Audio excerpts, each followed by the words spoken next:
All right. Good morning. We'll call our 9:30 closed session Board of Supervisors meeting to order. Madam Clerk, we call the roll. Yes, good morning. Let the record reflect all supervisors are present, with supervisors who ask you appearing remotely pursuant to AB 2449. We need to take a roll call or anything on this type of just cause. Just cause does not require any action by the Board of Supervisors. Okay, That's under AB 2449. perfect. Thank you. Let's call for additions or corrections on closed session by County Council. There are none today, Chair. Okay, this morning we have closed session agenda numbers number 1A through C. This is a time for the public to comment on any of our closed session items. I don't see anybody in chambers, nobody online. Okay, then we will we will recess for closed session agenda and we'll reconvene at 10:30.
Correct, it is off 16. Mic 15, check.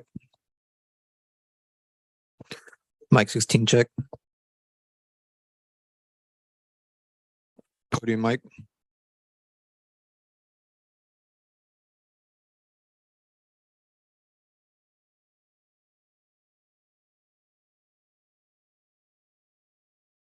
Mic 3, check. Mic 5, check.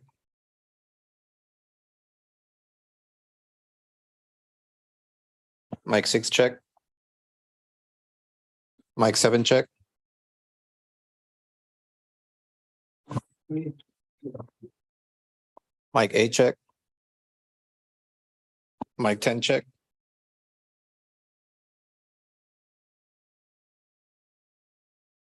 Mic 12, check. Clerk's mic.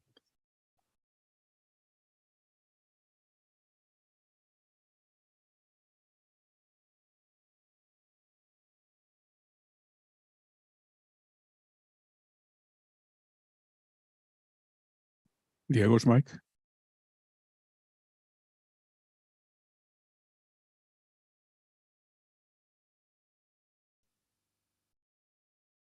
Podium mic, podium mic.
All right. Good morning. We apologize for our tardiness here. We're going to reconvene the Monterey County Board of Supervisors meeting. And Madam Clerk, we call the roll. Good morning. Let the record reflect all supervisors are present, with Supervisor Wu Askew appearing remotely pursuant to AB 2449. We're going to have our county council make some added remarks on that. Thank you very much, Honorable Chair, members of the board. Yes, Supervisor Askew has a communicable illness, and pursuant to the just cause provisions of AB 2449, she is appearing remotely today. Thank you very much, County Council. Let's go to our announcement of the Spanish interpreter by Diego Salas. Muy buenos días a todos. Mi nombre es Diego Celi y seré su intérprete de español-inglés e inglés-español para el día de hoy. Si usted está planeando hacer un comentario y necesita servicio de intérprete, por favor, hablar lenta y suficientemente fuerte para que yo lo pueda escuchar. Por favor, hacer una pausa al final de sus oraciones para asegurarse de que tengo la oportunidad de interpretarle. Muchas gracias. Thank you very much, Diego. Now, if we could ask our county council to lead us today in our Pledge of Allegiance, please. I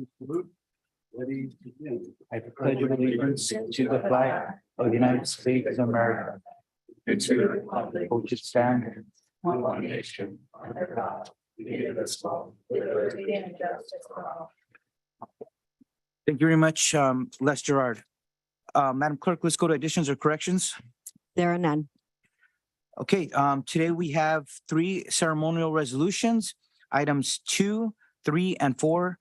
Would any members of the public like to speak on any of these resolutions that we will be presenting in just a bit? If not, if we could have a motion and a second. Move approval. Moved by Lopez. Second by Church. Okay, because we have Supervisor Askew on Zoom, Madam Clerk, we call the roll. Supervisor Church. Aye. Supervisor Lopez. Aye. Supervisor Wu Askew. Aye. Supervisor Adams. Aye. And Chair Supervisor Alejo. Supervisor Alejo. Aye. Okay, we will start with our first resolution. This is going to be a resolution recognizing the dedicated work of our County of Monterey employees, County Santa Cruz employees, our first responders, community-based organizations, community volunteers, the Red Cross, our private contractors, and the local, state, and federal agencies during the January and March 2023 storms and floods. So I'll come to the front to present this.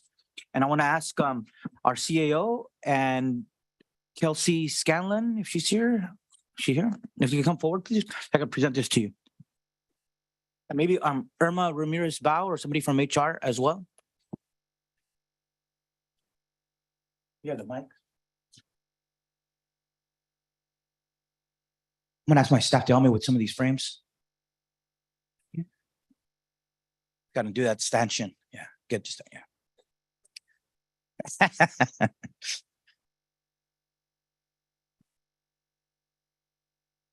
We get the main resolution there.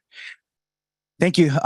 Everyone, we're taking a moment here in light of what just our county went through starting since the beginning of the year to recognize our many county employees and our many partners who help not only the community of Pajaro, but impacted communities all across the county of Monterey.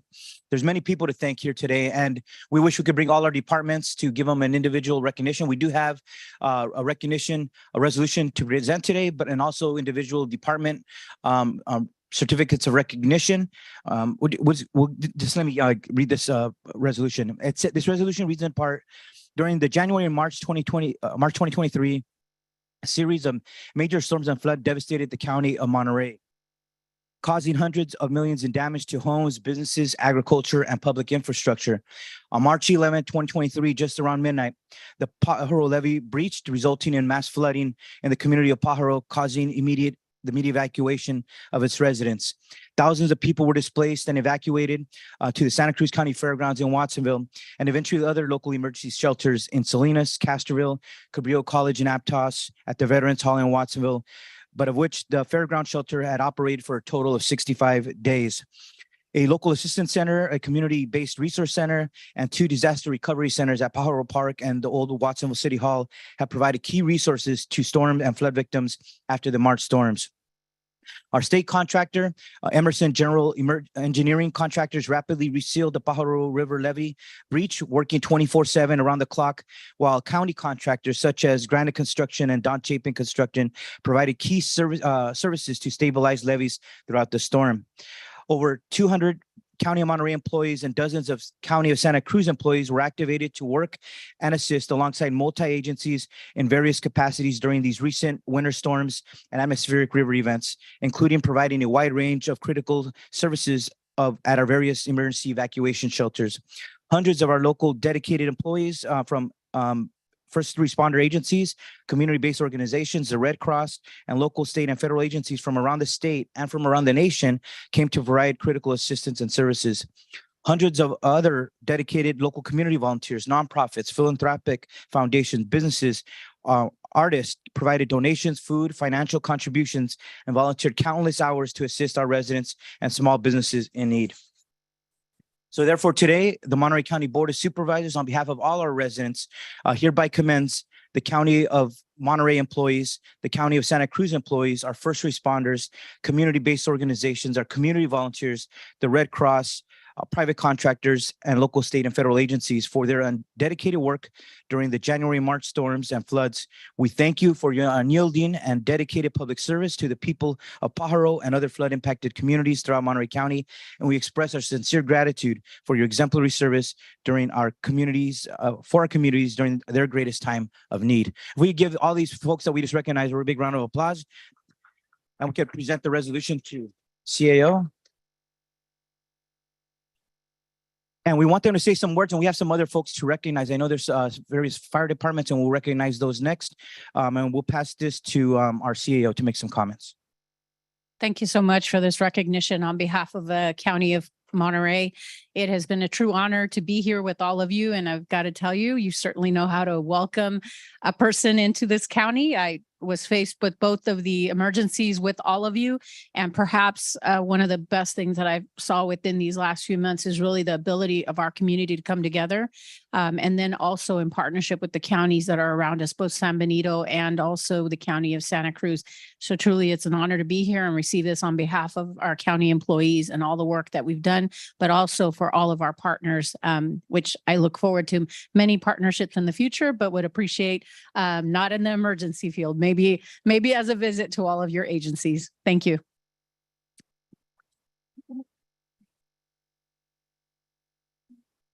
So first and foremost, I'd like to acknowledge the Department of Emergency Management staff. They have done a tremendous job, not just responding, and they're still responding today, but they have done so while also in the middle of transitioning from an office to a department, which not in an emergency is somewhat of a difficult feat, right? So I want to acknowledge their flexibility in terms of navigating such uncertain ground. I'd like to thank every single disaster service worker from the county and from our partner agencies who participated. I'm so honored to serve with you all, and I'm so honored to stand shoulder to shoulder with you in some of the darkest days this county has seen in a very long time. The professionalism and expertise that each employee brought to the Emergency Operations Center meant that services that were provided to the community were first class. And they did so consistently and at their own sacrifice. Many worked beyond their 8 hours, beyond 12 hours, and they did so repeatedly for 30, 40 days. And so I'd like to thank them for their sacrifices and the sacrifices that their families made and allowing them to serve the community while under duress. And then I'd like to thank Sonia. She exhibited a tremendous amount of leadership day one. Actually, I think it was like -3 days before you were supposed to start. So you did an outstanding job in hearing the community and in hearing the disaster service workers on how best we could serve the community. So thank you for your just steadfast and calm demeanor. I'd like to thank the Board of Supervisors for the tremendous amount of resources that you committed, not just to our department preemptively, but also to the community throughout the duration of the event. And to Ms. Irma Ramirez-Bao for finding all of these lovely people before the disaster happened. So thank you. And then I would like to acknowledge all of our partner agencies who are here today. in this county, it's one team, one fight. And you demonstrated that a lot of you actually showed up to the EOC before we even got there. So in particular, North County Fire Protection District, CAL FIRE, Monterey County Regional Fire, and the agencies that staff the XMY task force, every single law enforcement agency that provided mutual aid to the Monterey County Sheriff's Office, MST, the National Weather Service, you guys are here today, Cal OES, FEMA, SPCA, American Red Cross. I could go on for hours. I actually tried to submit a list of all of the agencies and they said, no, that was 3 pages too long. Yeah, but we're going to read them. And so just thank you from the bottom of our hearts. We could not do it without you. It takes a village to do anything, but especially during an emergency. So I see you and I thank you for your commitment to the county and your commitment to the community. It's been an honor to serve with you all. And while I look forward to the next one, would appreciate that it be several months, if not years from now. So thank you. Wow, Kelsey, amazing. So I accept your resolution on behalf of the HR department for our county employees. Our county employees have really stepped up to be the disaster service workers. We have a team in the HR department, and we also had other HR staff from other departments who supported the deployment of our employees to be disaster service workers. So I do accept this on behalf of every single county employee. All 25 departments participated and were deployed to provide support to our community members during this great time of need. So it is to me, I am honored and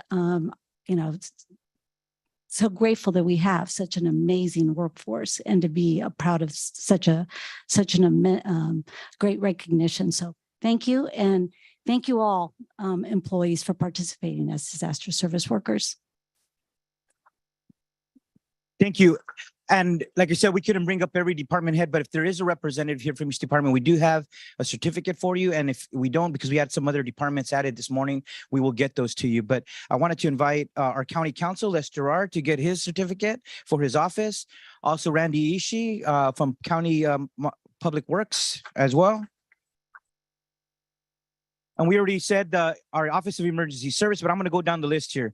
Our County Sheriff's Department, our Communications Department, if Nick Pasculi or Maya is here, Probation Department, Health Department, County Council was mentioned, Social Services Department, Water Resources Agency, Human Resources, Public Works, Monterey County Parks, if Brian Flores is here, Roxanne Wilson, our Homelessness Services Director, the Board of Supervisors staff. We want to thank all of them as well. The CAO staff, ad commissioners, assessor, clerk, recorder, auditor, child support services, elections, health department, district attorney's office, housing and community development, information technology, our libraries, public defenders, treasurer, tax collector, Natividad, hospital employees, and public works, facilities, and parks. Give them all a big round of applause, everybody. And if you could please stay up here. If we could please stay up here, because we got a couple more recognitions after we get these out. And if we don't, we're going to get those to you because like we said, we got a bunch of added this morning. But we want to thank 3 of our partners, and we know we have many partners to recognize, but 3 of them have joined us. We want to recognize the North Monterey County Fire District for their service during the storms as well. If there's somebody's here.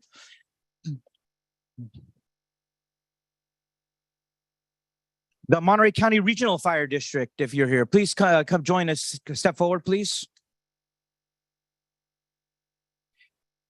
And then we got the Cal Department of Forestry and Fire Protection, CAL FIRE as well.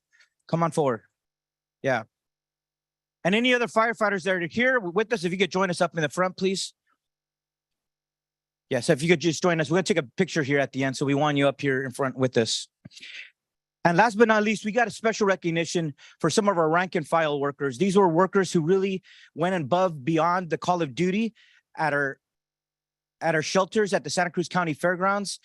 These gentlemen volunteered for nearly 2 months or maybe over 2 months, day and night, providing critical services, managing our shelter that housed nearly 500 evacuees. I first want to start with John Gill. He was the day manager for the Department of Social Services. John Gill, is he here, Javi? Oh, he's on vacation, but much deserved because he was there. And then his other counterpart was Gabe Moreno. Gabe Moreno is here also. Also, come on up, These gentlemen were the managers, so they had to oversee a lot of issues, a lot of problems. I think Gabe worked nights, 12 hours, and then his counterpart, John, worked 12 hours during the day. And I know John was an IT for social services, but he became a social worker during these storms, So did Gabe as well. But last but not least, I want to recognize one of my staffers from my office. He did this on his own. He volunteered. He would be there before 7 o'clock in the morning. He would leave after 7 o'clock. He would work Saturday and Sunday. He worked 7 days a week for 2 months. And I want to recognize my staff, Javier Gomez, for his work at the shelter as well. Oh, yeah. Well, I'll take a photo one time. Oh, yes, SPCA, yes. Oh, yes. We will get recognition for the SPCA, definitely, and MST.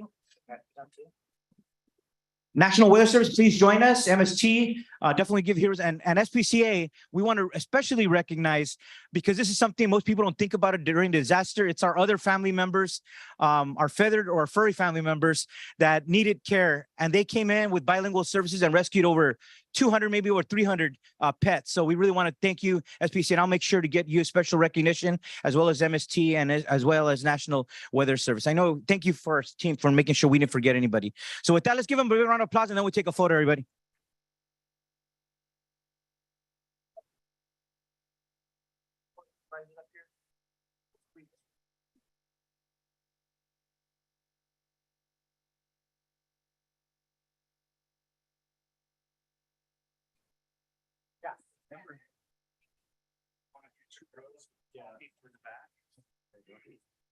All right, I'll join her here.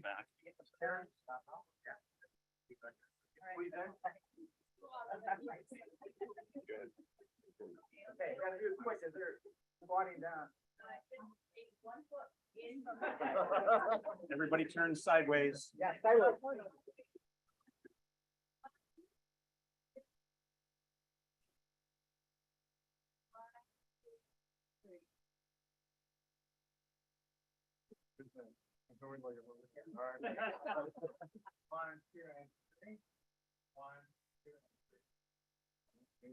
All right.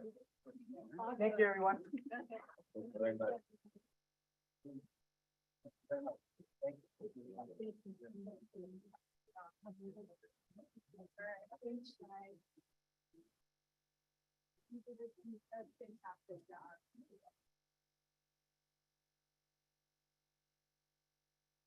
In that same spirit, I want to invite, we are recognizing, the second resolution was designating May 21st through May 27 as Emergency Medical Services Week in Monterey County.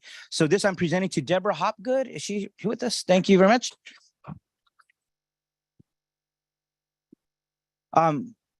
This resolution reads in part, emergency medical services are vital to public service. The members of the emergency medical services teams are ready to provide life-saving care to those in need 24 hours a day, 7 days a week.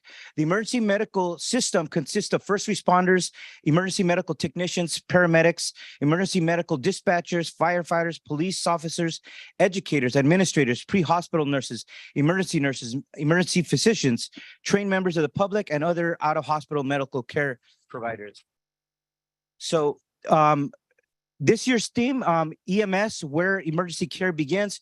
We encourage the community to observe this week with special recognition for the support, dedication, and sacrifice emergency medical service workers have made for our community during the recent flooding disaster that has devastated our community. It has been through their hard work, preparedness, and coordination that they were able to render aid to our communities during the most difficult times. Therefore, the Board of Supervisors, on behalf of all our county and residents thereof, hereby proclaims this week, May 21st through May 27, 2023, as Emergency Medical Services Week in Monterey County. And with that, we'll present this to you. Thank you very much. Yeah.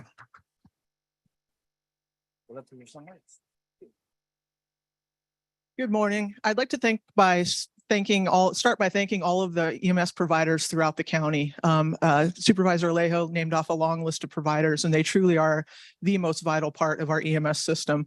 They're out in the field every day delivering care to people who are facing some of the largest emergencies in their lives, and we're proud of the work that they do. On top of the care that they provide every day, we've asked them to take on a lot of different challenges throughout the past year. We talked about the storm response. That's certainly one thing. They've began branching out into new areas such as telehealth. They are still dealing with the after effects of the COVID pandemic. And we've also, as of today, started a new program that puts them on the front lines of the fight against the opioid epidemic. So they are out in the field delivering care to patients who are experiencing withdrawal symptoms and helping alleviate some of those symptoms, and then tying those patients into substance use navigators in the hospital. So we'd like to thank some of our partners who have been a part of the huge collaboration that it took to make that program possible. So we've worked with the hospitals throughout Monterey County to make that possible. And we've also worked with partners in Santa Cruz and San Benito County. And that will be an ongoing effort that's taken months to bring to fruition and will continue hopefully for years to come. So we're very happy with that. I would like I said, I would like to thank those providers and acknowledge their hard work. This ability to adapt and innovate is really a sign of a healthy EMS system. And we're very proud of the work that they do every day. And I'm honored to accept this on their behalf. All right. Thank you very much. Thank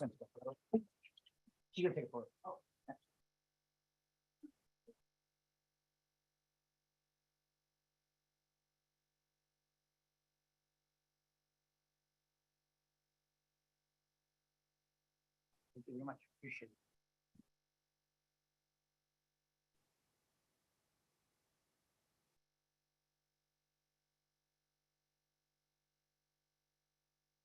All right, everyone, we're moving to now appointments. These are items 5 and 6. There's 2 appointments. Do any members of the public have any comments on these appointments? I'd like to make a comment on one of the appointments. Oh, yes, go ahead. I just want to draw attention to appointment number 6, which is reappointing Linda Prowse-Fossler to the Behavioral Health Commission, representing District 5 as a family interest representative.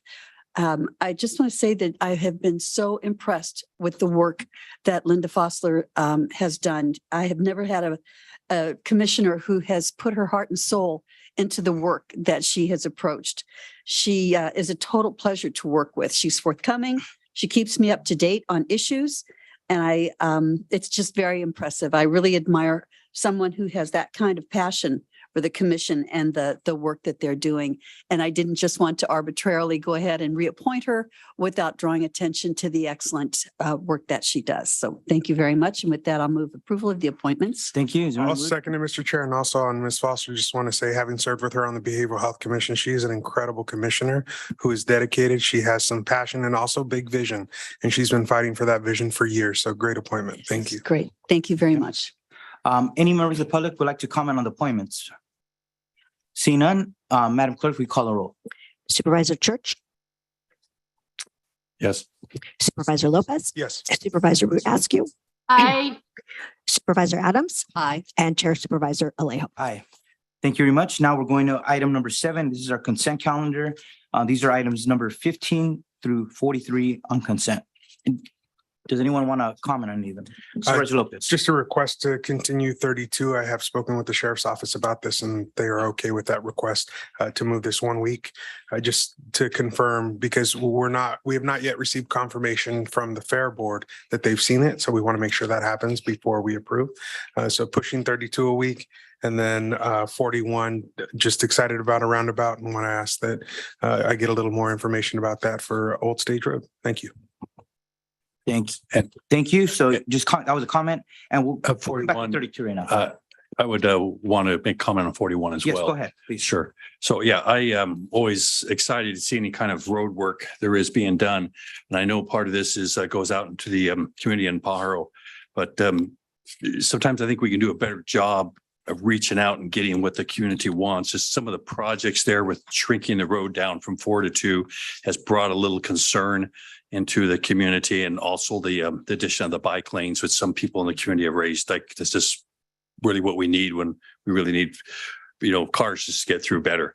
So again, overall, this project does things for sidewalks. It just makes it safer. It's overall a big plus, but it's just one of those things that I see from being here on the Board of Supervisors that when we get input from the community, sometimes it just isn't good enough. It doesn't reach out as well. I think it's something we really need to evaluate how we do that down the line on just pretty much all programs that we try to get public input on. Thank you. And I would just encourage, it seems like this is just submitting a list to submit to TAMSI. So maybe reaching out to TAMSI staff to still do that work, Supervisor, because I think I agree with you. Anyone else? Supervisor Adams or Askew? Okay. Any members of the public want to comment on any of these items? Okay, then we'll ask for a motion. And let me just ask the sheriff, if the sheriff wanted to comment on postponing item number 32 for an additional week. I don't know if Sheriff Nieto is on. No? Chair, we don't have a meeting next week. Oh, It's it budget won't- hearing, so. It won't be till We agreed that it would be resubmitted for the next meeting. Sorry. next available meeting? Yeah. Okay. All right, see no representative from the Sheriff's Department, then we will ask for a motion for all consent items except 32, which as part of the motion, agreed to table it to the next available meeting. So moved.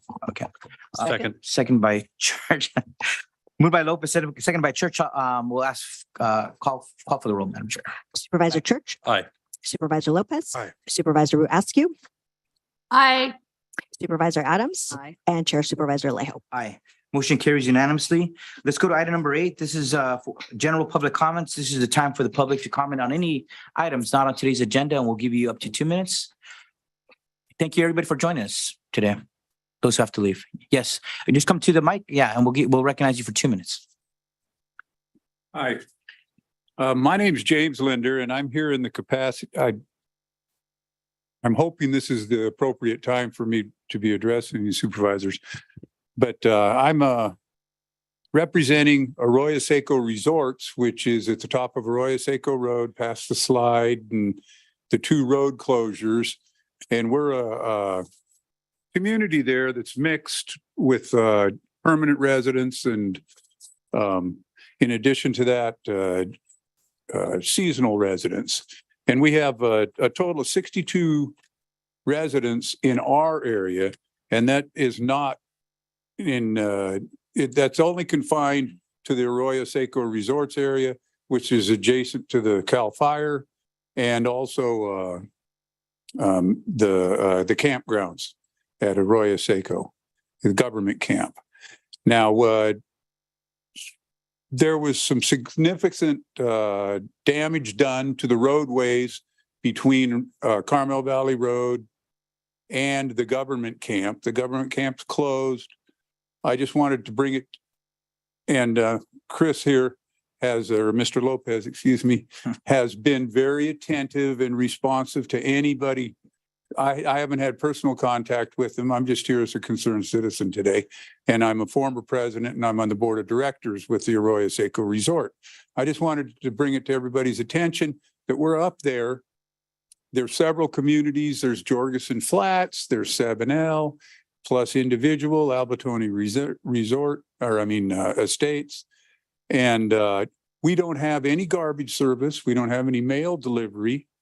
We don't have, we have suffered some significant infrastructure damage that would require loads of decomposed granite but we can't get loads of those up there because it's a 8-ton limit. And then, like I say, the post delivery doesn't come in. We had not significant damage we had some significant damage, but of the 62 residences up there, only 4 received significant damage in our area. Just below us was where they had that helicopter taking the fellow out, and that's a couple of 100 yards downstream. And then there was some significant damage down in that 7L portion, as well as all the way down, I understand, to Sycamore Flats and everything. And I just, we've got some significant slides. It's narrowed down to 1 lane in quite a few places. And like I say, there's or 11 families that are permanent residents up there. And now it's the beginning of the summer season and people are wanting to get up there. We all Thank pay you, our sir. taxes on each of our So residences. your time is up. I'll let you go an additional minute. Your time is up though. If you could wrap up your comments. I'm If sorry. you could wrap up your comments, we'll give you 2 minutes and I let you go to 3. Okay, thank you very much. Yeah. But we're up there. All right. Thank you, sir. Appreciate it. Next person. Good morning. Great example of why we need 3 minutes. Name is Eric Peterson. Last week, I brought up Connor, paranoid, schizophrenic, alcoholic, homeless. Doesn't have a tent, like so many others in Monterey County who are homeless, can't take care of themselves. And I think somebody who threatened my life, who could be counted as can't take care of himself. I bring up Connor repeatedly, essentially because there are so many others in his situation. And you hear from time to time various agency heads, whatever, saying we've improved. Yes, we're a lot better than 10 years ago, but we have a long way to go. And last week I mentioned Connor had a birthday. Today, Connor is 44 years, 2 days old. He has been homeless over 20 years, basically all his adult life.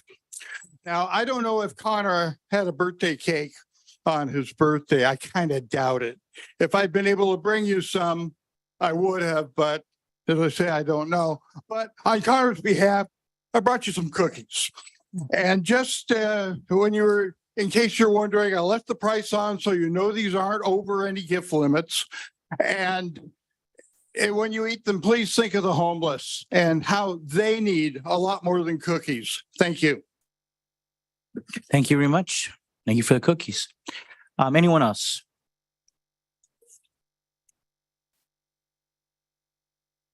Hello, good morning, Board of Supervisors. My name is Eloise Shim, and I'm a resident in Salinas. And I wanted to make the comment about the law enforcement technology purchases in Monterey County, which Monterey County spends a lot of money on things like license plate readers and things like that for law enforcement technology. And it really doesn't seem to work in terms of the number of drive-by shootings, robberies, and other assaults, all these kinds of things that are prolific in Monterey County. So instead of focusing so much on those kinds of techniques for keeping criminals off the street, since I'm an educator, maybe focusing more on respecting people in the education system and not having the students have so much contempt and rudeness that is in the education system, since I'm a veteran of it, would be better to focus on to keep the preventative aspect of criminals off the street instead of having all of this technology that doesn't seem to work.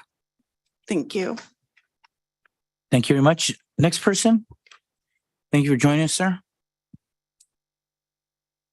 My name is Carlos Nito, and I have an accent, so you might not understand everything.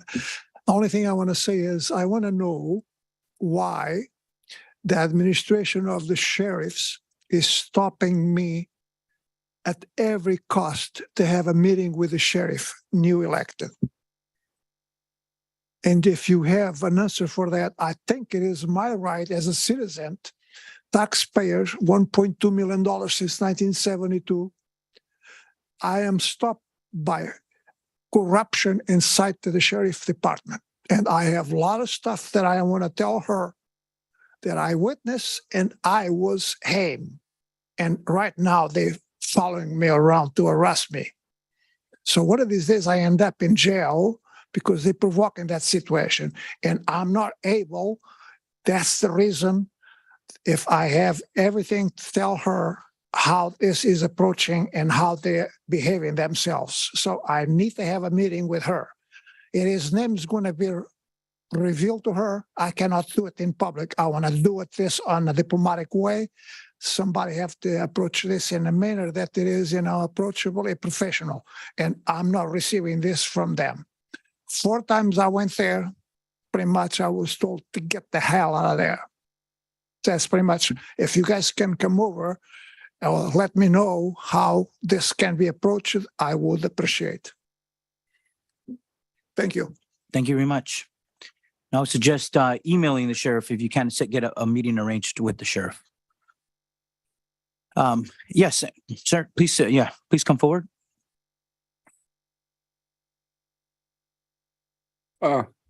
First time here. Welcome. I know your father. Everybody My knows his name is father. Tom Alberger. I reside in King City, but I'm with James. We have a house, had it up there. I was raised in Arroyo Seco. But I want to know is what's the plan for Arroyo Seco Road? Because one thing is, if that slide does come down, it's going to block the road. It's going to divert the river. I mean, I'm not a GS guy, but you can look at it and tell that that's going to happen. It's not a question if, it's a question when. And if it does come down, do we have an emergency backup plan somewhere, stage something up there where people can go if it does come down? That's the thing. It needs to be a plan. And like James said, we've had 2 cave-ins on the road going up there, and we have a slide area up at Arroyo Seco Resort area. But we need to have some kind of emergency plan where people could go, that if they get stuck up there, they can go there. And my thing is a volunteer fire department up there. That would be a good spot for everybody. So I don't know how. And I talked to your director, Monterey County Road Public Works. And so I was just wondering if there's going to be a plan in the future. I don't think there's a plan right now, but we need to think about that. Thank you. Thank you very much for your comments. And then Supervisor Lopez is the office to follow up with, right? Yeah. Thank you very much. And you shared your card. Yeah. Thank you. Yes. Let me see if there's any other public comment. Yes, come on forward and then we'll come back to Supervisor Lopez and then we'll go to those online.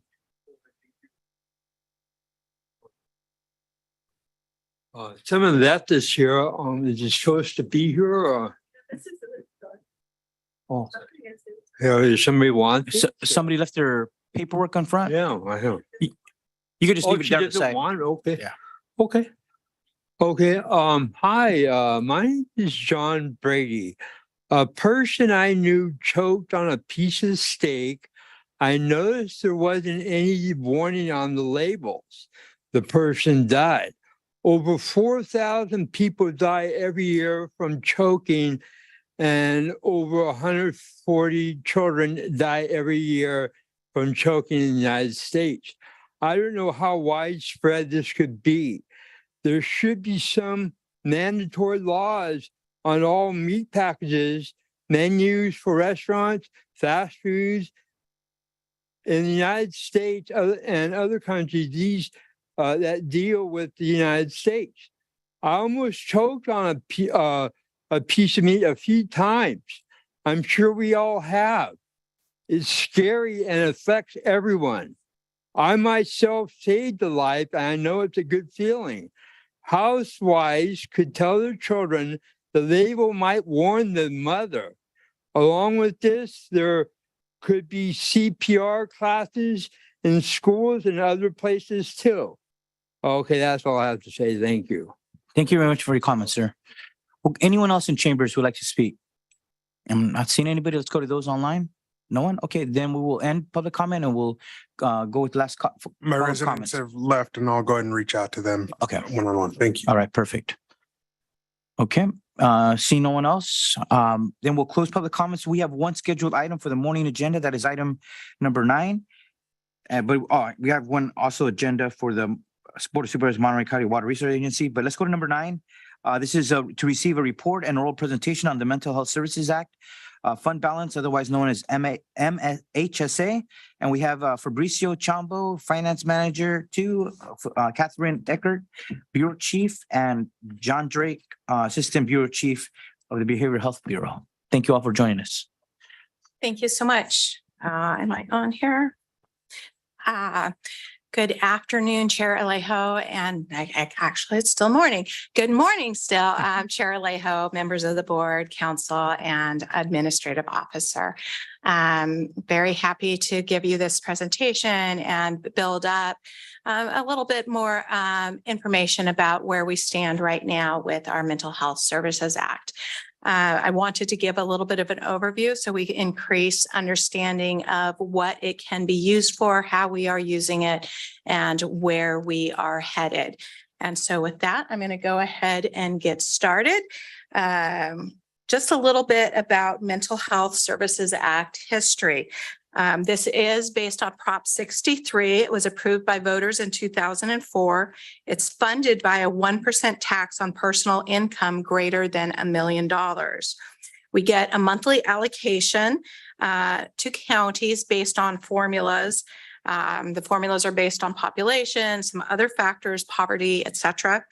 There is an annual true up that occurs 2 years in the future because, again, since this is based on income taxes on millionaires, we don't actually know what the actual taxes paid by millionaires is until after they file their taxes, and then we're able to true up.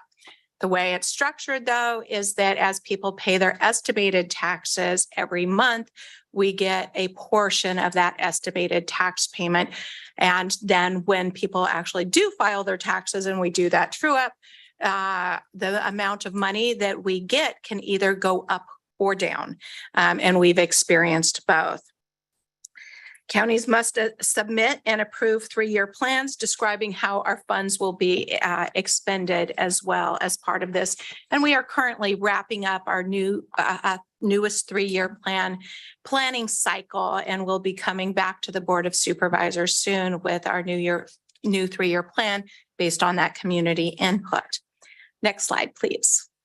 So how can we spend Mental Health Services Act funds? We have strings attached to all the dollars. The first pot is the community services and supports amount. We get 70% or 76% of our allocation comes into this pot. And then we can transfer up to 20% of these funds to some of the other areas where we might have needs: workforce development, capital facilities and technology, and for a prudent reserve. We have 3 years to spend these funds before they revert to the state, and then we have to spend them in accordance with the 3-year plan that was developed based on that community input. The next pot of funds that we have is prevention and early intervention. We get 19% of the funds coming to us that get allocated to this category.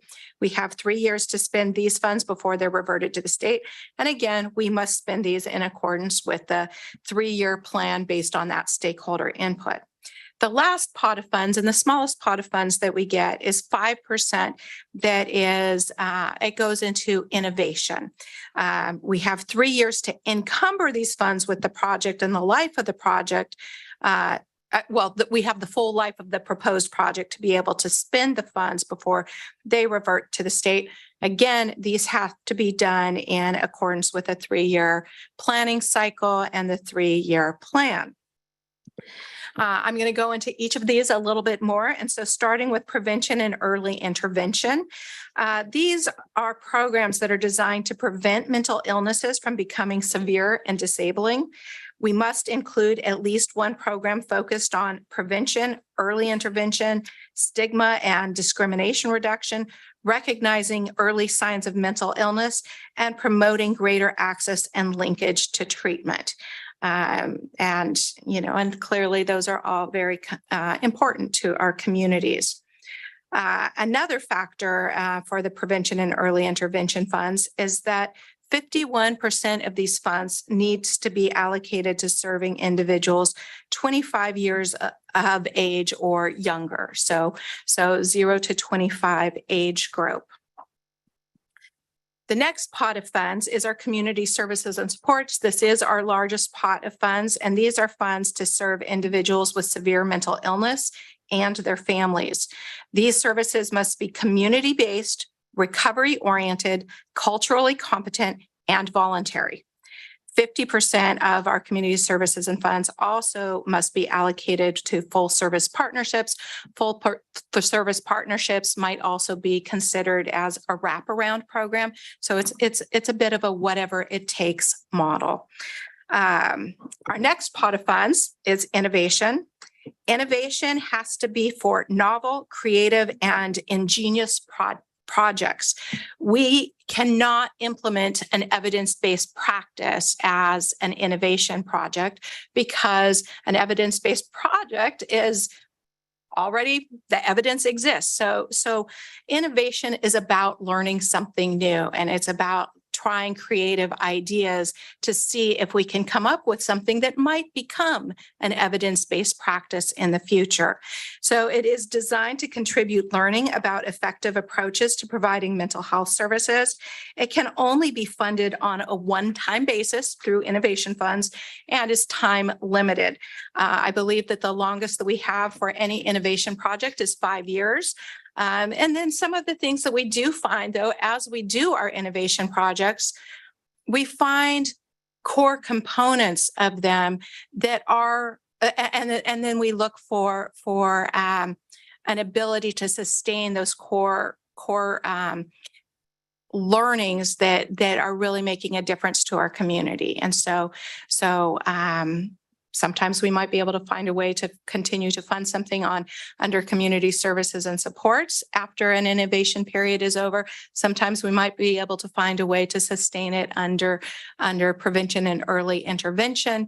But again, we look for what has really shown itself to be effective and how can we continue that in the future, when we find valuable things from our innovation projects. The other components that we have, again, we can take up to 20% of our community services and supports monies, and we can transfer them to capital facilities and technology or workforce education and training. So the capital facilities and technology can be used to fund both technology and capital facilities, and it can be used to fund the acquisition and development of land and buildings. The workforce education and training can be used to fund education and training programs for both prospective and current mental health system employees, as well as contractors and volunteers. I think that all of you are aware that we have been experiencing a behavioral health workforce shortage for the last few years. We are currently enmeshed in that workforce shortage. And so the workforce education and training has been a really critical piece of trying to sustain the workforce that we have, and also looking at building a larger group of workforce who can enter into our system, both locally and then just talking about throughout the state. Workforce shortages throughout the state. So every county is challenged by this, and every county is using these funds to really grow the behavioral health workforce. Prudent reserves is a set aside of some of our community services and supports money as well. And there is a state cap on the amount that can go into prudent reserves, and it can only be accessed when there's an economic downturn. But that being said, because MHSA revenues are highly volatile, when those economic downturns come, what it does is it allows us to sustain those critical services to our community. And so that is it's an essential part of having a system that our community can rely on. Our next slide shows a little bit about the volatility of MHSA revenues.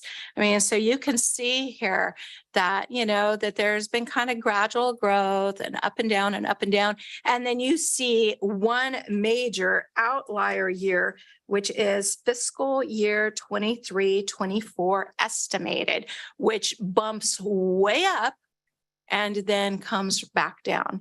We know, again, because millionaires have now filed their tax returns from 2 years ago, that we know that there is going to be a large true up that is actually going to give us more dollars than anyone anticipated, including the state. Because of course, that was based on a COVID year where people were expecting a recession. And in fact, what we have discovered is that millionaires did very, very well during our COVID years.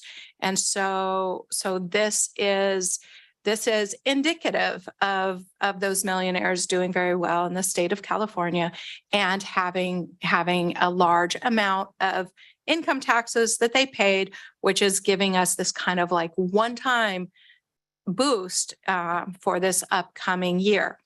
The way that funds are flowing and the forecasts that we have moving forward, that boost is not going to be sustained at that level. And so we do know that those funds are going to come in, which is great. And we also know that our revenues will not sustain there. Our next slide shows you a little bit about our Mental Health Services Act expenditure history. And again, because of the way that the funding works, we enter into a year with a budget and a spending plan based on our forecasts of what the revenues are going to be, based on that 3-year stakeholder plan. And we don't actually find out what our actual true revenues were until 2 years later when we have that true up. That being said, we keep a close watch on what's going on, and we really try to dial this in, and we really try to listen to our community and be responsive to the community needs. Again, as identified in that 3-year planning process, and also as expanded upon during annual updates from and hearing from our community. So you can see that we have greatly increased Mental Health Services Act expenditures. And, part of that is in response to the fund balances that have built up over time based on those unanticipated revenues coming in and kind of that gradual trend that yes, there has been incremental increases in MHSA revenues. Plus, periodically, we get those large influxes. And so our expenditures, trying to be responsive to community needs, have really, really greatly increased. This slide shows the dark blue is the community services and supports. The orange is the prevention and early intervention. And then you can see the other pieces. I'm sorry, I can't. The innovation is gray. The workforce education and training is yellow. And the capital facilities and technology is the lighter blue.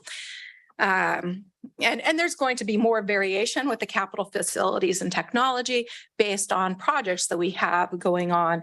Right now, one of the projects we have going on is the Alisal Integrated Health Clinic for our children's and youth. We are spending a significant chunk of MHSA capital facilities money on that. Next slide, please. So you can also see this slide basically shows what it looks like as fund balance after we look at the revenues and expenditures for any given year. You can see what the fund balances that remain are and what is projected to be in the future. One of the things that I really want to highlight is, again, it being responsive to the community need and paying attention to the fund balances that have been built up over time. We have been investing more heavily into our community, especially in the area of community services and supports. And so at this point in time, we are drawing down community services and supports, which is that dark blue line. In current year, we're drawing it down significantly. In 22-23, we expect to be drawing the community services and supports amounts down below $500,000. Again, we know that we're going to have continued revenues coming in. We also know that we have a prudent reserve that we can access in case of need and economic downturn.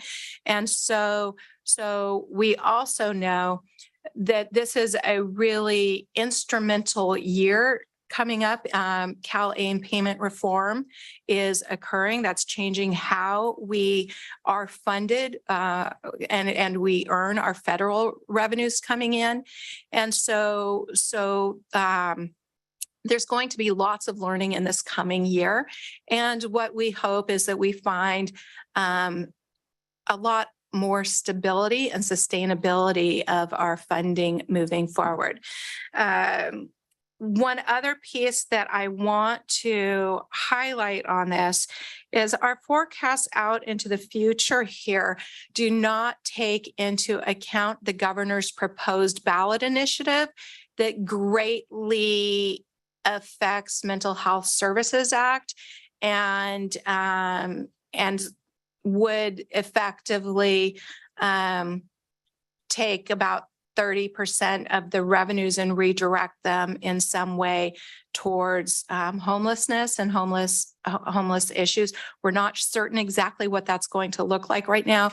We are very concerned that the language written as it exists right now would affect our ability to do prevention and early intervention, and it would eliminate innovation. It would greatly affect our ability to do anything with workforce education and training. It would greatly affect capital facilities. And really one of the other really concerning places is that we're concerned that it would impair services to individuals who were seriously mentally ill, but not quite at the level where they needed a full services partnership. So lots of concerns there still. And there's a lot of dialogue still happening. That the final words are not developed yet. And there is a lot of discussion that is continuing before the actual ballot language will get drafted. Next slide. I want to share with you the fund balances by category that we expect at the end of current fiscal year, so 22-23. Community services and supports. Again, you can see we're drawing it down below $500,000, but if you look on the bottom of this slide, the prudent reserve, you can see that we have about $5 million in prudent reserve.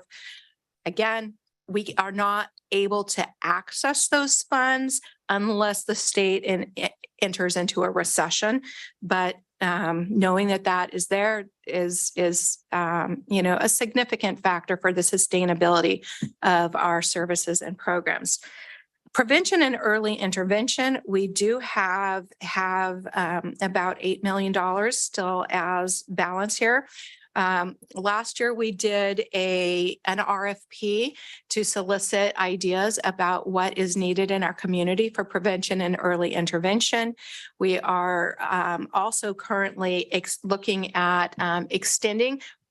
So we funded every single RFP responder last year.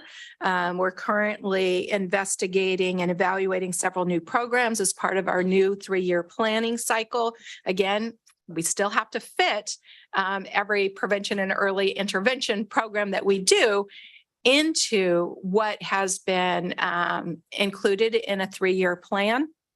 And then the other thing that I just want to highlight again is I want to be a little bit more cautious with what we do, or I recommend a little more cautious caution in what we do with prevention and early intervention because our community needs it.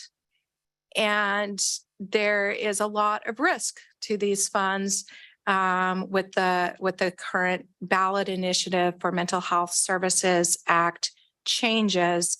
And we don't have other sources of funding that would fund prevention and early intervention. So I want to be very strategic, and I'm going to recommend very strategic approaches on how we utilize this specific fund balance.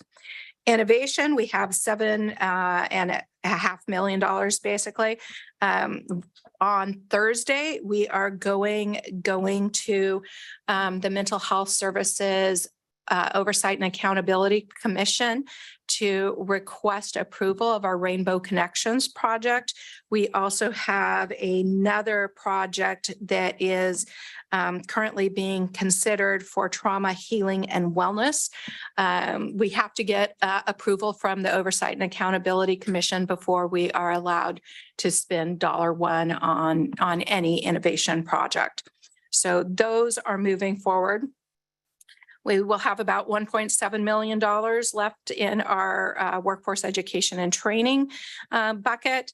And then we have about $6.3 million for our capital facilities and technology.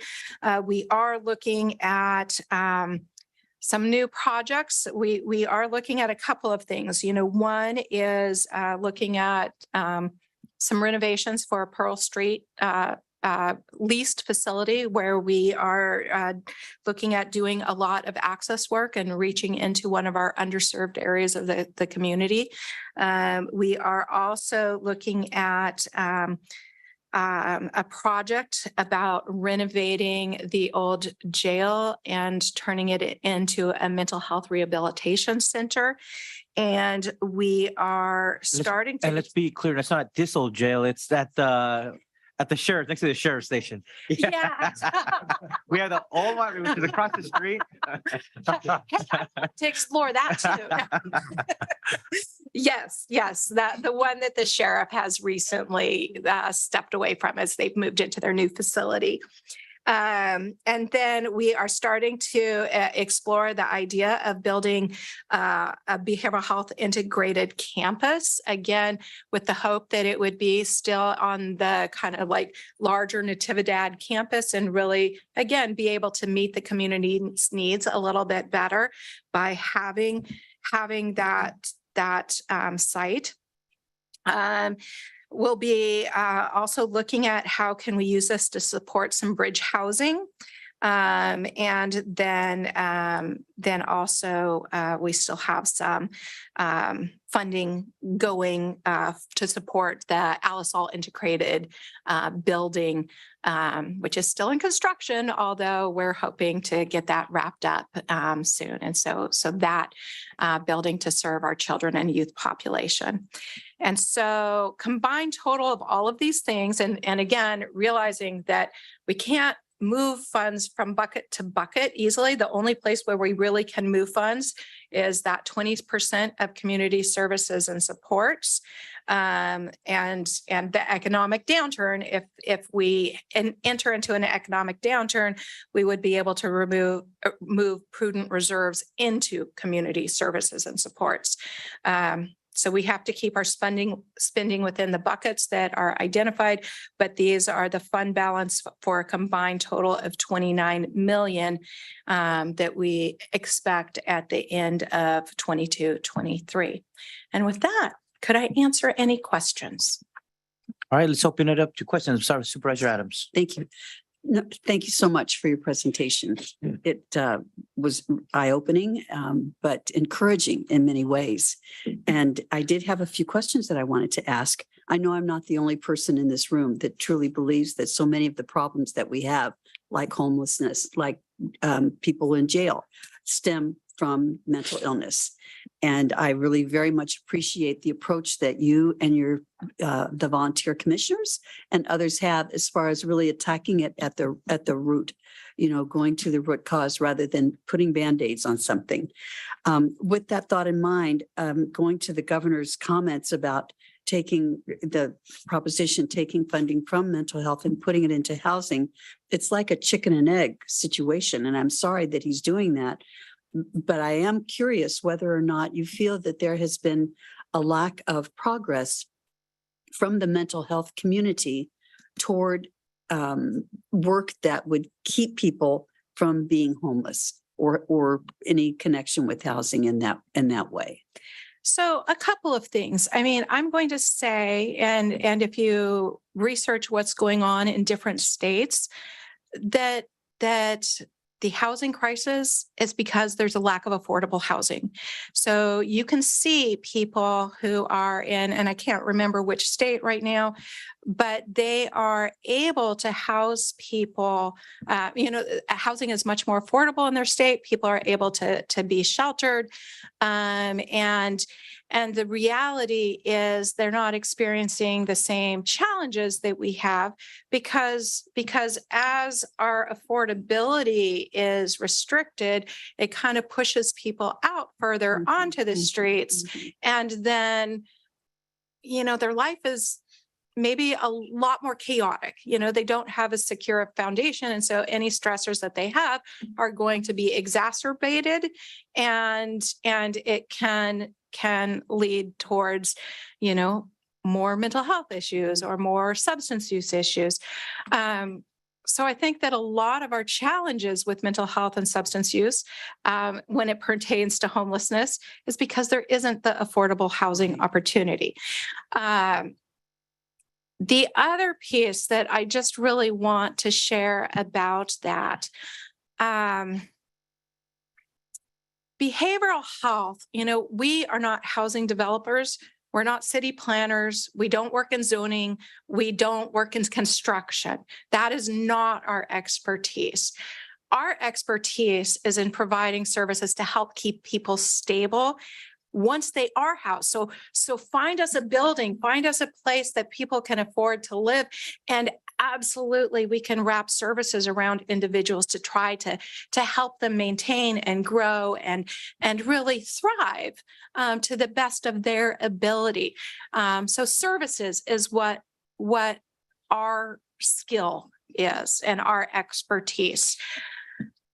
We can spend some of our community services and supports dollars on housing. We do spend some of our community services and supports on housing. One of the things that I want to share about that, every time we spend $1 on housing, we lose $2 in services. Because when we provide a service, we're able to draw down Medi-Cal. We're able to get a match to that from the federal, through the federal government and the Medi-Cal eligibility. And so when I see the impacts, it's a trade-off. Yeah. It's a trade-off. I'm like, okay, we lose $2 of services to buy $1 of housing. And that's just one of the realities that we face as a community as we move forward. Well, it sounds like your funding is almost as complex as your issue. It is pretty complicated. 2 additional questions, each a little bit different. When I had the opportunity to meet with Linda Fossler last week, she and I were talking about the mental health first aid course. And I don't know whether or not I didn't hear it, but is that included in the 3-year plan? As an example, the hope of being able to take like 100 sheriffs and ensuring that they have the ability to have the training that is provided for mental health first aid. So we have worked with a lot of our community partners, and a lot of our community partners are now funding mental health first aid courses directly. And so while we have not built that specifically into our 3-year plan, under areas like our workforce education and training, we would be able to bring mental health first aid training to the community.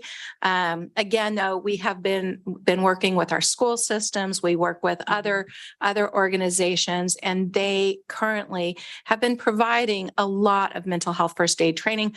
I am highly, I would like to continue encouraging that. I'm highly supportive of these trainings. I think it is phenomenal for not just our first responders, but for everyone in our community to actually go through these trainings, because it teaches you how to engage with a family member, a neighbor, a community member, who's experiencing an issue with mental health. I must say, I think about Connor when I think of it, that how helpful that could be for people who interact with him. And then finally, my last question for you. Thank you very much for your patience, Mr. Chair. For the last question I wanted to ask is, are you interacting with the Ohana program? Yes. On the peninsula? And how does that interaction take place? What is it that we're able to do? So we talk on a very regularly scheduled basis. And so we talk back and forth and there's different things that we're doing with them to look at like how can they expand to serve the Medi-Cal population more, because predominantly right now they are focused on serving our privately insured youth.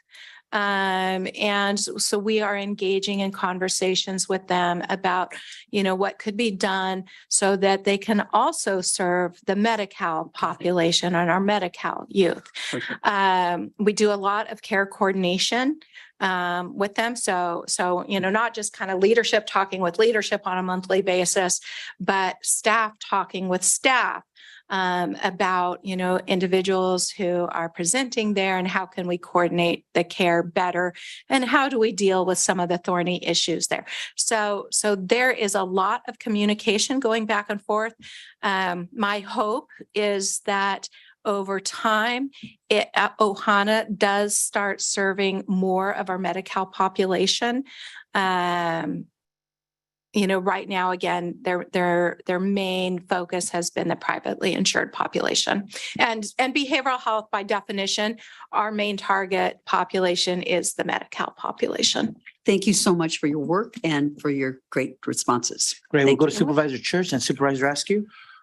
Just one question, basically, of the 29 million in the MHSA fund, how much of that is not appropriated and could be at risk of being pulled back by the state?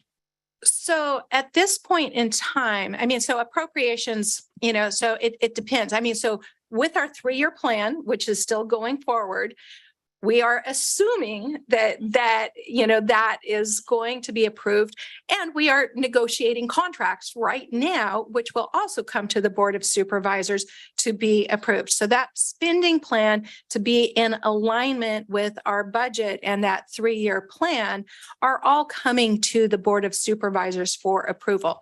It also includes, funding our staff. And so if you think about it, from the standpoint of what is encumbered, I think the monies aren't exactly encumbered yet, but they will be soon because all of that, the 3-year plan plus the contracts plus our staffing, the county budget and the county approval of all those contracts is going to be spending these dollars. So In summary, as long as everything is approved, there is nothing that we have to worry about being pulled back. Is that correct? That is correct. So the other pieces, we do have 2 places where we watch more closely for, the thought of reversion, innovation, because we are dependent on the Oversight and Accountability Commission approving our plans to be able to spend down our innovation dollars. If they approve the plans that we have in the works, we're not going to have a problem. We have the needs, we have programs, we have, we're excited about some of the things that are on the horizon there. And then the prevention and early intervention, we watch that. We do have a significant fund balance. That's probably the place that I say that we have the most significant fund balance. And it's also the place that I say that I'm most worried about right now with the current environment. But we are not likely to, we're not at risk to revert any of those dollars either. Okay, thank you. Thank you, Supervisor Askew, and then we'll go to Supervisor Lopez. Just want to say thank you for the presentation. I don't have any comments or questions at this time. Thank you. Okay. I hope you're feeling better, Supervisor Askew. We'll go to Supervisor Lopez. Yeah, no additional questions, just continued appreciation. And I know that there was a slide in the presentation that pointed out the risk of a potential future ballot measure, which could change a lot of these outcomes for our community. And so I just encourage folks to do their own research, get involved as that process comes forward, because I do think it has major implications for us here at the local level. And there are alternative proposals at the state level. Personally, I'd like to see additional allowances for the capital fund, specifically to allow us to build the infrastructure necessary for when the opportunity will come, as the pipeline that brings those folks that are now preparing colleges and universities to be our front line on the mental health front, so we have a place to put them when that time comes. I think that's critical. And so thank you for the work you're doing and for bringing us this update. Thank you very much, Supervisor Lopez. And I want to first of all thank you. This is for the public. This is one of the issues that we've been watching for several years now. MHSA, as was stated, got on the ballot. That tax on the wealthiest top 1% in our state. It brought record revenues. There's already been one bond measure to reform that program. But we were watching this because of those significant amounts that at one point we had in our accounts. And what is happening now on the second bond to reform MHSA, I think is part of that, right? There was a state audit that said counties were having too much unspent dollars, and for a lot of reasons. It's not just that we didn't want to, shortage of staff, getting the money out, and other tough issues like the innovation aspects of the program. But here we are now facing, and it's going to happen. It seems the governor's committed to, the legislature is committed to. You read the writing on the wall. And as you said, it's going to perhaps impact 30% of the existing budget to be reshaped in other ways to carry out the governor's intent and the legislature's intent to use that towards addressing homelessness. So it's like funds that we have, we're not getting any funds, we're redirecting them in a different way. And it's unclear who's going to get those dollars at this point in time, whether it's going to be counties or continuum of care or other providers. We don't know yet. But at one point we did have almost 60 million in the account. But since 2021, as your memo points out, you've really done a lot of work to really put those resources out in the community, spend those dollars down. And it makes me feel a lot more comfortable. Even the fact that you said at the end, we might be at $500,000 or so left in the budget. So I want to thank you for the work that has been done, because it seems like now we're putting those dollars to use as they're supposed to be, and that makes me feel more comfortable. The other question I wanted to bring in was just the referral will be just reported out today. I think it fits on the innovation side, right? The city behavioral health has been in conversations with the city of Salinas because their city council started talking about the CAHOOTS program, other kind of emergency response crisis teams that could be deployed, and creating a pilot program in partnership with the city of Salinas. And these other cities like Eugene or Denver who have these programs, they're able to deploy non-law enforcement folks to these crisis situations. That in Eugene reduced police having to respond to 17% less of those calls.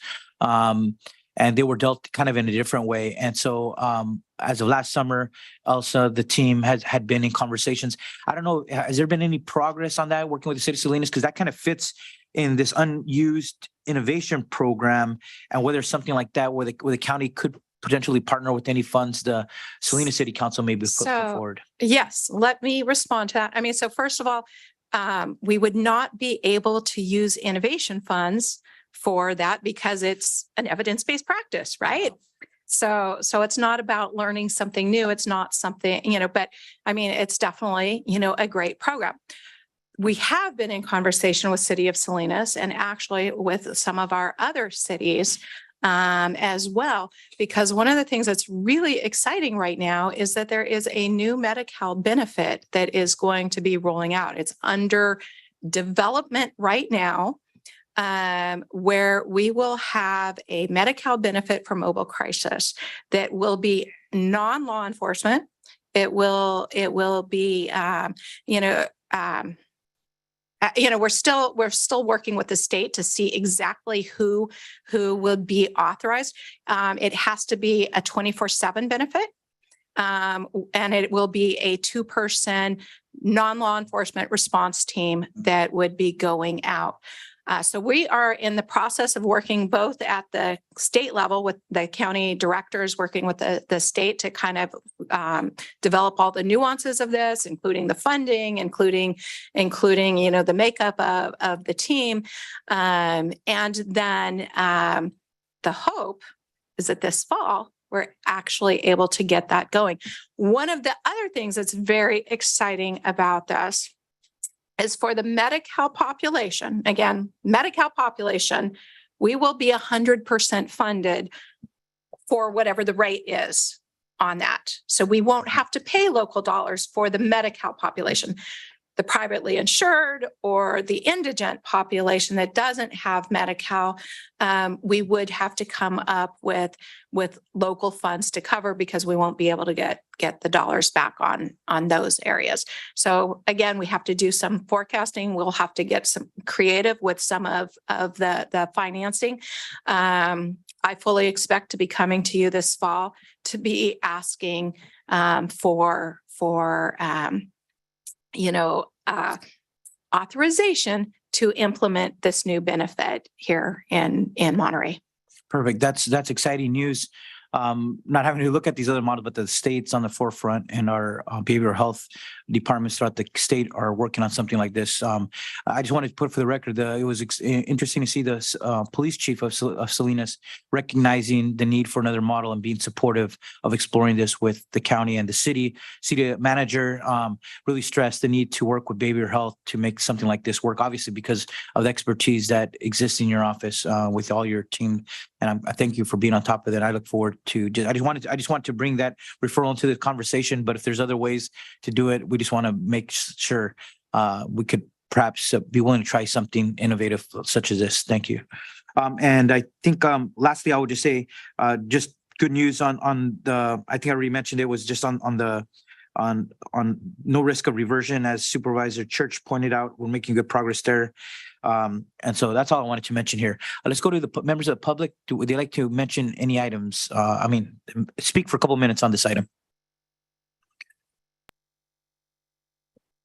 Good afternoon. Name is Eric Peterson, and as you probably can surmise, I really appreciate the effort on homeless and mentally ill, and the combination of the two.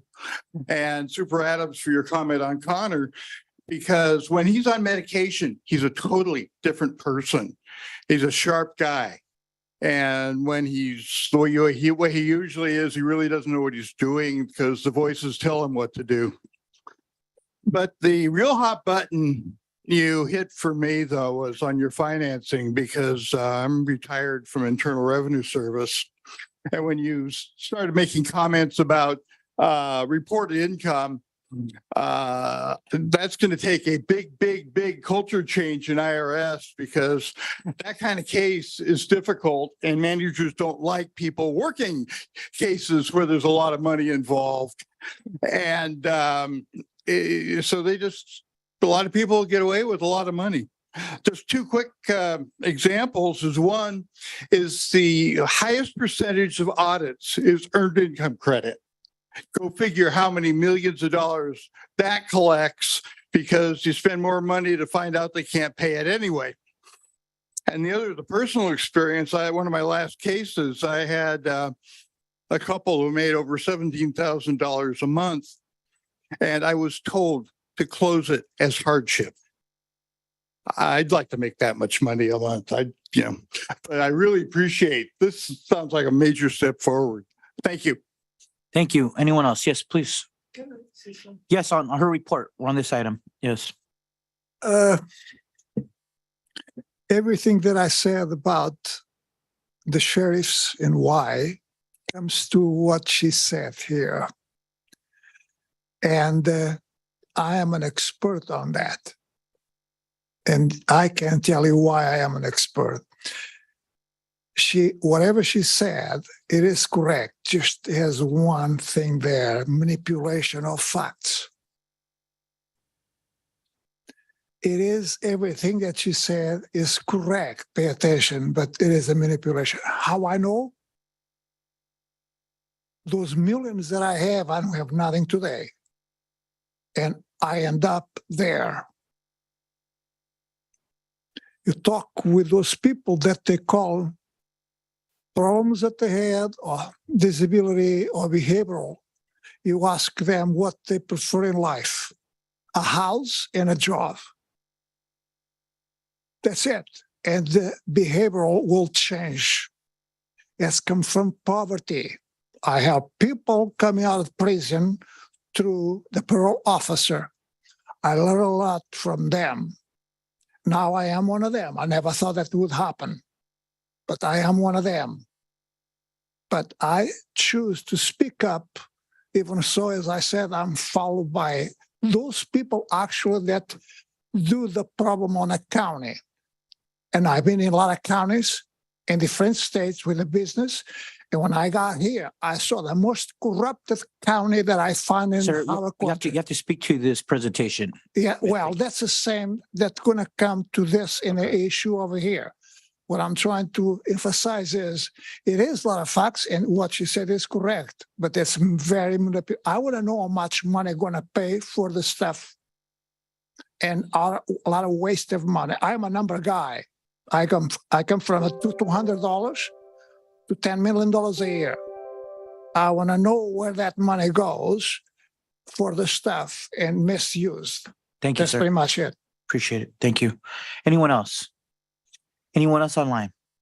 Okay, I think if there's no other comments from the Board of Supervisors, I don't see any other comments. So then this was just to receive a report and oral presentation on the MHSA fund balance. Thank you very much. Good You're job. welcome, Chair Aleo Yes. and members of the board. I did also just want to let you know that we are going to the Health, Housing and Homelessness Committee meeting on June 12th to talk about the Mental Health Services Act ballot initiative of the governors. And so that will be another presentation forthcoming, but in that subcommittee. Great. And the public could join that obviously on The Zoom or in public person. can join that. Yes. All right. Thank you very much. Appreciate that.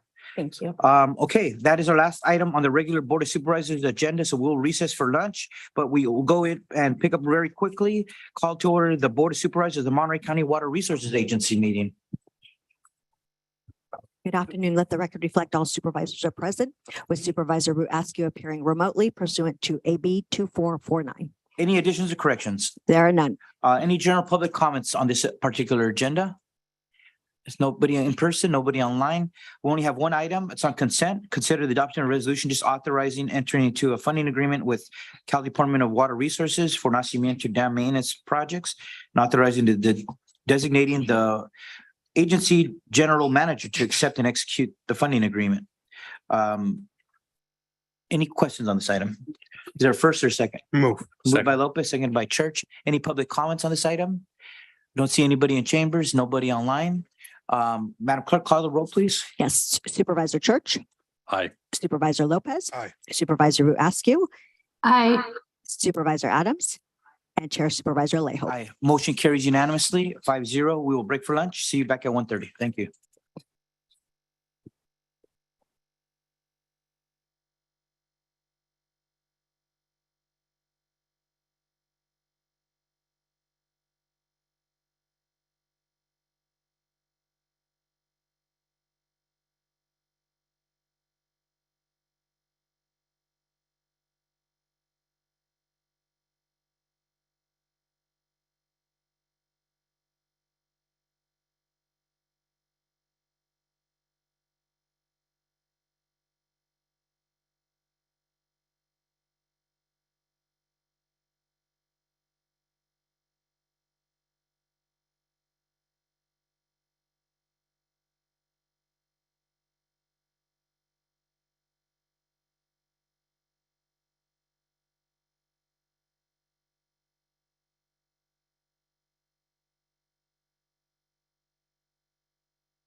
Mic 7 check.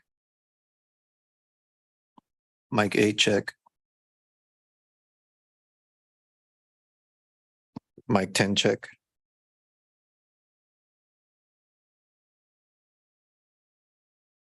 Mic 12 check. Mic 14 check.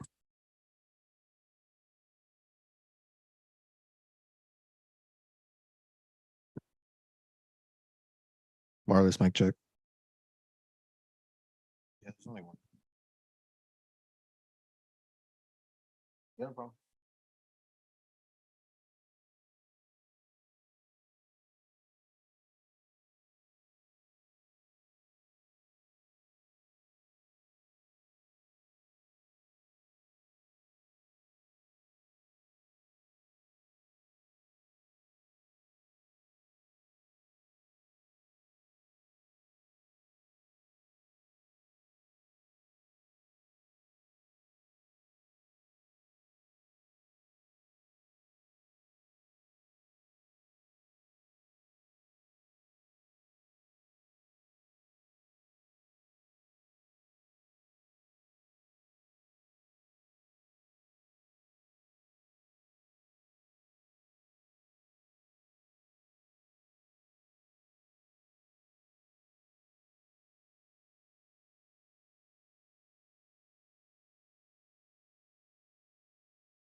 All right, it is 1:30. We're gonna call to order the Board of Supervisors meeting. If our clerk could call the roll. Yes, good afternoon. Let the record reflect all supervisors are present, with Supervisor Askew appearing remotely pursuant to AB 2449. Okay. Anything else to add to that? For the afternoon for Supervisor Askew? Joining. Yeah, just for the record, again, Supervisor Askew has a communicable illness and thus the just cause exception under AB 2449 is invoked. Thank you very much. Let's go to our announcement by our Spanish interpreter, Diego Celis. Muy buenas tardes, mi nombre es Diego Celis, seré su intérprete español-inglés, inglés-español para el día de hoy. Si está planeando hacer un comentario y necesita servicio de intérprete, por favor, hablar lenta y suficientemente fuerte para que yo le escuche. Favor hacer una pausa al final de sus oraciones para asegurarse de que tengo la oportunidad de interpretarle. Muchas gracias. Muchas gracias, Diego. We're going to go to our first scheduled item, item number 9.1. This is to adopt a resolution regarding the authorization to use general fund strategic reserve for up to $20,131,960. So we're going to go to Public Works, Facilities and Parks, Randy Ishii and Tom Bonigat, Assistant Director of Public Works. Thank you for joining us today. Thank you, Chair Alejo and members of the board. Tom Bonigat, Assistant Director of Public Works, and to my right is Randy Ishii, Director of Public Works. As mentioned, this item is to request your authorization to use up to $20.1 million of the general fund strategic reserve to help cash flow our repair and recovery efforts related to the March 2023 storms. And I do have a brief PowerPoint that I'd like to share, and I see it coming up, so I'll keep going. As you're all aware, we suffered extensive damage related to the March 2023 storms, primarily concentrated in North County, but Central and South Monterey County were also not spared. And this map just generally depicts the areas of that damage.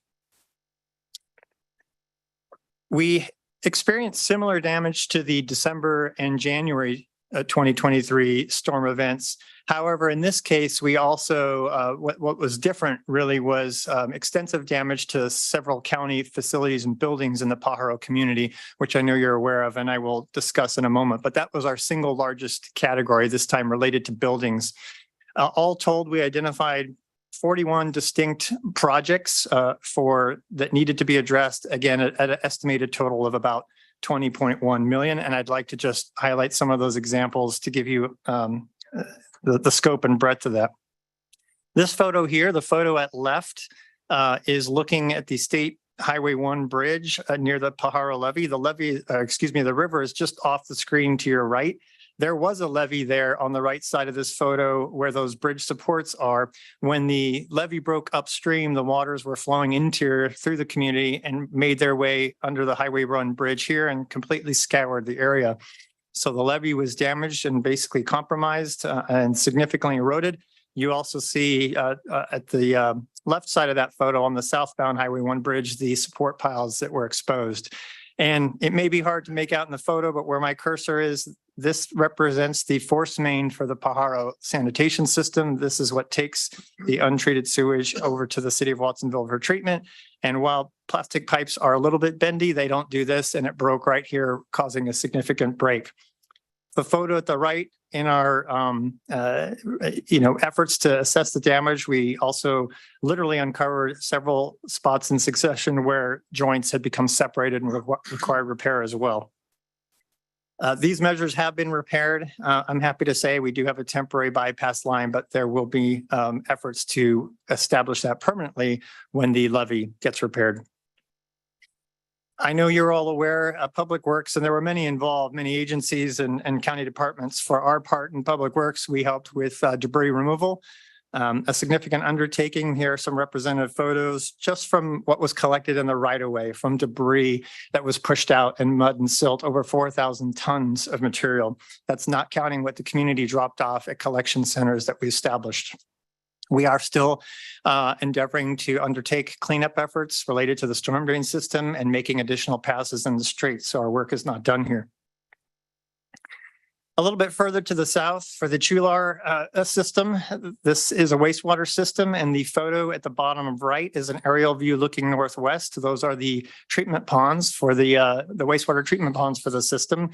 They're off to the far right there is Chular River Road, and if you notice, there's a lot of damage to the embankment. I'll talk about that in a moment.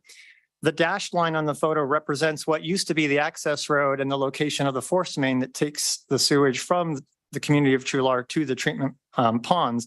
The photo at top left is an on-the-ground shot. There used to be a road there, and there used to be a force main, and the river does not normally flow here. It's actually supposed to flow in the background, but it decided to take an alternate course, and you can see imparted some significant damage.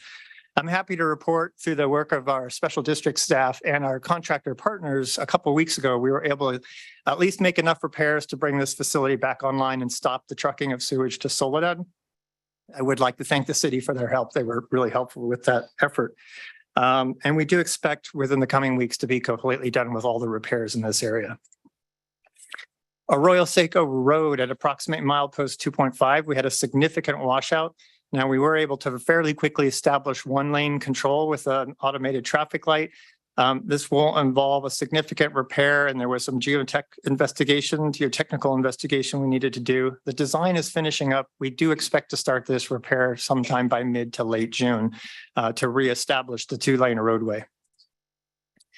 Poncho Rico Roadway in Southeast County.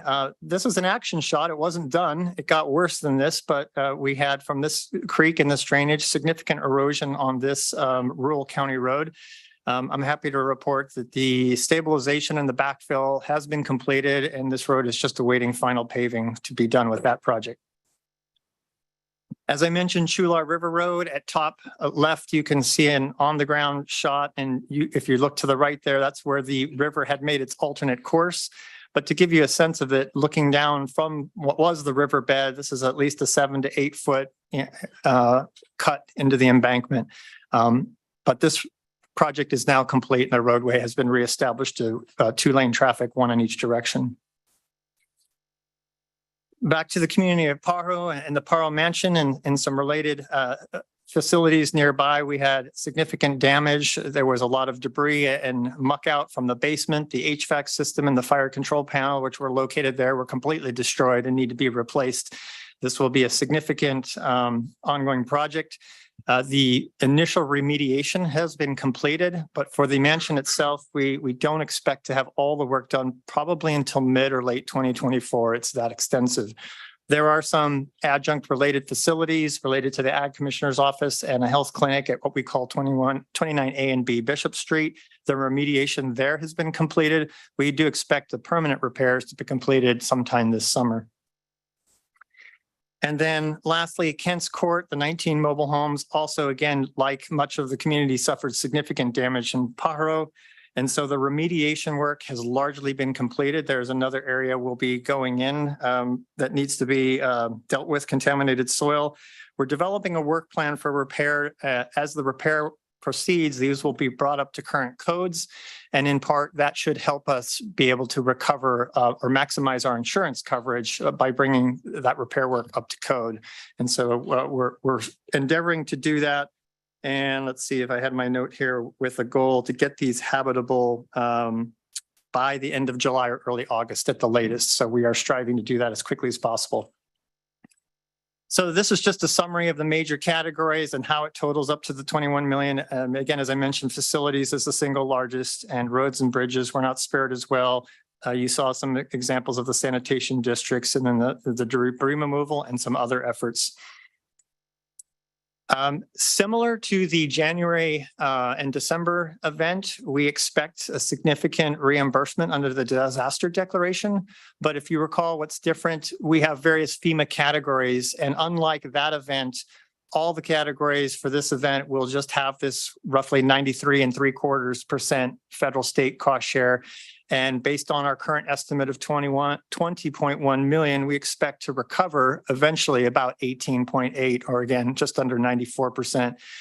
We should expect, though, about just under 2 million that the county will need to contribute under this formula for this event.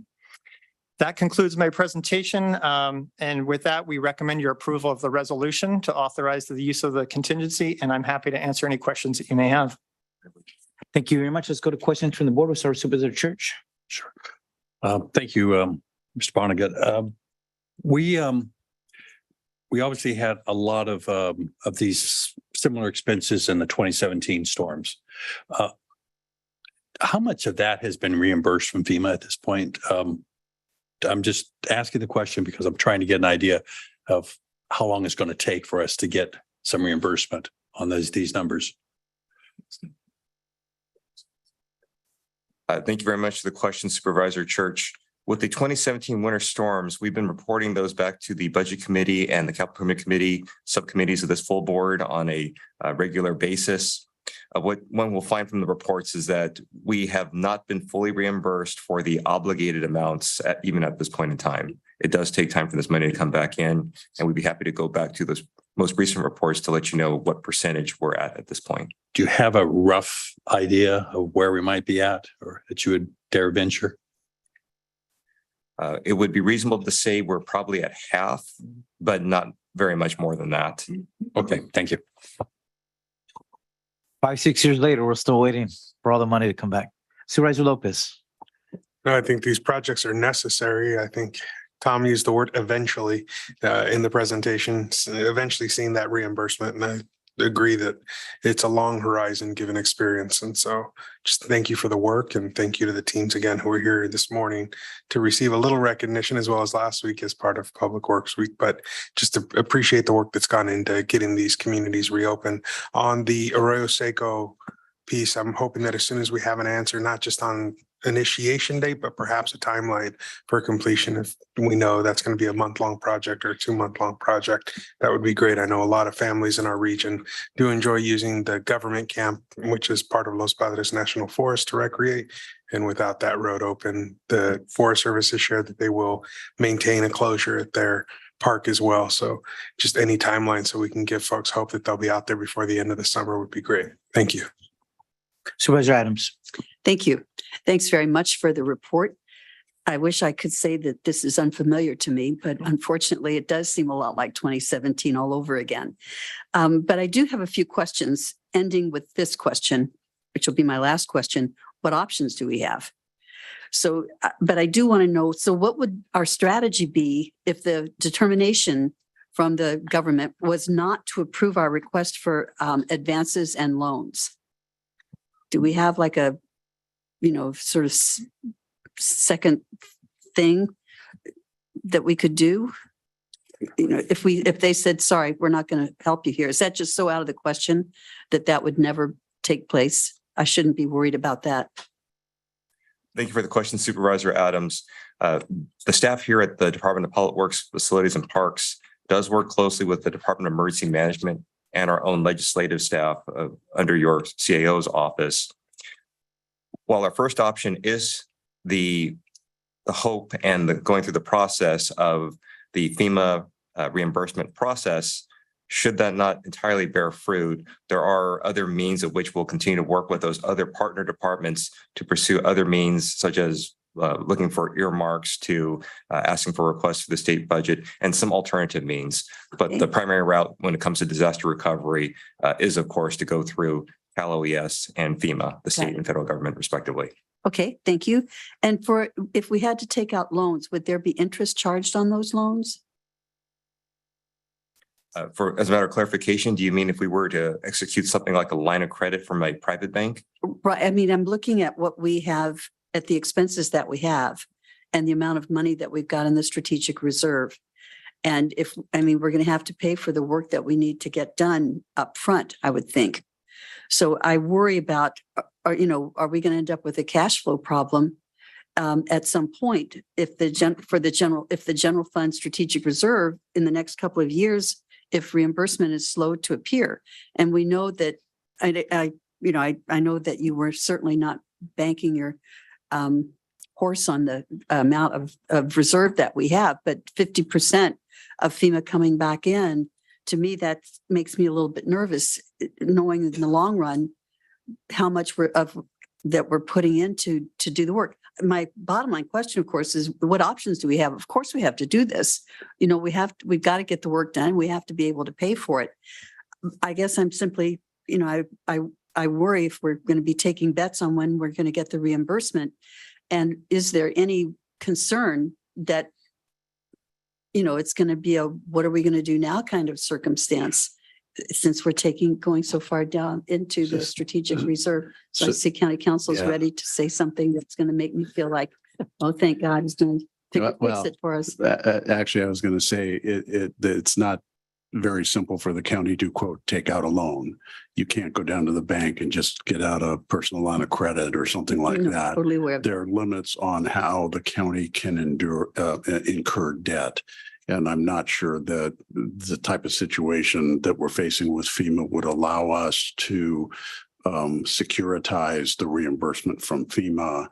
There may be a way, but that's basically what you'd have to do, is rely on incoming revenue streams to get cash up front. And I'm not sure we could securitize the FEMA reimbursement. Okay. And Supervisor Adams, if we may also add, we believe our budget office director may be on the line and could help impart some wisdom for your response. Thank you. Yes, thank you, Director Ishii. This is Ezequiel Vega. And I think that at this point, the county is not anticipating any cash flow problems with the utilization of the reserves. Obviously, it is a dire situation because the reserves will be to the lowest level that I have ever seen them.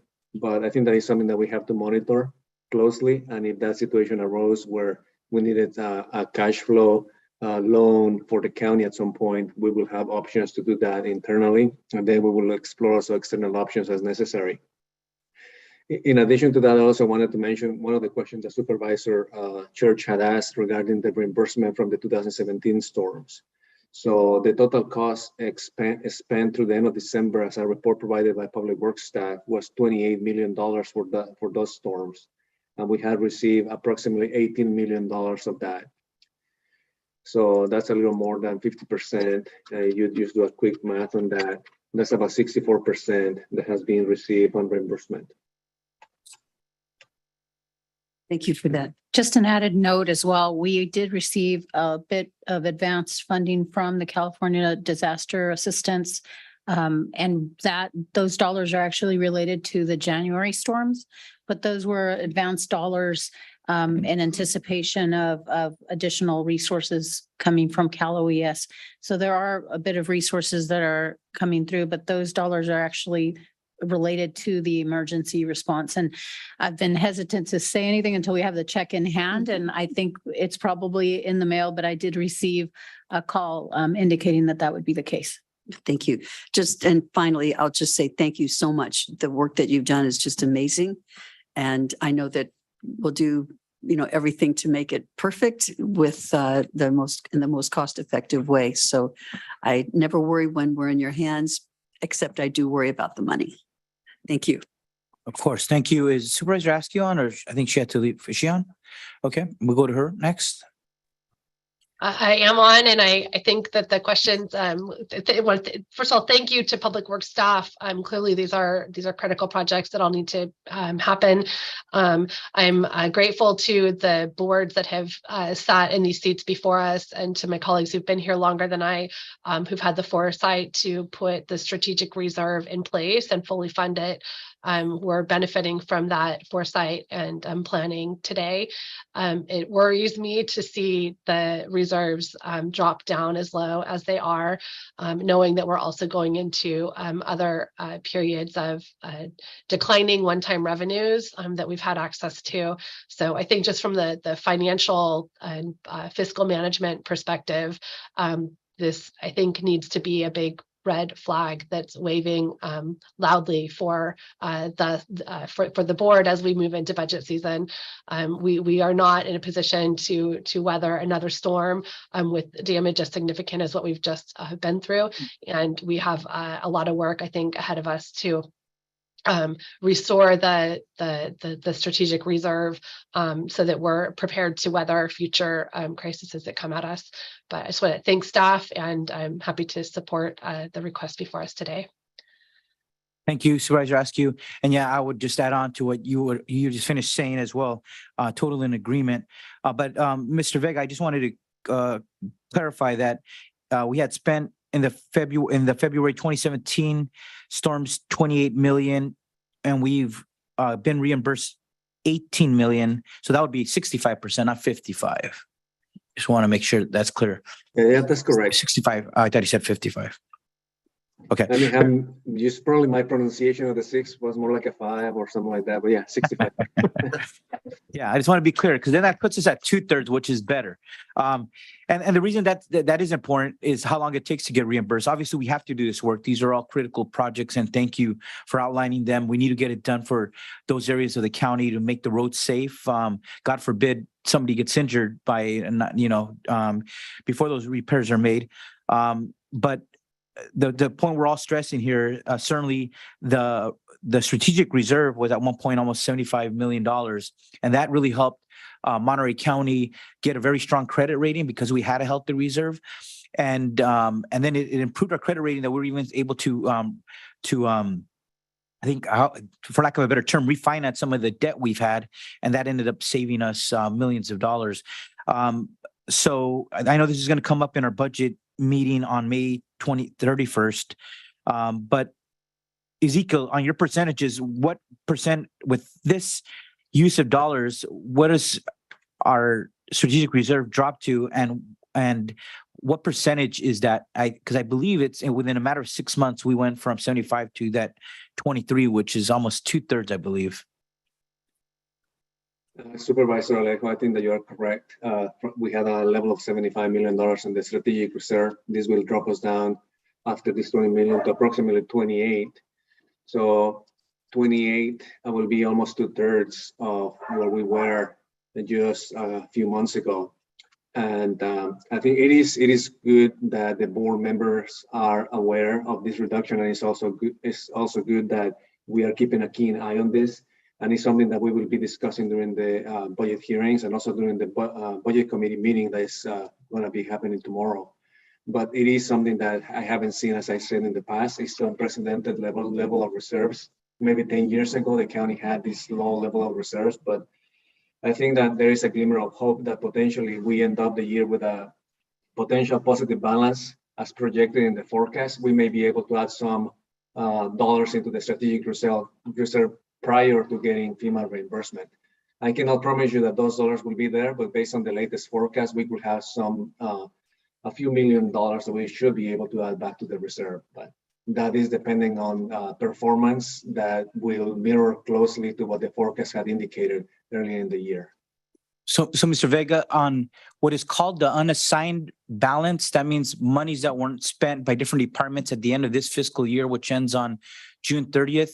Those dollars we made is that those dollars would go and replenish the strategic reserve to at least help put additional amount in that going into the next fiscal year. Is that correct? That is correct. So if everything works out as forecasted, we will forecasting that we will have an additional $20 million that will drop to the unassigned fund balance at the end of fiscal year 23. Obviously, many things have happened since that forecast, but let's assume that that was still will hold true by the end of the fiscal year. Then one of the recommendations that is in the budget book that will be discussed during May 31st is that we will have a first priority to replenish that strategic reserve from that unassigned fund balance. So potentially we could see a significant growth there. But it is something that we just have to keep a close eye on, make sure that departments continue to manage as they have in previous years, being judicious with their management of their resources. And I think that we could potentially have a few $1 million added to the reserve by the end of this fiscal year. Great. And I just putting that out there, even though we come up during the budget hearing, just so we know that there is some possible relief to replenish the strategic reserve in light of this action that we're taking today. And the reason for us that's important to watch is that if there is another emergency, we are dealing with another emergency now with the over 200 residents in the Royal Oaks project having to try to help them out. Then there's some cost to the county for that. But if there is some other major or disaster, hopefully not. But we have to always prepare for the worst case scenario in the next fiscal year. So that's important. I want to go take this to the public for any comments from anyone in chambers first, and then we'll go to those online. I don't see anybody in chambers, anybody online. Okay, we'll bring this back then for a motion and a second. I shall move to adopt this recommendations. Moved by Church, second by Lopez. Any further discussion? Seeing none, we'll call the roll, Madam Clerk. Supervisor Church. Aye. Supervisor Lopez. Aye. Supervisor Ru Askew. Aye. Supervisor Adams. Aye. And Chair Supervisor Alejo. Aye, motion carries unanimously 5-0. Thank you very much. Appreciate your presentation and all your dedicated work. We will go to item number 10, receive a report and recommendations to the county CAO regarding the proposed 2023 reductions for the Monterey County Cannabis Program due to declines in available cannabis tax revenue and provide direction. Thank you, Mr. Chairman. Let me get my computer going here, and I'm going to share my screen. If I could. And there we go. And I apologize for the small size on the screen here. It's a little easier to read over here, and I think the board members have hard copies in front of you. Let me just open this up. And I'm joined today by Joanne Iwamoto, the Cannabis Program Manager, and Karina Bokanovich. And Joanne, of course, if there are really detailed questions about the operation of the program, Joanne can answer those. And Karina was very helpful in putting together the chart that you're looking at and in coordinating this report. So I want to thank them both. We're here today to seek board direction regarding possible reduction scenarios for incorporation into the FY 23-24 budget related to the cannabis program costs. County budget hearings, as you know, are next week, May 31st and June 1st. And we're seeking your direction today to understand how to incorporate potential reductions into that budget. By way of background, I know the board's well aware of this, but just to state it for the public and for the record, there have been declining cannabis tax revenues rather significantly as far as coming into the county. There are a variety of reasons for this, but some of them that we mentioned in the staff report are the lowering of tax rates that's occurred understandably to try to assist the industry in a difficult time period, and also extended and various payment plans, which have also been put together to assist the industry during a difficult time. The dilemma there is that it makes it very difficult to predict with certainty the revenue stream that comes in to fund the program. I know that there was a presentation at your budget workshop in April about the cannabis program. And the board at that point directed that we work to incorporate potential reductions into the FY 23-24 budget. And we were asked to look at a couple of different scenarios. And what you've got before you today is roughly a 20%. It's a little more than that, 20% and a 40% reduction scenario, two different scenarios that are additive in a way. The process is that over the past month, the CAO team met with each department head that makes up the cannabis program. And those are the auditor controller, the treasurer tax collector, the sheriff, county council, the housing community development director, the health director, the district attorney, and the cannabis program manager is not a department head, but is a key player in this. Reduction scenarios were discussed. The department heads that are affected by this in the program may wish to speak to the board today and may be in attendance and may have further comments for you. So the scenarios that we have before you, and we've given you a hard copy of a chart today. There was a slight change made to the chart that was attached to the board report, and it showed in the way that indirect costs or overhead are totaled up.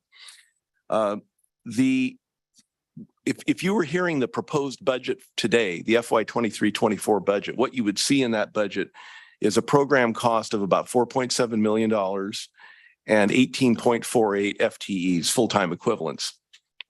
But that's before the action that you take today. In other words, that's the precedent really that we're looking for you to give us direction on. So the two reduction scenarios that we have before you, as I said, one is 23% and it totals a little over $1 million, $1.12 million. And it would remove cannabis tax revenue funding for the various departments' overhead or indirect costs that are normally paid for or have been paid for with cannabis tax revenue.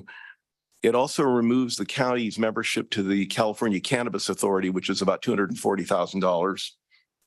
And it also, kind of a late breaking development, late last week, the health director, Elsa Jimenez, indicated to us that she was going to withdraw her request for funding to environmental health inspectors from cannabis. So they would not be 100% cannabis dedicated. They would be moved into the regular environmental health workforce, and they would do the work that an environmental health inspector does with cannabis, but they would do other work as well. And she asked me to indicate to you also that she does have a request. It's not reflected today. It'll be heard in the budget hearings next week for funding of $150,000 for cannabis-related education for youth, health education.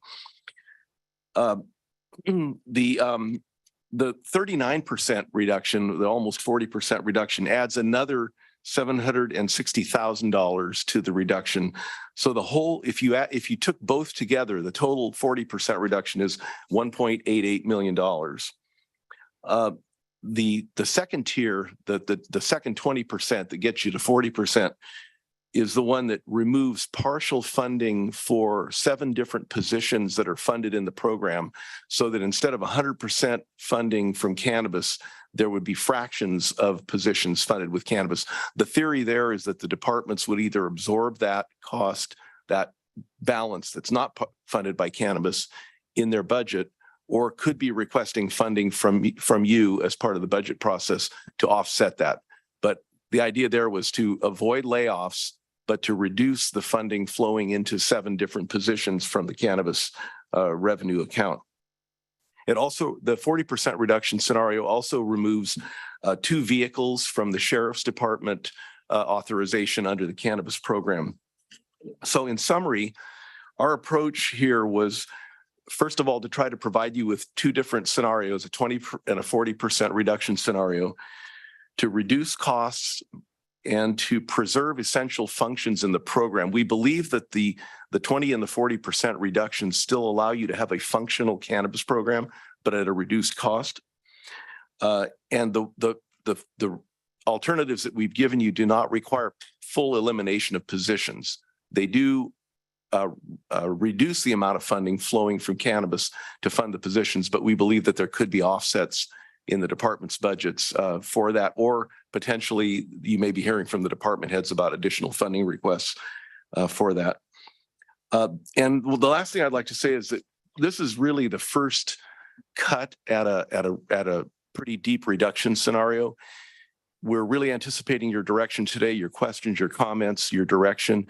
There may be other adjustments that are going to be required as the year goes on, because we really don't know where the revenue is going, and we want to be aware of that. We'd like to be able to come back to you if need be during the year for further updates. So thank you, Mr. Chairman. That concludes our brief report. I'd be glad to answer any questions you might have. Thank you. Ms. Iwamo, do you want to add anything? Okay. Is there somebody from CSAC, CCA that was invited or was? I believe Mr. Turner had told me he was going to. Yes, I think he's behind you coming forward. I heard he might be here in person, so I'd love to hear from you. Thanks for your time. As the CCA is on the chopping block. Yeah, here, it is. Unfortunately. Yeah, it's, Yeah. well, and I understand. I don't want to belittle the difficult choices you guys have to make in terms of your overall budget. I know there's a lot of counties that are hurting. And so I will just speak to a couple of things. CCA, as you know, Monterey was a founding member of CCA and has been integral to the program as it has operated. And we actually stand up Monterey's program as one to look to for other counties because the programmatic staff does a pretty good job of integrating the compliance aspect, tax compliance, as well as the inspection aspects to it. Now we happen to believe that part of the CCA message is the data analytics platform that we provide. That's sort of the heart of CCA, helps reduce the overall costs of the program because it helps focus staff time on anomalies within the track and trace data set. And so in that sense, although it is a cost, I understand that, it helps make staff's time more efficient and more focused on ensuring compliance within the program. So that said, I would at least draw your attention to one thing about CCA, which is there are two aspects to the program, which is your membership and then the data analytics platform. If I could be so bold as to maybe suggest if we can't preserve the data for now, at least maintain the membership. It's $7,000 for a quarter. We have legislation pending right now in the legislature to try to seek support for funding the program to every county, every city in the state to be able to provide not just the access to metric data, but also the analytics and the aggregated data that we make available, the ag reports that we help the county provide, to make that more readily available across the state. And so, we are pursuing that right now. It's, in the legislative process, we're on the assembly floor right now. So we're hoping to continue to move that. You guys' continued participation in CCA really is kind of critical, for us programmatically, but also, to try to continue to pursue that. But I'm also happy to answer any questions about CCA you might have too. So Yeah. Thank you very much for being here, for coming all the way to be here in person. Absolutely. You could have done Zoom, but it shows how you prioritize this on behalf of CSAC. So that's very much appreciated. But we'll ask you and Joanne maybe just some questions on that, because this has been a point of contention here for some years, as your predecessor, Fernando who knows very well. But I wanted to go to Ms. Iwamoto, because I know these are all tough choices. It has been very clear to me as a former member of the Cannabis Committee and hearing from all the staff that provide the oversight, that provide the program for the industry, that it's been a critical tool to have the data as part of their work. As you were mentioning, Ms. Iwamoto has mentioned that several times, so as has the DA and other agencies that utilize the data and the database. So I wanted to see from Ms. Iwamoto, how is this going to impact your work, even though the work is less because some of our businesses unfortunately have closed, but nonetheless, as being able to carry out your work and your duty, not only yours, but the other staff that utilize this data, how will it impact your work moving forward? And secondly, you had mentioned that there's some talks with the state about having greater access to their system. And you had previously posed the question whether allowing at least another year in the CCA, as we have been doing, would be helpful until that transition time could happen, where the state might make their data available to Monterey County. Thank you. Joanne Iwamoto, Cannabis Program. So kind of looking at this whole picture of the decisions that you need to make today, I think it's really important that the board decide what type of program you want here in Monterey County that addresses commercial cannabis. We've been at this now for about 5 years. And I think, and I do agree with Greg, Monterey County is known. We're known to being strict. We have tight regulations and we abide by them. And we do so through the process of compliance. And with I've read in the report that was prepared by the CAO's office and the attachment, I feel that the compliance arm of the program is really going to be crippled in the sense that what began as a collaboration between 9 county departments, what also included a very strong compliance arm, meaning that we had inspection staff. We go out as a team, we go together, we send one correction notice, we follow up, we have multiple number of meetings with the operators. Losing the 2 environmental health specialists and then leaving maybe 2 code compliance inspectors, there is definitely going to be a void on metric. Now, if we don't have the NCS platform, which I kind of refer to as, it's kind of like the 5-star Michelin restaurant. I mean, it has everything that you can imagine. I can call up Adam Crabtree on a dime, no matter what time of day, and ask him for information, specifically the information that's presented in this report when it had to do with sales. That is not something easy to go after, but we were able to do that with his assistance. Now, given the fact that the DCC has made several strides to provide locals with some type of access to metric, I spoke to the interim DCC director 2 weeks ago. She actually called me up and she wanted to have a conversation because I was very concerned about losing access to metric through the platform. They are going to provide what they call a metric reader, and all the jurisdictions are going to be able to have access. We are somewhat familiar with the spreadsheets that will be sent to us, but again, it's going to take us time. And I'm really more concerned about staffing because we have shifted the compliance inspection kind of arm to really focus on metric, because that's where you're finding the variations. You could find diversion, you could find inversion, but that's where you find it. So that is my concern. It's more about, I see a reduction in staff. I see possibly the removal of this platform that we've relied on for 5 years.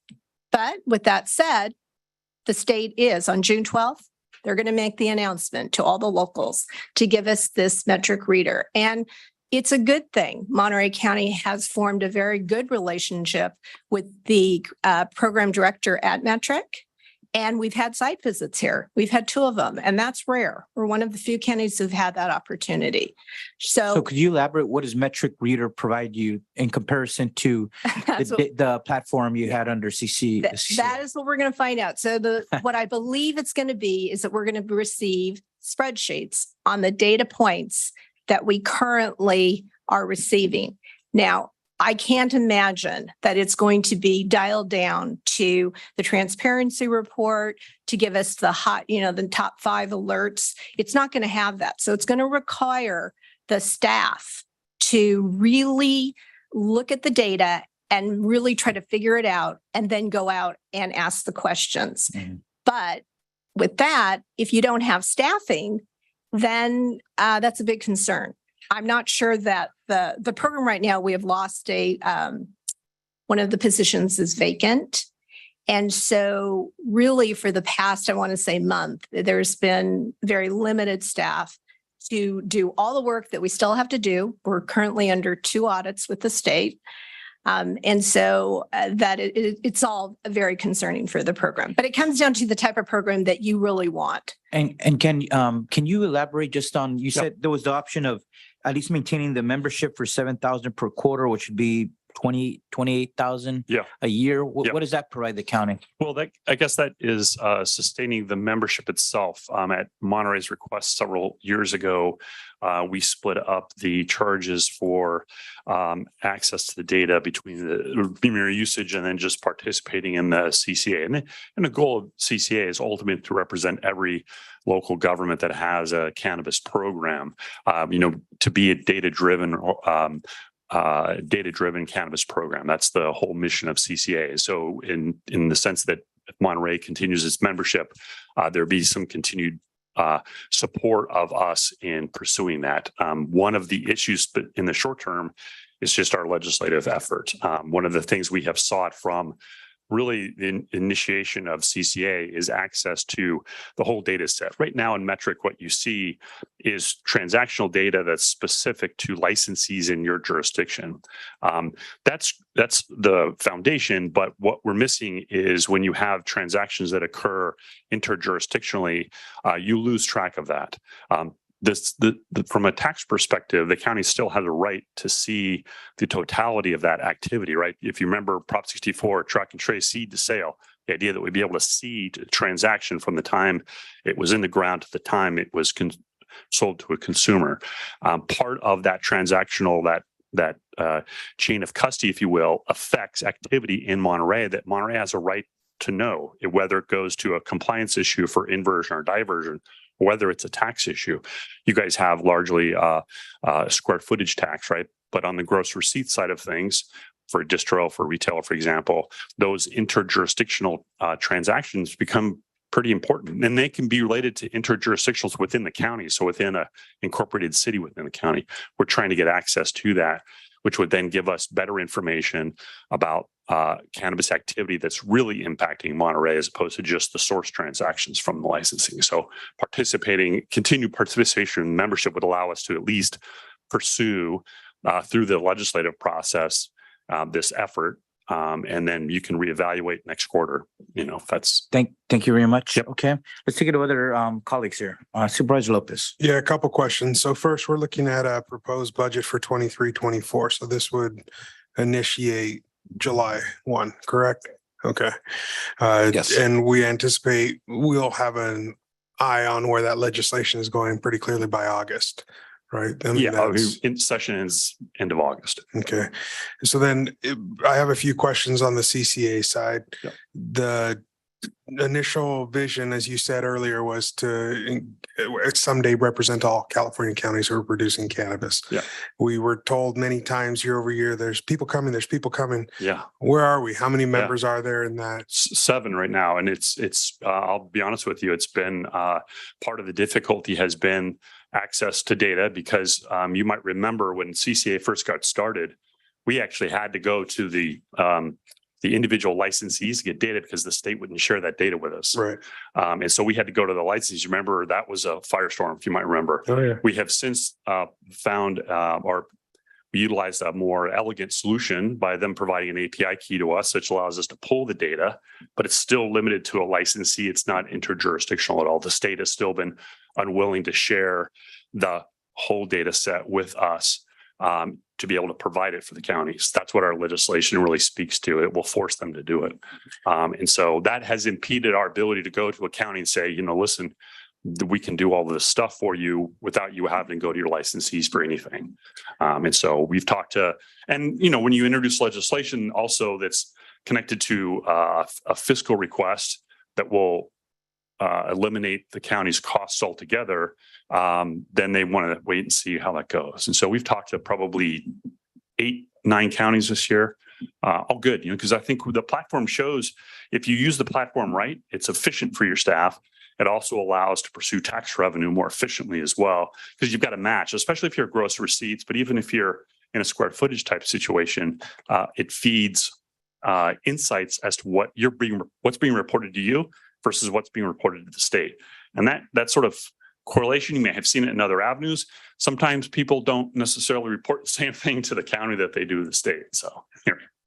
So I agree. Going back to the original firestorm, the major challenge was that we were doubling the work for the actual industry with multiple laptops and having to hire two times as much workforce in order to input the data, which was not sustainable. So I appreciate that move. My second question here is, what is the overall budget for CCA? Well, we have, I'll put them, it's 1.1 million for last fiscal. I apologize, I didn't look at it before I came here. I think it was about 1.1 for last fiscal year. And that gets broken up. We have overhead, which is basically just some staff time, consultant staff time. Most of the budget obviously goes through to the data analytics platform. So we're about just under a quarter of the overall budget. So looking at that, I think just a comment then is, maybe it would help the state legislation if we do pull back and we show that it's needed, but we can't afford it, which I think is our reality given the numbers in front of us. But I appreciate the input. Fair enough. I just only, so maintaining the participation would help. So anyway, appreciate that. Yeah. Any other questions? Let's go to Supervisor Adams. Oh, Yeah, thank you. I don't think anybody wants to make cuts in any part of our budget. And this, as we look at this, what you're bringing forward is one element within all of the parts of the presentation that we're receiving.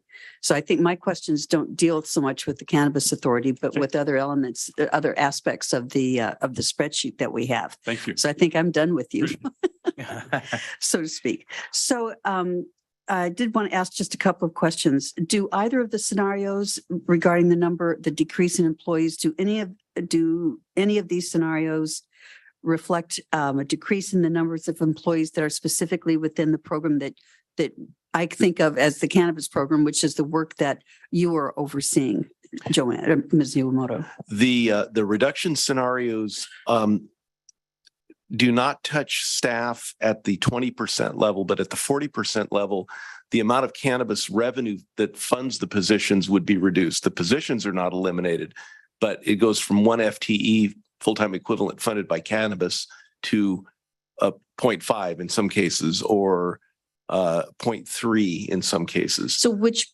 positions are those? So for example, looking at the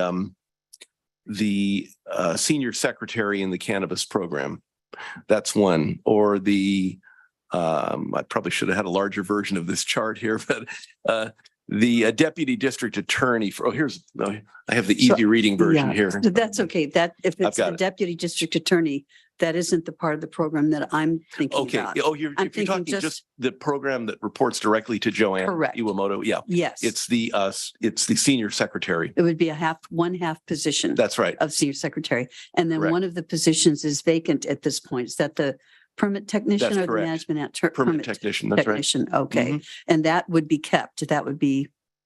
That position would not be eliminated. That's correct. Okay. In this proposal. That's right. Okay, great, good. Thank you for that information. That's important to me. And then I think the last question that I would have is that, and before we go to the public, which I'm really interested in hearing, are we today going to be deciding between a 20% or a 40% reduction? That's really what we're looking I at. think it's 23. 23, yes, it's technically, either yeah, when you add it 23 up. to 30 or 39, essentially. Okay, all right, thank you. So I think I'm ready to hear from the public whenever you're ready to do We'll go to that. Supervisor Church and Supervisor Askew first. Church has no comments yet, and we'll go to Supervisor Askew if you have anything. Yeah, I think clearly there's a lot of work that's gone into getting us to this point and to recognize that there is reduced revenue coming in from cannabis. It's a little bit, I feel like I'm really relying on a really honest conversation and honest feedback from our department heads who would be affected.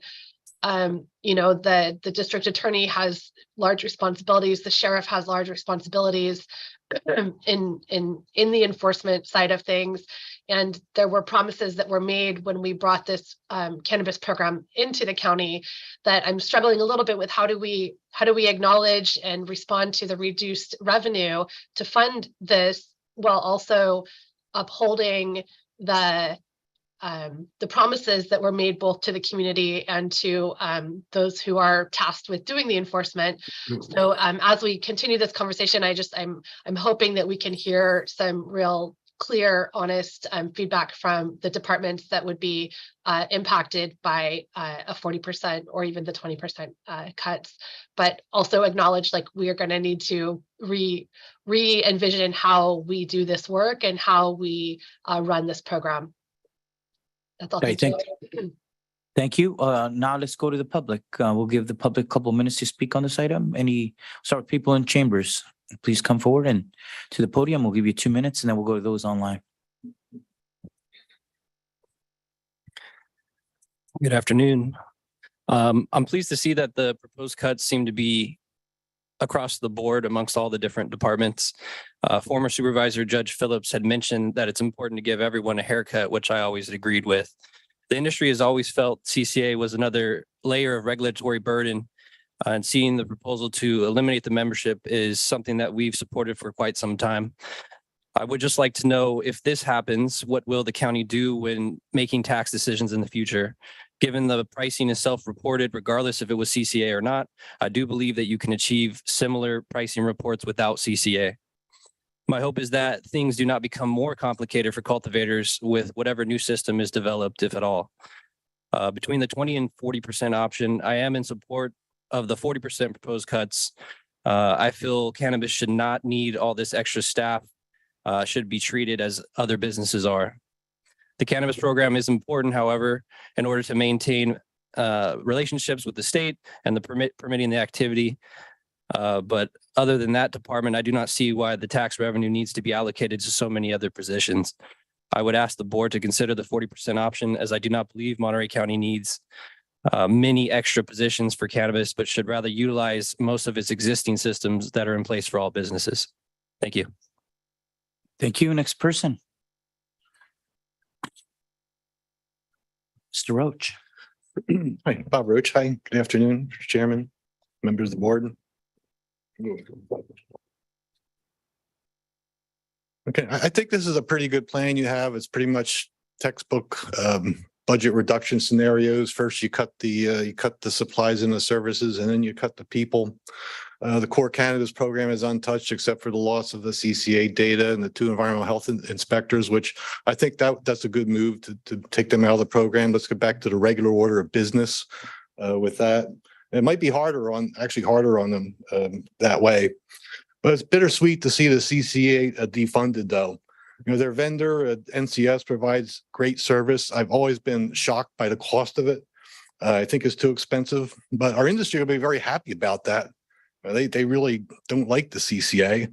I think we're losing the visibility on the data, which, although it's imperfect, is the best available information. I mean, that's a loss for the enforcement program, for the cannabis crop report, for the industry, and for the public. I mean, I've been following the CCA for a while. I've attended many of their board meetings. I'm like the only public member there.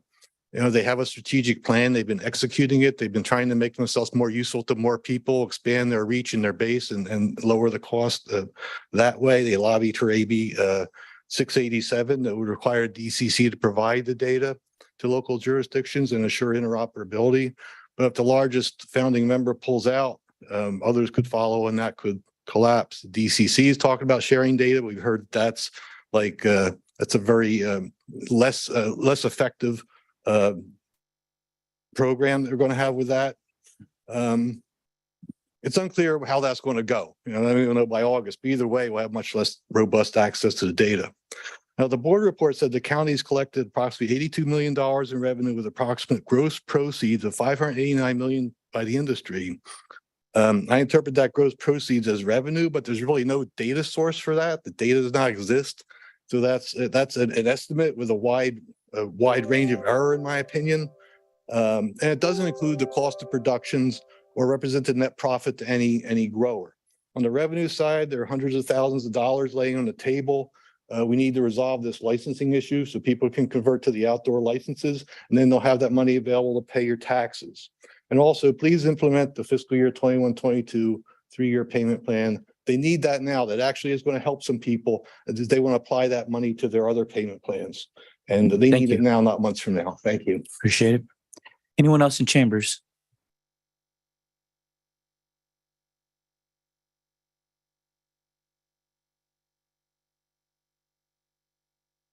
Good afternoon.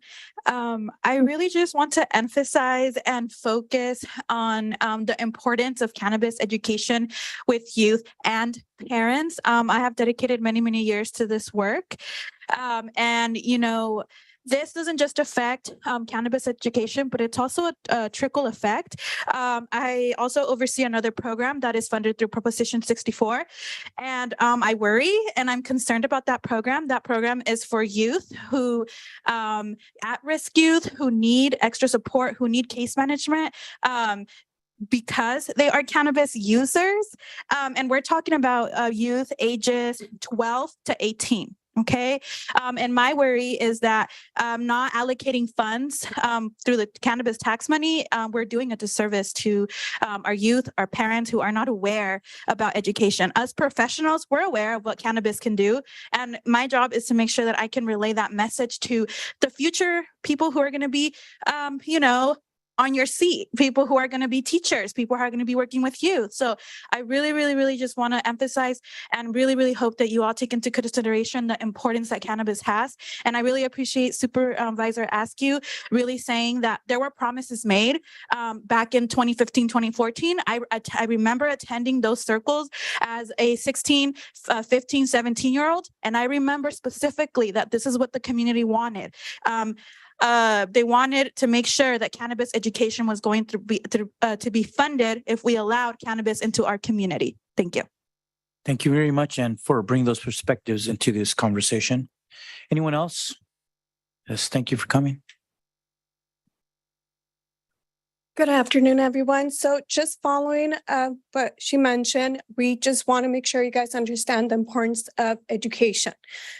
We just last week had an event in South County, and I had a youth who shared her story that had several overdoses, who actually went into coma for 3 days, and she started with cannabis. We need to be able to educate our youth, our parents, because right now, again, we work with youth, and what we have heard from there is that right now cannabis is acceptable. If they want to use it, they could get it in minutes. I mean, a quick text message. So it's really important for our youth to really understand what they're putting in their body, for parents to understand what's out there for their youth and that they could get it within minutes. Youth are getting it not only from the streets, they're getting it from their own family members. So please just take into consideration that we need these funds to educate our communities. Thank you. Thank you for your raising that as well. Appreciate it. And I have some letters. You can hand it to our clerk there. Thank Oh, she'll distribute it to us. Thank you for sharing that. Yes, next speaker, please. Okay, so I'm Eloise Shim, and I just wanted to, I'm sort of curious because they allocated at the Salinas city level $200,000 recently for the tax assessment and monitoring of cannabis. And I thought that was excessive. I thought that the cities would be collecting the money through their city staff.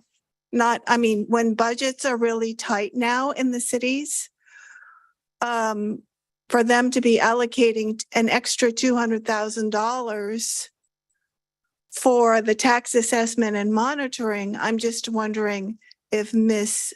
Iamoto knows if other cities, if it's the regular practice that the city collects the taxes and monitors it, or do they put it out to contractors?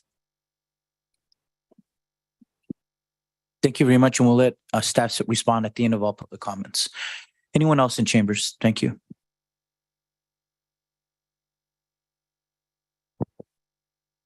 Right. Good afternoon. My name is Jorge. I work for Sun Street Centers, and I specifically work in the Salinas area. I just wanted to let you guys know that when deciding on these cuts related to cannabis tax revenue, with so many priorities like jobs, to also keep in mind and please consider youth education around prevention, just because even recently, I know that my colleagues have been mentioning some of the things that they've seen in their own cities.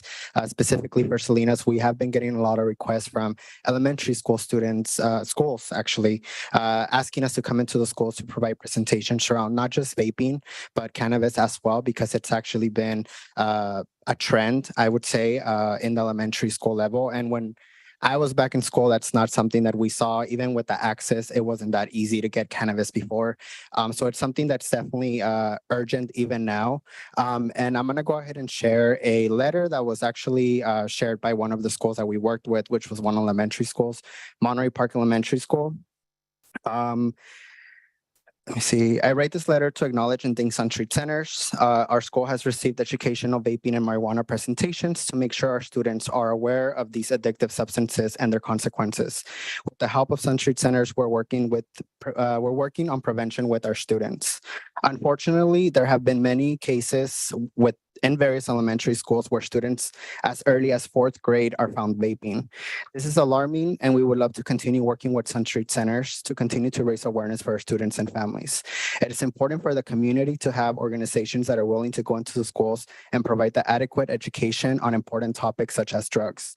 We hope to continue working alongside Sun Street Centers and to provide education for our students. So again, just keeping that into consideration. And I hope you guys, again, keep that in mind. Thank you so much for your time. Thank you very much, sir, for your comments.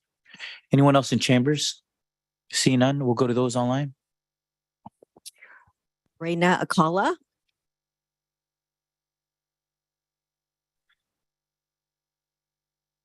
Hello, good afternoon, Board of Supervisors. My name is Reina Alcala. I'm the Director of Prevention with Sun Street Centers.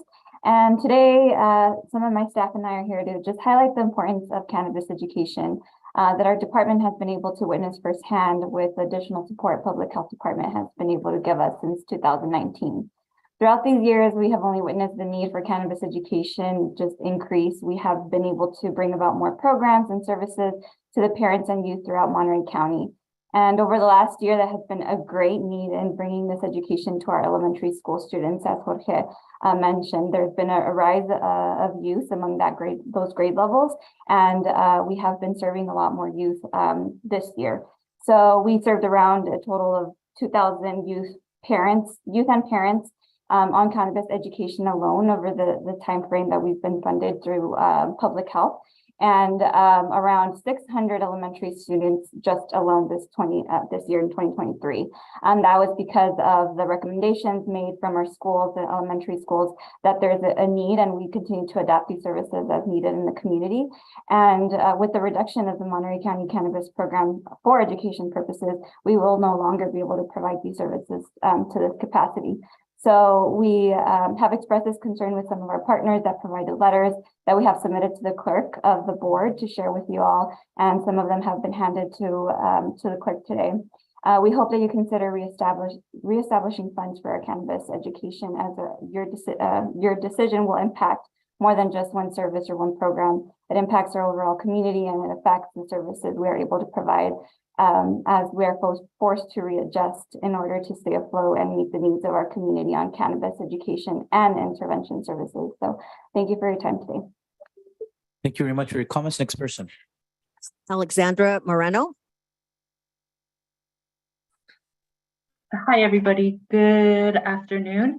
I would like to say that I believe cannabis education is very important, especially because as a prevention coordinator, I go to all the schools, and I've noticed that we've been going to lower grade schools, which is elementary, and the principals do say, there's 3rd graders that are talking about how cool it is to vape and how cool it is to smoke marijuana because they see their older brother, their older sister, their uncle smoking. So I believe that educating our youth, little as 1st graders, is a great thing. And we really need the education, even for the parents, because there is a lot of parents that don't know what is out there, or they don't care. So we need to educate them too, as the risks that their kids are being exposed to. Thank you.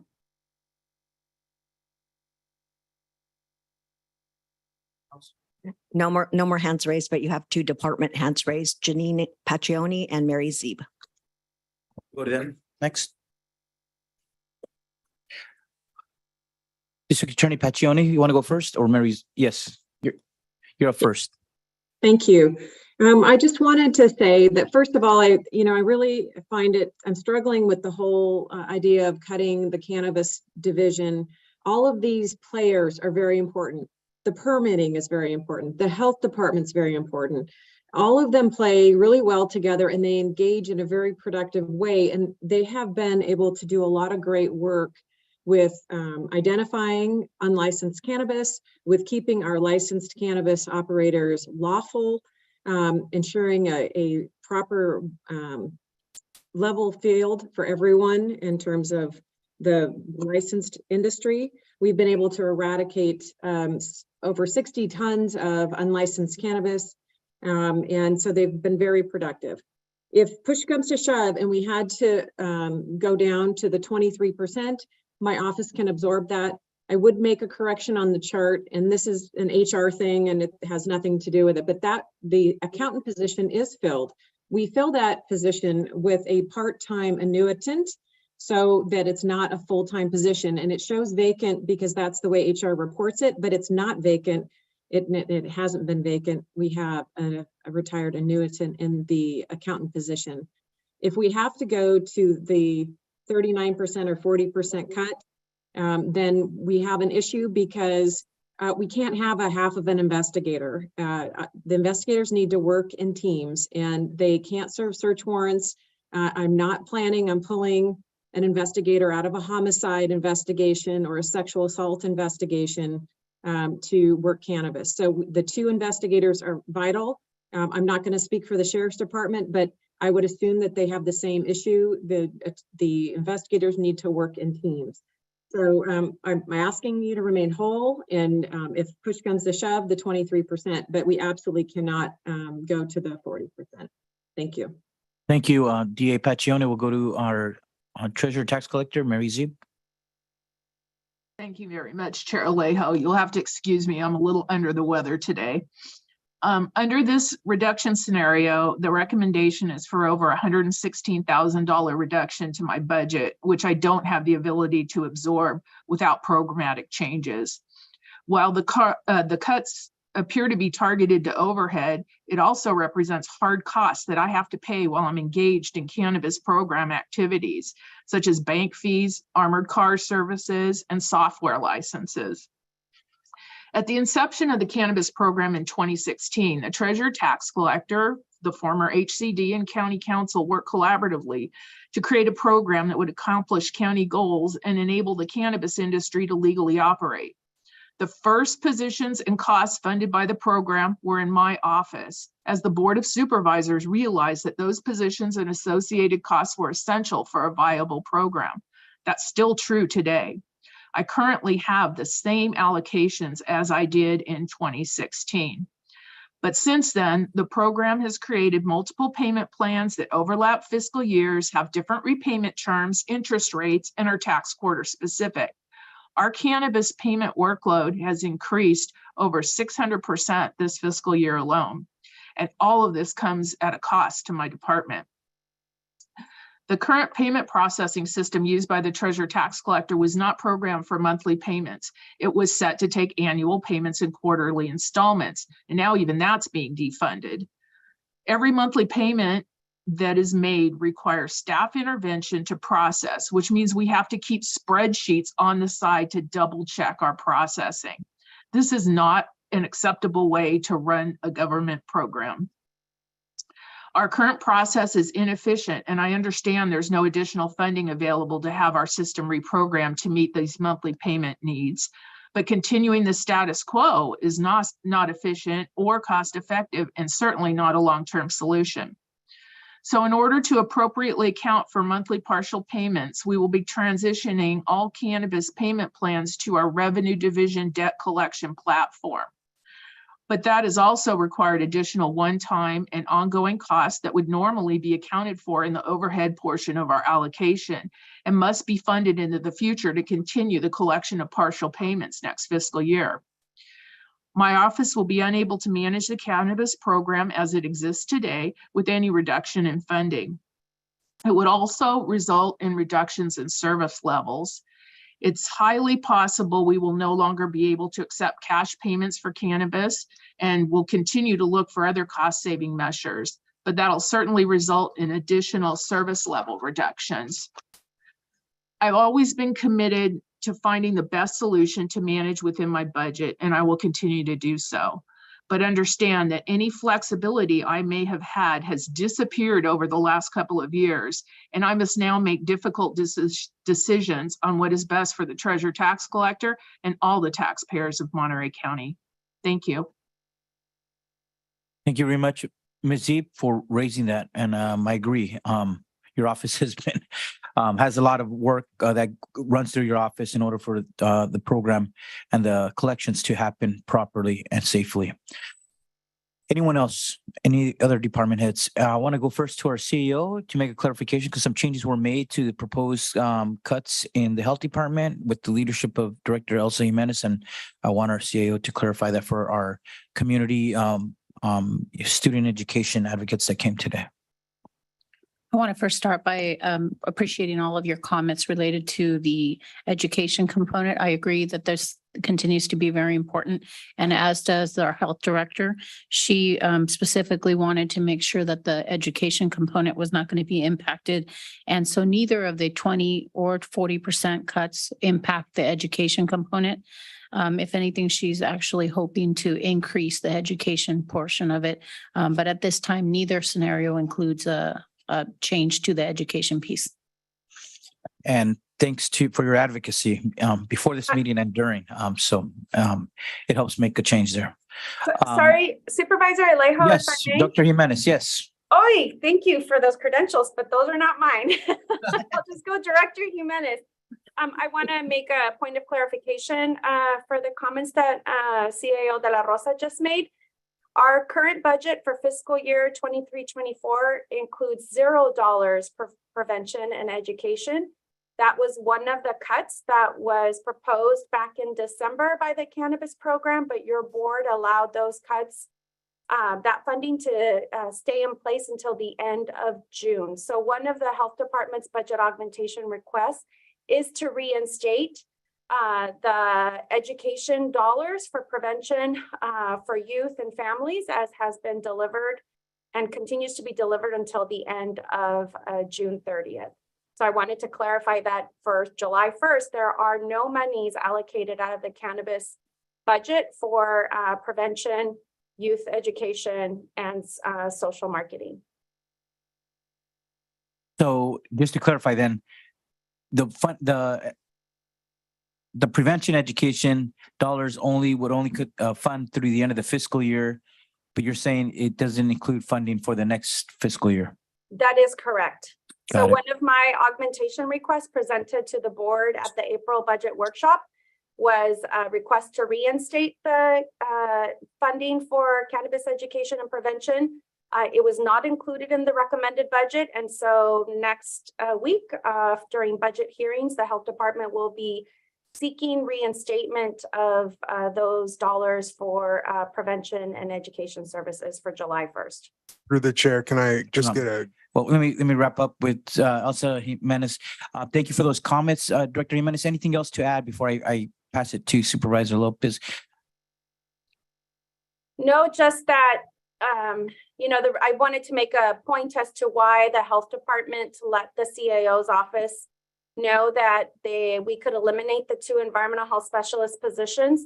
One of our environmental health specialists was recently promoted. It doesn't look like this funding source is sustainable. And so we are electing not to fill that vacant position. And as I have stated before, you really need 2 environmental health specialists, just like you need 2 individuals from law enforcement, 2 individuals from our housing and community development program to be able to have an effective compliance program. And so we will continue to support cannabis program efforts the way we have been up until June 30th. But come July 1st, the health department will treat all cannabis permit applicants the way we treat all other individuals, and we'll continue to support the industry through our land use program, through our hazmat program, through our consumer protection, et cetera, and issue health permits where state law requires them for this industry. Thank you very much. We'll go to Supervisor Lopez before I go back to Giovanni Wamoto to respond to any public comments. Yeah, Director Jimenez, the question was just clarity on the comment you made on that reinstatement. What was the amount? The health department's budget augmentation request was for $225. I plan on asking for at least 150, May 31st. I think with 150, we would be able to continue a similar level of prevention and education services. We did receive and will be coming before your board for acceptance of a Prop 64 grant that will help to support some of the cannabis education services that were currently being supported by the cannabis tax. And so we'll shift some of those services under our new grant program. And then the department will be seeking just $150,000 for July 1st to continue our youth education efforts. So clarification again, so that 150 would be inclusive of the chronic disease prevention coordinator or on top of that cost? On top of. Okay, thank you.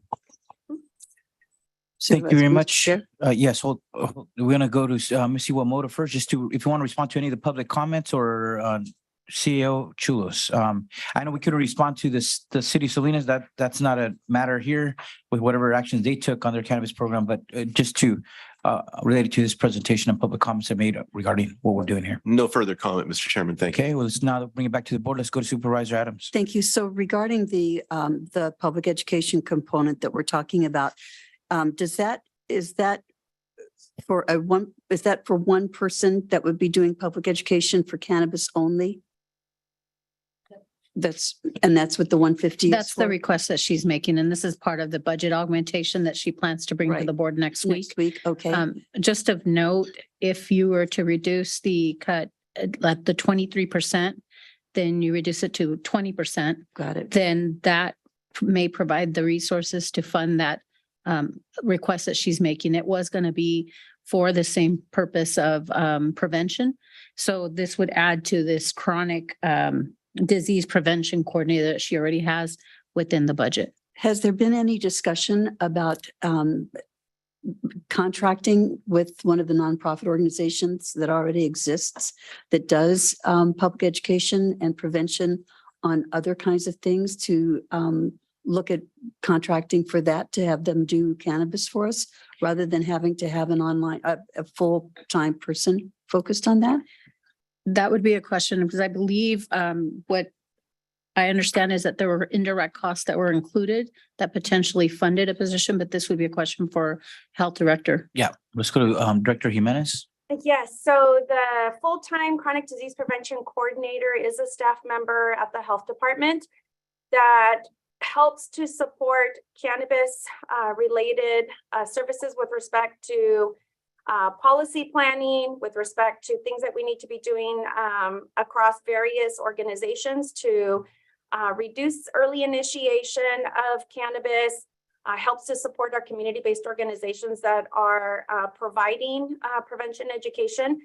Currently, Sun Street Centers, as the speaker spoke, are one of our contractors that helps to deliver those services and will only be funded through the end of June 30th. So the health department's budget augmentation request, it would be to reinstate the service agreements with our community-based organization partners to continue to deliver the education that's needed in the schools and in the community with families and other adult caregivers. Is that in addition to the 150 for the staff person? Correct. And do you know what the total is? So it would, right now, under the 20%, it looks like they're leaving me 137,000. So plus 150, almost 300,000. Great. Okay. Thank you. Okay, let's go to Supervisor Church or Askew.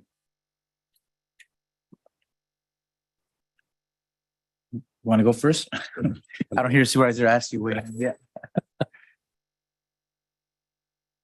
Yeah, this is it's one of these really difficult issues because it involves jobs and involves benefit to the community. But at the same time, the revenues have dropped down, and we've already heard what happens with our strategic reserve. Our funds aren't there. I know this. I know we got to live within the means we have on what we're getting out of taxes on this, out of revenue out of this. And, I try to put this in a little perspective too, and try and look in just just to see what other counties are, are handling just the whole legalization of cannabis around. And, the 58 counties in the state, 31 of them have legal cannabis in one way or the other, and 27 ban it altogether. The 31, some of them just have it for medical, some of them have it for growing, for retail. Only 18 of those actually tax. So I realize we're the big player. Well, we're one of the big players in this because of the size of the industry. But everybody's got a different way of handling this. And of those, some of those 18, a couple of them has totally suspended their tax. San Francisco and Humboldt. And Humboldt, of course, is an area with a lot of cannabis. So, as you look at this, it'd be a little different if perhaps we had a little more flexibility on a lot of our funds. But I'm glad to hear about the Prop 64 of reaching out into that for some creative approaches. I think that's where we're really left at this point. And I think that's probably what a lot of other counties do. Some of these that don't have any taxes that they're collecting, they're still doing enforcement in some way to prevent illegal grows. So we're going to have to look outside the box. Looking at this between the 23 and the 39, I got to lean for the heavier end just because of the financial challenges that are facing us at this point. And I think we have to look around for some of the funds, such as for the health department, for the education. Perhaps that can be, it's going to be an augmentation. Maybe we can look at it then seriously and see how we can fund that. But looking at this in its entirety, I got to go for the bigger cut is where I'm looking at, just because I don't want cannabis funds or the cannabis program, the operation of the cannabis program coming elsewhere out of the general fund. It's just going to hurt another program that is going to be critical. Supervisor Askew. Yeah, thank you. So I've heard it from a couple of our department heads that would be impacted, and I think I heard was it thank you for clarifying for me, the tax collector who said they could not continue to manage the program with any cuts. Was that Mary who said that? Yes, Supervisor, that's yes. correct. The program will have to look different because unlike some other allocations, our funding is cut. We still have the same exact amount of work, if not more. There's still a program to be run and things we have to do. There's services that I have to engage in order to manage this program. So it will look very different. Okay, and the treasurer tax collector has, it shows the management analyst, the accountant, the accounting tech, and some maybe indirect costs here. And so you would be, it looks like only an 8% cut if we were to do for the treasurer tax collector, if we were to do the 20% or the 40% scenario. That's what it looks like. This chart was changed from the chart I was given. So I was trying to look at the small print on the screen too, but that's what I think I got from it also. And as a reminder, our 3 positions are only 2/3 of an allocation to begin with. They are not full-time positions. So we're already kind of starting at a deficit as far as staffing's concerned. Okay, so you're saying that the cut of that, whatever the 8% or those 3 positions, the percentage of those 3 positions would be detrimental to your ability to continue counting cash, counting money as it comes in. Well, because yes, because it's considered overhead, but it's also hard costs that I have to pay. I have to pay the bank for depositing cash, which is one of the reasons we would stop accepting cash, because then we don't have the armored car issue. And there's things that I can do to conserve costs, but I still have to pay for these. It's reducing all the annual fee for my software license to run the HDL program that collects the tax. So I'm moving it over to another system, but we still have to collect quarterly tax from our gross receipts operators. So the work is still there. it has to be funded somehow. If I still have the employees, they still have overhead costs. I still have to pay their workers' comp and their insurance and all those good things. So the money has to come from somewhere, which creates a reduction in a different place, but it creates a reduction. Got it. Okay. So essentially you're saying if we make this cut here from the cannabis program, you're going to have to subsidize the work that has to continue being done from other taxpayer revenue sources is what I think. Yeah, and there's a lot of asks for absorbing things next fiscal year to the tune of like almost $350,000 in my department, which is absolutely not sustainable. So I have to take a long, hard look at this late juncture and see what we can do. Okay, thank you. And then I heard the district attorney, if I understood clearly, was able to figure out a way to make work the proposed 20% scenario, but the 40% scenario would be detrimental. Did I hear that correctly? Yes. Okay. And then in regards to the health department, I hear our health department director saying, you know, clearly this funding source has become unsustainable. And so the request for an augmentation for ongoing community education will come as part of the full budget process, meaning that we'll have other revenue sources, other taxpayer dollars subsidizing what had been effectively promised to be paid for with cannabis dollars.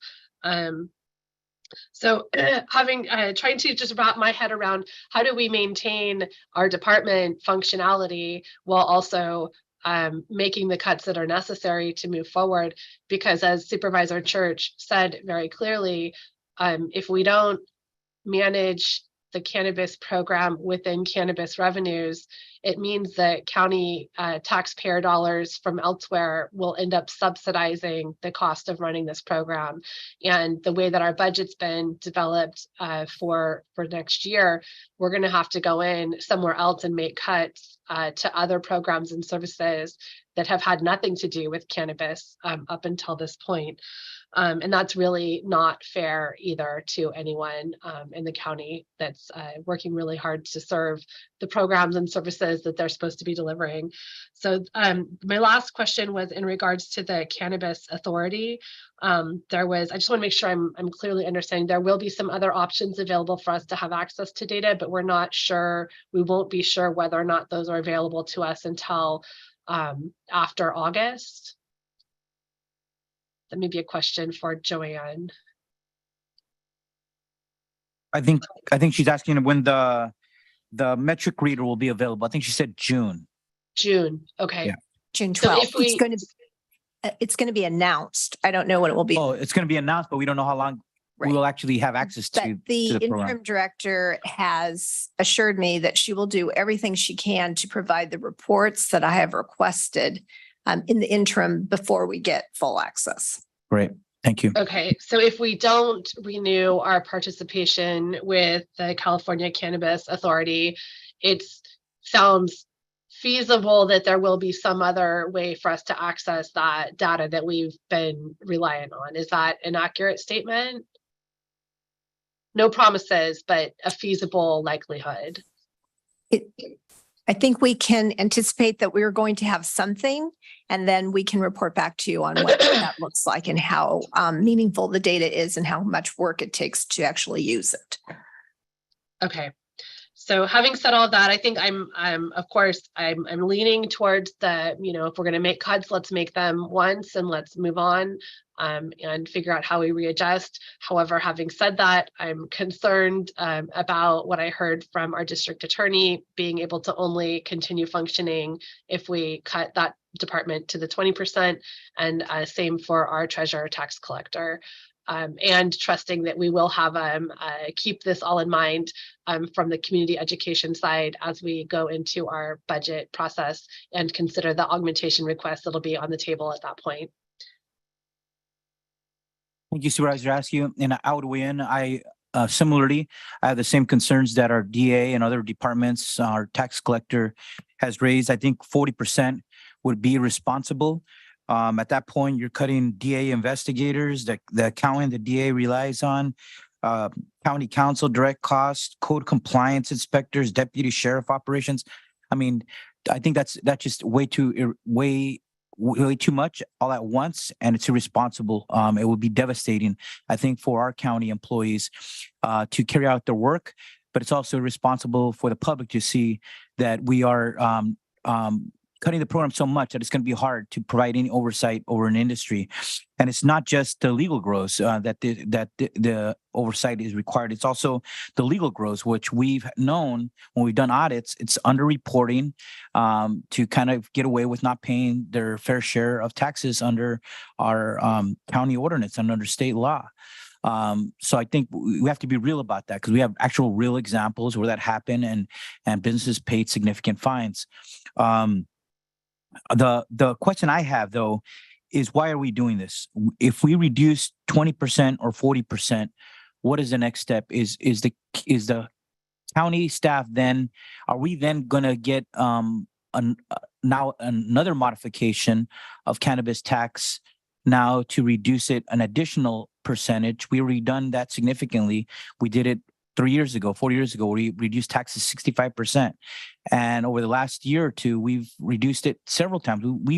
What we already have on our program is the bare minimum of what we've only collecting taxes, and we adjusted the taxation rate only to pay the administrative costs to run this program on the county. Now we got additional pressures, and now we want to cut another 20 or 40%.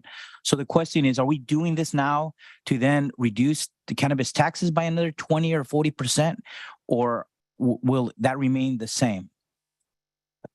Mr. Chairman, as is today. Yeah, we aren't doing this to impact the tax rate. I think the dilemma we find ourselves in is that the revenue stream is unpredictable, and in part, frankly, that's driven because the payment plans are not completely, we can't guarantee the revenue to support the program.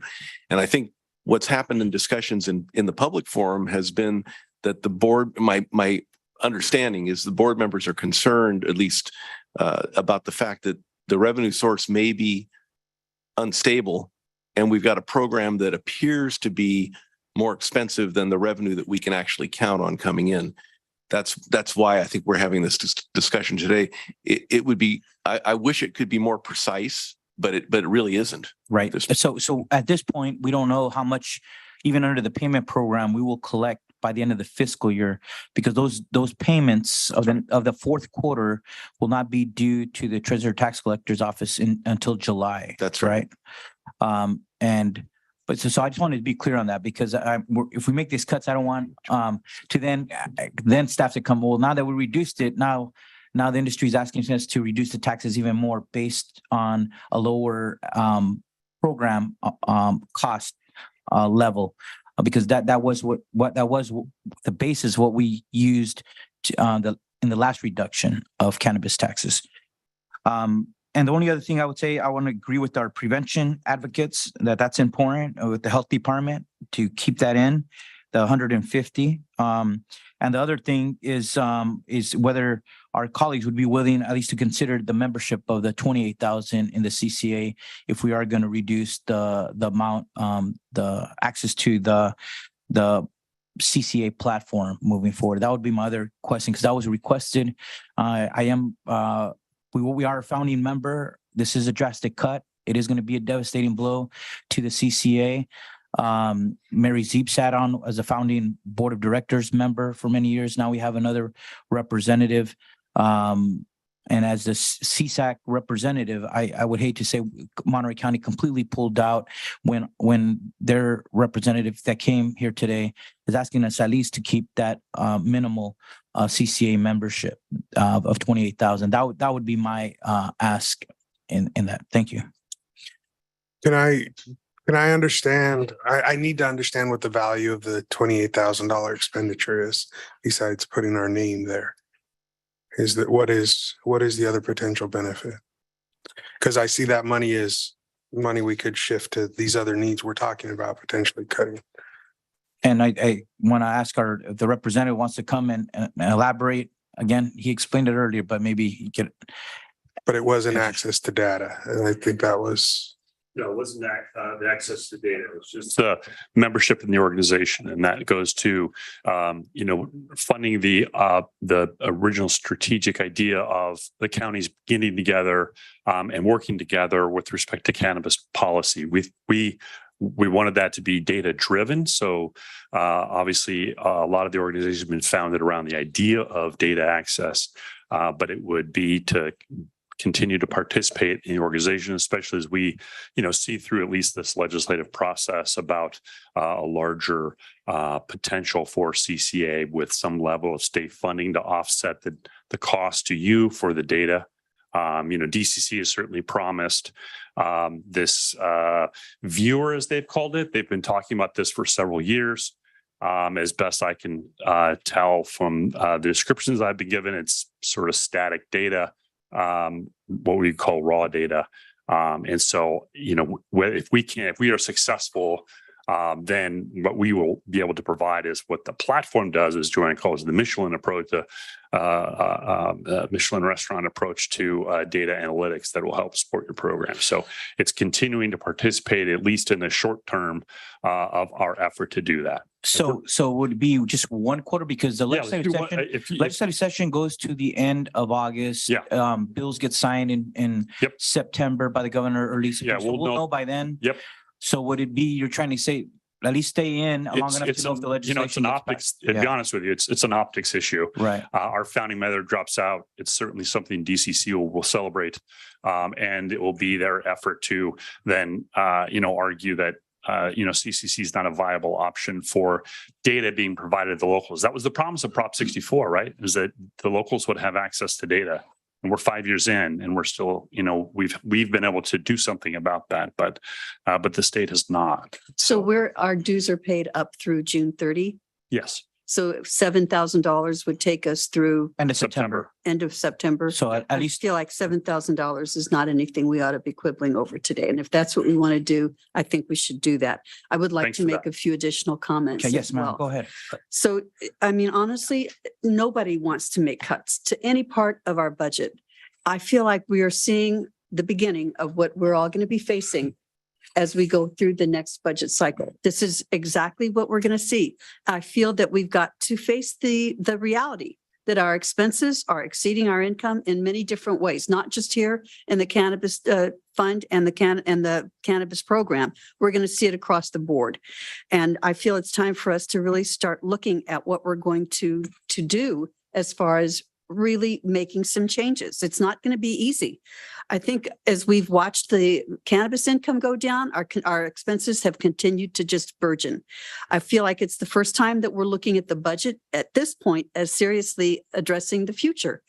And we're being asked to decide between 20% or 23% actually and 39%, which is a difference of close to $1 million. $903,000 is what we were looking at. I think we need to acknowledge what lies ahead. I think we have got to take a look at the entire budget picture and make the difficult decisions, the painful decisions that we have to make. I feel as difficult as it is, we're going to have to look at making the 39% cut. I just feel that we have made our own decisions throughout the years to use the cannabis money for a lot of different kinds of things. And now we're having to pay the price for it. I know that we're going to be doing the same thing in all of the other departments. We're going to see a list of augmentations that we're not even going to know what to do with. But if we don't just stand up and be leaders and be brave and be strong and be courageous and make the difficult decisions, we're just kicking the can down the road. This is the year where the rubber has finally hit the road, and we're the ones who are going to have to deal with it. So as painful as it is, and as difficult as it is, and to many people that I know are going to be very annoyed with me, people that I adore, respect, and honor, I feel like we need to stand up, be the leaders that we were elected to be, and make this first decision that's going to be the hallmark of what we're going to have to be doing for the next 2 weeks on the budget, and go for the 39%. Let's go to Supervisor Church. Yeah, thank you, Mr. Chair. I just want to get a couple clarifications on the revenue and the expenses. I don't think we've really touched upon those entirely. And maybe Mr. Vega is online, so we can get some input from him. But we have a budget of about 4.8 million currently. So the 23% reduction brings it down to approximately 3.8, 3.9, I believe it is, something like that. And the 39 brings it down to closer to 3 million. So my understanding is that we've brought in around 2.3 million so far this year. So we're actually, we should be getting some more in, but I think it's really unlikely we're going to get another 1.6 million in to be able to match just a 23% cut. But if Mr. Vega is online, perhaps he can elaborate on that. I hope he's online. Yes, Supervisor Church and members of the board, I am listening in to the conversation. And in fact, I think that's one of the questions I had, because I have not received that information from the cannabis program as to what the revenue estimates are. The last time that this was presented to the Board of Supervisors on April 4th, the projected revenue was $4.3 million, $4.28 million. Right now, if you were to enact the 40% reduction, that will mean that the revenue projections are 3 million only for next fiscal year. And that is with the understanding that actually there is no payment plan established for fiscal year 23-24. If you recall, the Board of Supervisors actually voted during the April meeting not to continue the payment plan for 23-24 and continue collecting the taxes regularly that we had in the past. So I think that question will be more appropriate for the program staff as to what is the revenue target for these reductions, and that will actually focus the conversation as to what level of reduction you really have to make. Because if the revenue amount that you are expected to collect is only $3 million, then I don't see any point of talking about the 20% reduction scenario unless the board is willing to subsidize that part of the cannabis program with all the revenue fund dollars. And that will mean that we will have to find those reductions somewhere else in the budget. Maybe we could go to Joanne Iwamoto or treasurer tax collector, because she's in charge of the collections. We did bring this up at the last meeting, that there was such delay in the payment plans that even the fact that we're at 2.3 million in hand, it'd be interesting to see what we collected third quarter and fourth quarter, but we barely started collecting payments in February, March, and April. So I don't know if we have any more accurate picture of what was collected in the third quarter and what we expect to be paid by the end of this fourth quarter. Supervisor, if you're asking for the payment plan collection, Yes. What have we collected additionally above the 2.3 million so far? Even though we just said we're not going to have a full picture for the year until probably July. well, I can tell you what has been collected for the payment plans. Is that what you would like to know? If whatever amount, Supervisor Church, what did you get the 2.3 million? Is that from?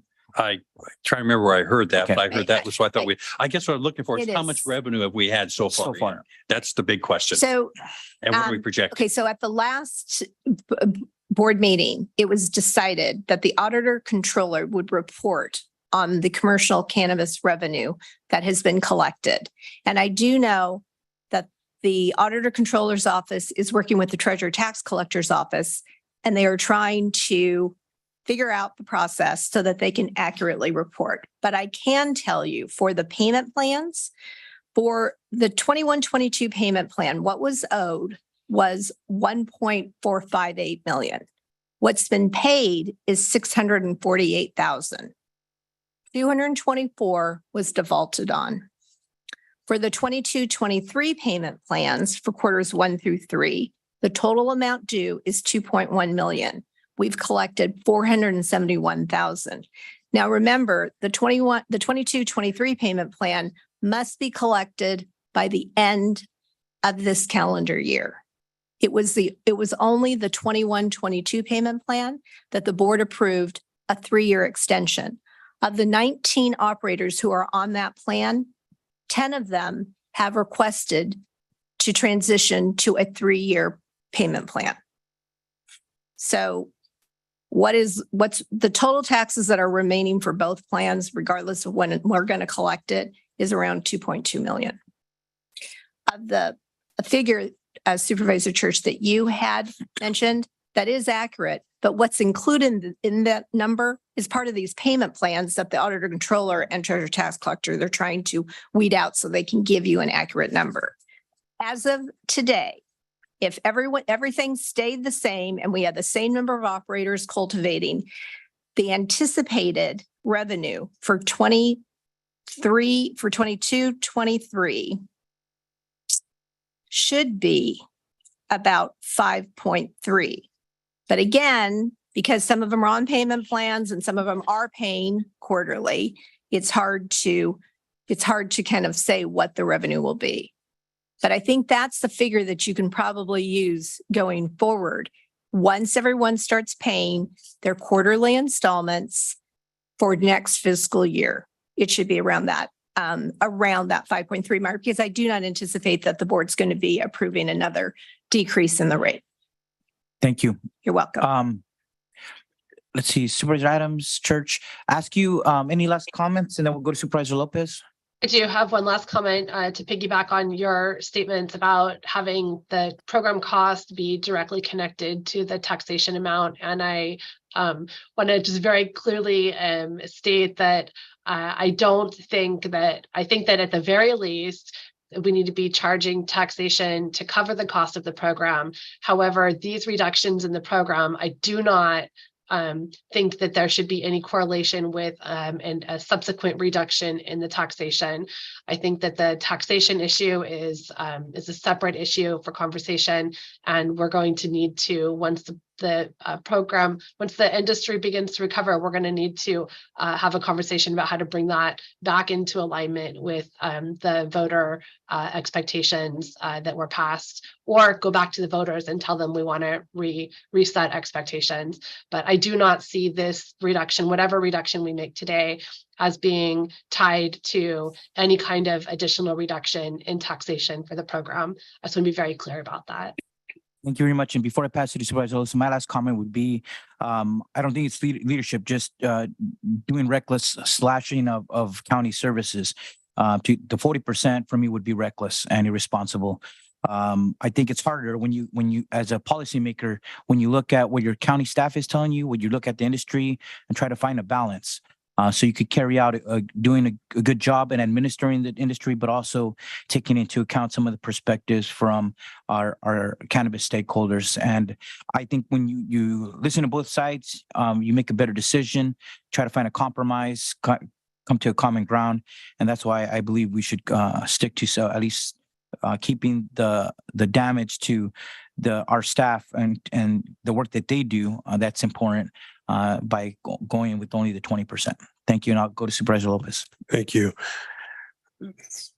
Talking about next year's potential, there are no payment plans for next fiscal year. So beginning July, everyone will be expected to make regular payments on taxes incurred starting next year. Is that correct? Okay. And so you said the number anticipated, if all remained the same, assuming no new operators and nobody leaves, is a little over 5 million, 5.2, 5.5, 5.3. Okay. So given that, looking at the numbers, I would hope that we could come to a compromise.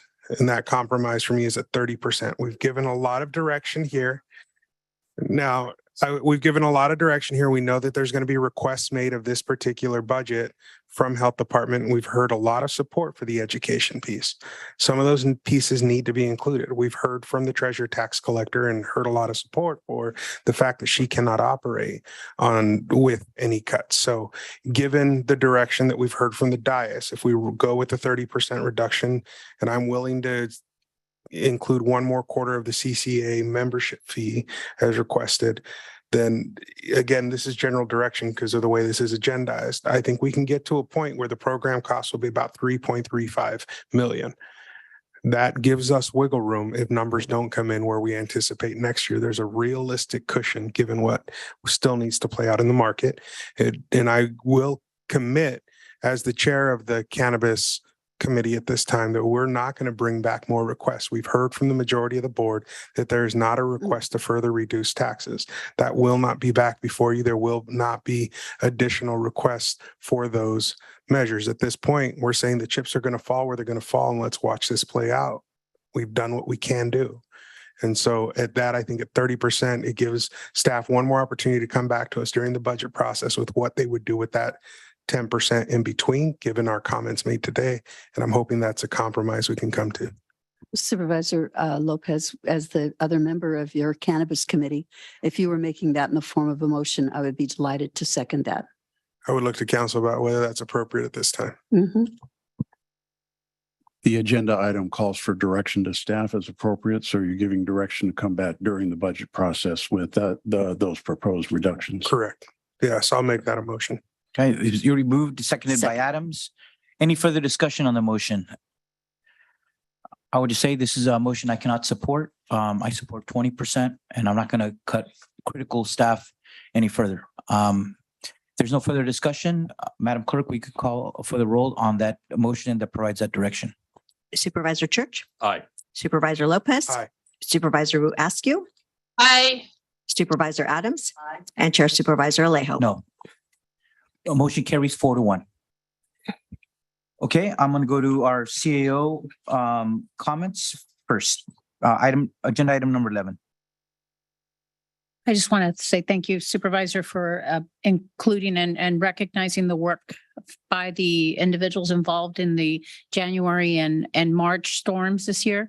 I know that we are long overdue for recognition for those other emergencies that we've had as well. So I know in the future, we'll likely be able to do that, but I just wanted to share our appreciation on behalf of staff. Thank you. Thank you very much. We'll go to new referrals now. Madam CEO.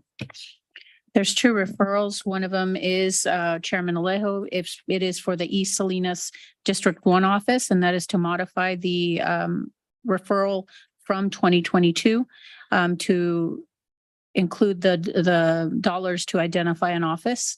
In addition, there's a second one also from Supervisor Alejo for the Joint Model Crisis Response Pilot Program with the City of Salinas, and that was also mentioned by our Health Department earlier today, and both of them are being worked on by staff. Thank you very much. We got one referral response today. Receive a referral update in response to the board referral seeking to develop long-range funding source for Pajaro Park. And we'll go to Randy Ishii, Director of the Public Works Director, and Brian Flores, Chief of Parks from Public Works Facilities and Parks. Thank you for waiting patiently for us. Thank you. No problem. Thank you, Chair Alejo. Members of the board.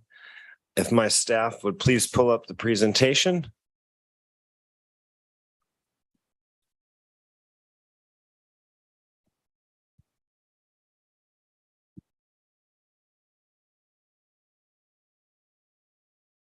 There we go. Okay, so this is a referral update for the item that we originally came to the board with in January. Next slide, please.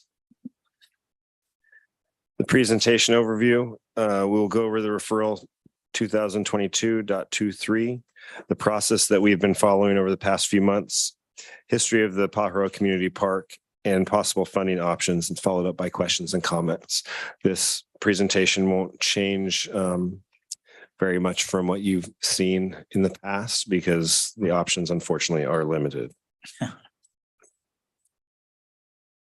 Background, board referral number 2022.23 was put forward in November by former Supervisor Phillips. We came to the board in January 17, provided a brief description of the referral. And referral 2223 also speaks to the capital improvement projects that will be needed in the future, as well as the shortfall for the current budget year. So on January 17th, 2023, we presented our preliminary analysis for the referral and sought initial approval of a $35,000 one-time funding request for Pajaro Sunny Mesa Community Services District for Pajaro Park. On March 3rd, we came to the Budget Committee and to seek their support for that verbal recommendation or for that verbal approval. And then March 28th, we came back to the Board of Supervisors for final approval and ratification of the resolution for the one-time funding of $35,000, which passed unanimously. And then today we're returning to the board with an update of the referral and our work looking for a long-range funding source. I'll kind of breeze through the history of the Pajaro Community Park. In between 2006 and 2013, the former redevelopment agency for the county sought funding for the Pajaro Park, and through private donations and a Prop 84 grant, were able to begin construction. In 2014, the district enters into operations and maintenance agreement with the county, accepting the funding responsibility and upkeep of the park until 2039. A property and park property and park transferred from the successor agency to the redevelopment agency of the Monterey County. And then in 2015, the district entered into an operations and maintenance agreement for an annual county contribution of $25,000 received annually for the district until 2039. And then more recently in 21, a vacant county parcel transfer occurred, and the county's portion of the net proceeds were distributed to the district, which was estimated at approximately $5,000. So the annual funding needs for the park are approximately $59,000 to $64,000, increased annually by a CPI of 3.5%. Capital improvements that will need to be done in the near future are replacement of the artificial turf soccer field, as well as the playground turf, playground equipment, park amenities such as picnic tables and things like that.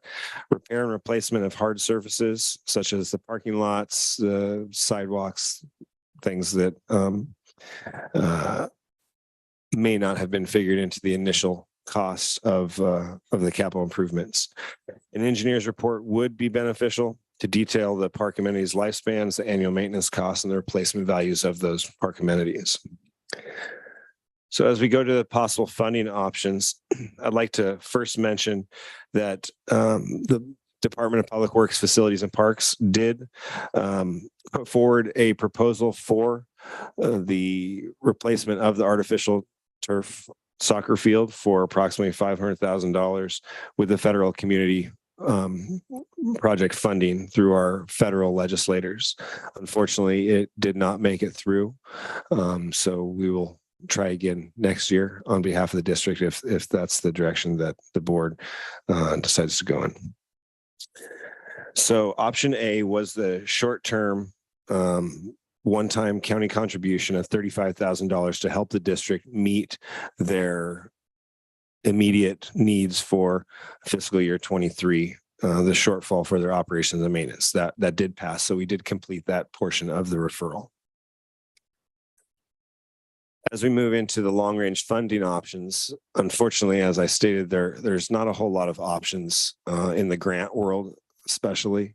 Most grants are for new facilities to remodel, renovate existing facilities, but there aren't a whole lot of options for continuing and ongoing maintenance of facilities. If that was the case, many counties, cities, districts would be going for that money. But unfortunately, most grant funding is for new or renovated park amenities. So option B would be for the district to conduct a Prop 218 election to provide for property tax assessments for the properties that are within their district. This would be very similar to what we have to do for our county service areas, et cetera. Legal documents. So in the referral, there is a statement that leans towards that this may be difficult or illegal. We did not find any documents that would preclude the district from increasing tax assessment rates or conducting a Prop 218. The documents simply state that a fee cannot be charged for use of the park, but it does not say, it does not address any property tax assessments. In order to do a Prop 218, an engineer's report or rate study would need to be conducted. Option C would be for the district to request annual funding of their operations and maintenance needs through the regular budget process, which we are in. And that would be up to the board to determine whether or not they wanted to fund that through the CAO's non-departmental budget unit, which is currently where the $25,000 comes from. We could execute an amendment to the existing MOU for the $25,000.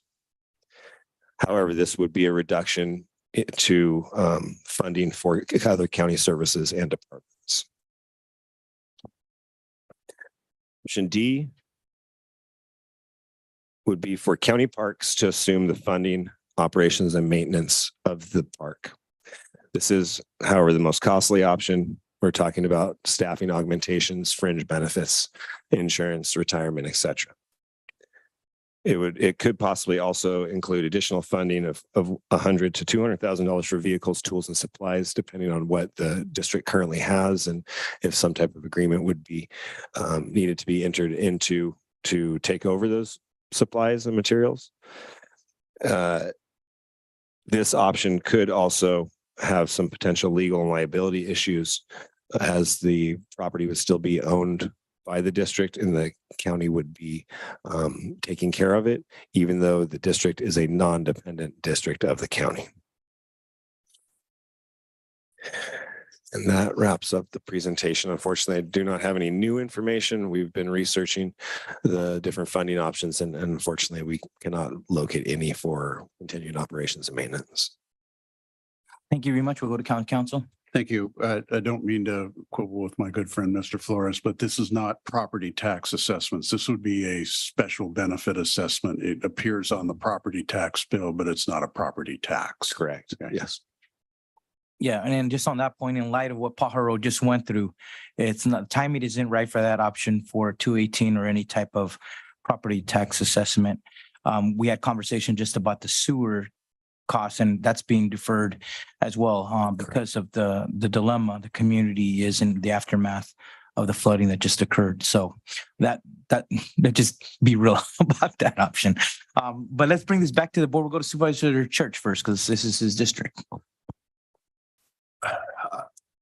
Yeah, I would agree with the chair on the whole 218 issue. It just is, it wouldn't be an appropriate thing to do. And I'm trying to visualize here. We don't have any other county parks, and I wonder if there's any other special district or city parks that are funded through 218. If anybody has any knowledge of that, would this be just, this would be an anomaly in that case, wouldn't it? Well, we have some of our county service areas do have parks that are funded through assessments on their tax bill. To my knowledge, those districts have not gone through a Prop 218 election to increase those rates, but that would be a possibility. So CSA 15, CSA 45, so Toro Park and Oak Hills both have parks. All right, good. Good to know that. I'm looking at the equipment, potential equipment costs here and everything. We haven't inspected this equipment to see what condition it is, or we had communication. I know there's some members of Pajaro Sunny Mesa here in the audience, but has there been any inspection of that equipment? Nothing in depth, just a kind of a quick, look and drive by. The facilities look to be in decent condition. But without doing some type of engineer's study or hiring a firm who does park and playground inspections, I wouldn't have that information. The other question or comment I really have here is, I know for the county to take over this, we're looking at a bigger cost on personnel there. And that is basically because our policy for every park, we need to have someone there on site. Is that correct? Is that why we would have those high costs? Because this park doesn't have somebody at it right now through Pajaro Sunny Mesa that's on there on a regular basis. And I'm just wondering if this is because, as a general rule, when we look at our parks, we're looking at more rural parks, bigger places such as,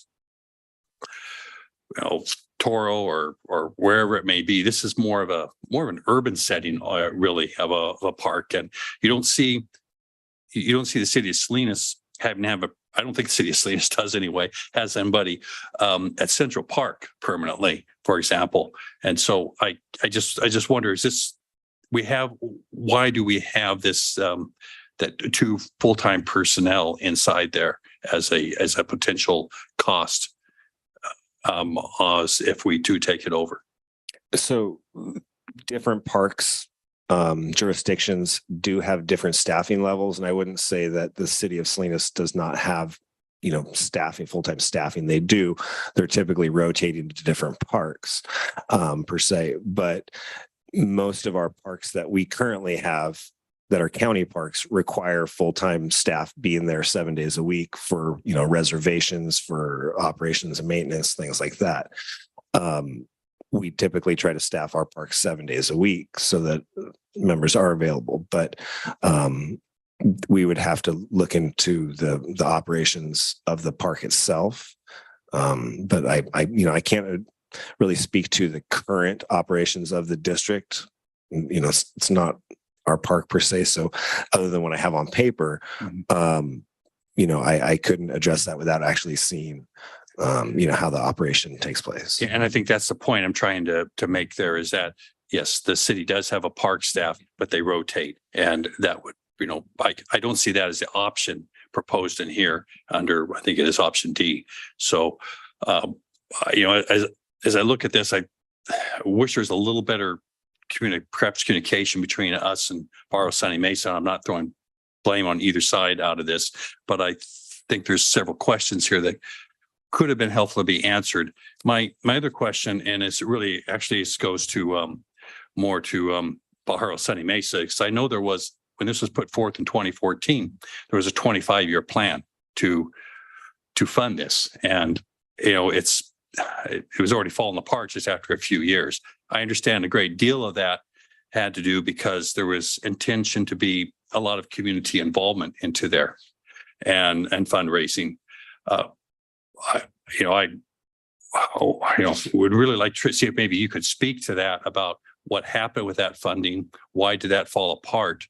And were there any efforts to really to draw that back together again? And part of the reason I bring this up, because one of the more successful parks we have in this county in terms of community commitment is Manzanita, which is pretty much all the infrastructure has been put together by the community out of there. And I understand you're dealing with a larger population in the Prunedale area. You're dealing with a little population that's a little more wealth, but there are some resources from some businesses out in the Barrio area. So I don't know if anybody from Barrio Sunny Mesa wants to give a little information on that. It would be appreciated if you're able to.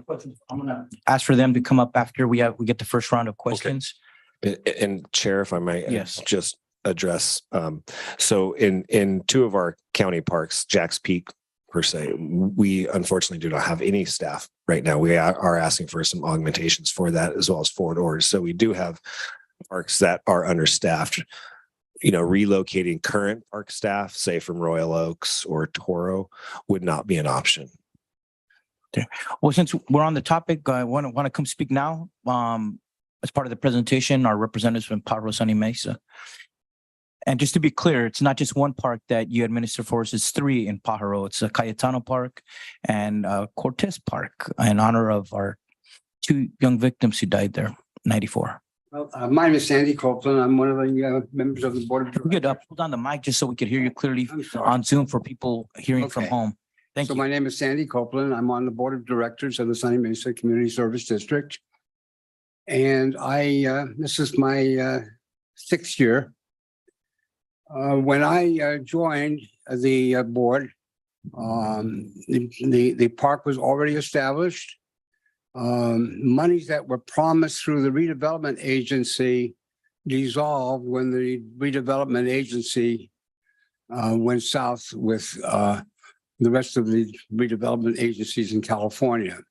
So they were unable to commit and to provide us any funds beyond the dates of the dissolution of the redevelopment agency.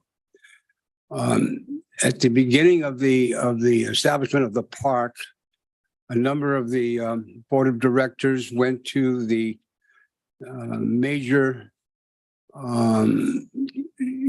commercial operations and Driscoll and well, I forgot the rest of the name, but anyway, Driscoll was a major contributor, but they contributed as an initial investment for the establishment of the park, not for the maintenance of the park. They gave us a substantial amount of money, and that money has now come to an end. We're finished as far as any more of the money that were originally given to us. We can look forward in the future, looking for grants and federal assistance, perhaps to replace and to repair the turf, and to repair and to replace the equipment. But the one thing we can't get in the form of grants is maintenance money. We're not asking for a lot of money. And we're able to operate this facility because we can divide the times that our field workers are free from their water responsibilities to go to the park and clean it, and clean the toilets, and do all the things that make it a welcoming operation. And so that's pretty much what I have to say. We cannot afford to go to the community again and ask for funds in the form of a 218. I mean, they've already they had a 218 on the levy, which had passed at the beginning of the year. They've lost their homes. I mean, this is a bright spot for them. This is a place where they can go and for a few hours, mothers can be with their kids and not worry about all of the things that have happened. And so many things have happened that haven't been very positive. So that's really what I have to say. Thank you, sir. You want to go next? Sure. Yeah. With the understanding that the original request from the county was the 25,000, and then we figured at that time that the money that we would get from the redevelopment would augment the two, and the two together would be able to maintain the park. We've been able to maintain that same amount of budget, the 60,000. It's only increased maybe 5,000 in the last couple of years as far as what we've done.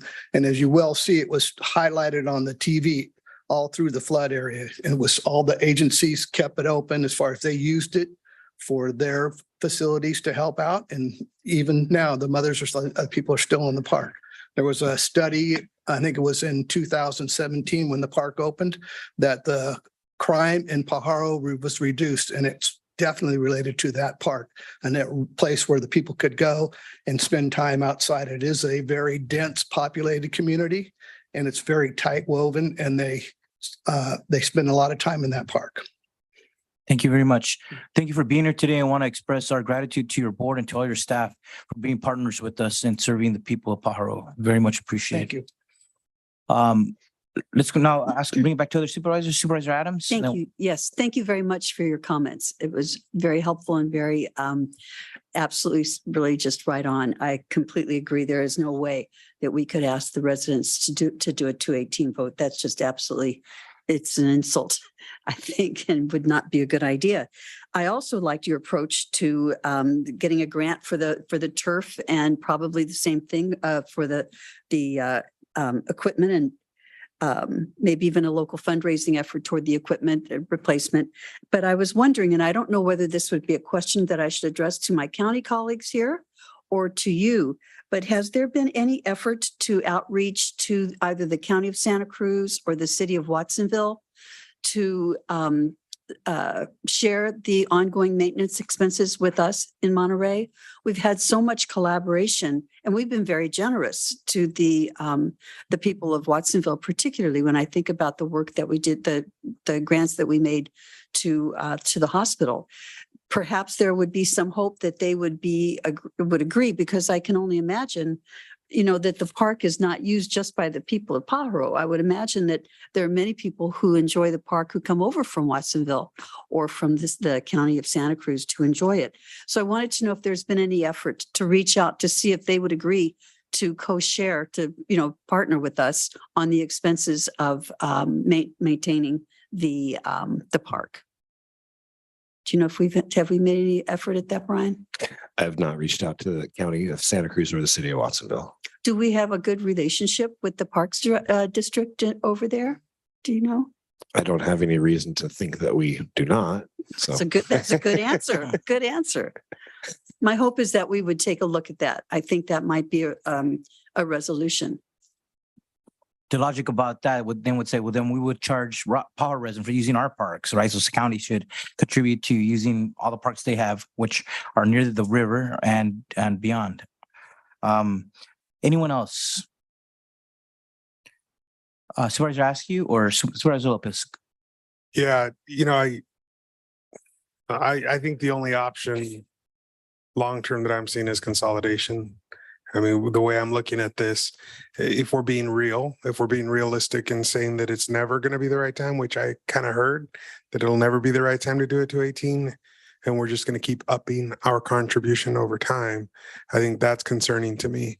The grants to do the work, I agree, that's how those things are done, but I'm not hearing an openness long-term to actually look at solving the issue and a continued reliance on the county to do that.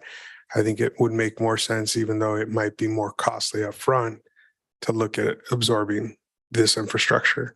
That's just my position, given what I'm hearing about the 218. And the district is much larger than just the Pajaro flooded area. I get that. And I agree that now is not the time to do the 218. But if we can't agree to a time frame to get there, then I don't know that I'm hearing a lack of willingness to go down that route ever. And I think over time, we're seeing inflation in our budget and costs of employees, that's what we're covering here. And so I know we'll be back here in 4 or 5 years saying time to up the amount again. And I don't know that that's something we should be doing with outside agencies unless we're looking at consolidation long term. So I think that's where my concern stands on the maintenance piece. Supervisor Askew. I think many thoughts. I think that going back to the staff presentation and the concept that before we could even talk about a 218, there would have to be an engineer's report done to identify exactly what we're talking about and what the actual need is. So I think if we were looking to give direction today, I think that would be where I would maybe think our next step would have to be. But in the big picture of the county park system, Pajaro is a county, an incorporated area. I think it may be worth taking a look at how the county park system is located and serves our residents.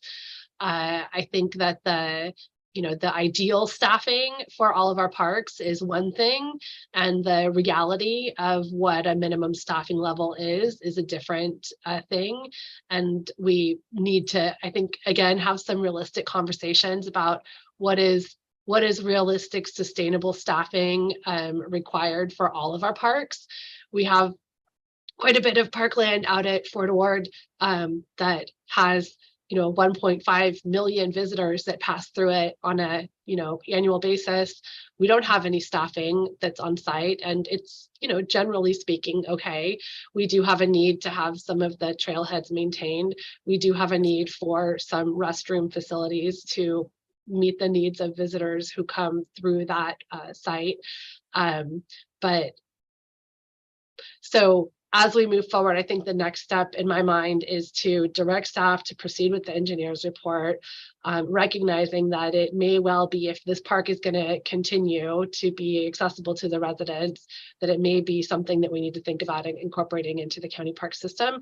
But before we get to that step, we need to understand what the full county park network issues are and where the unmet needs, because there's a lot of, we're not funding our parks to begin with. So to say, oh, let's add another park into the county park system, I think is a little bit pie in the sky, recognizing that we don't even have a handle, or even in the flush years of funding that we've had, we haven't been funding our parks at a even basic level. So, to say let's add another one without any promise of being able to fund it at any level, I think would be unfair as well. So I think those would be my thoughts for now. Thank you. And I would add, I think the original referral asked for an immediate infusion of dollars of $40,000, and then to update the 25,000 per year under the existing agreement, because the costs have gone up ever since that agreement went into effect. It didn't include a COLA, didn't include any increase since the original agreement was made with Pajaro Sunny Mesa. And it's not, like I said, it's not just Pajaro Park. They, under that agreement, I believe they also maintain the Cayetano and Cortez Park for the county. And I agree with staff that hiring staff and bringing these 3 parks into the county system would be much more costly versus a very simple solution, which is providing some small amount of additional funding. It doesn't seem like that is too much to ask here. So at least they could pay their cost rather than putting the district into a deficit and running these programs on our behalf. So that's where I'm at. I know we have a tight budget, but in light of what Pajaro went through and in light of how critical we saw the park was for the community, that at least in the next fiscal year, we could include some funding to make it more realistic to offset the actual cost to the Pajaro Sunny Mesa district.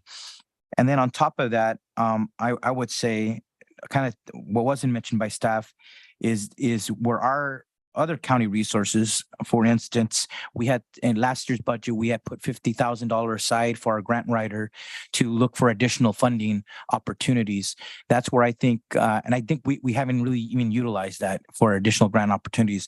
Annette Diadamo in our legislative office could confirm, but that's where we could partner with Pajaro Sunny Mesa in any state grant funding. Obviously, they don't have a grant writer, but in partnership with the county, look to draw if there's any state parks opportunities to be able to apply for that for Pajaro. In light of what they just went, I think they would be very competitive. The second part is the philanthropic arm. The Community Foundation has a North County arm of the Community Foundation of Monterey County.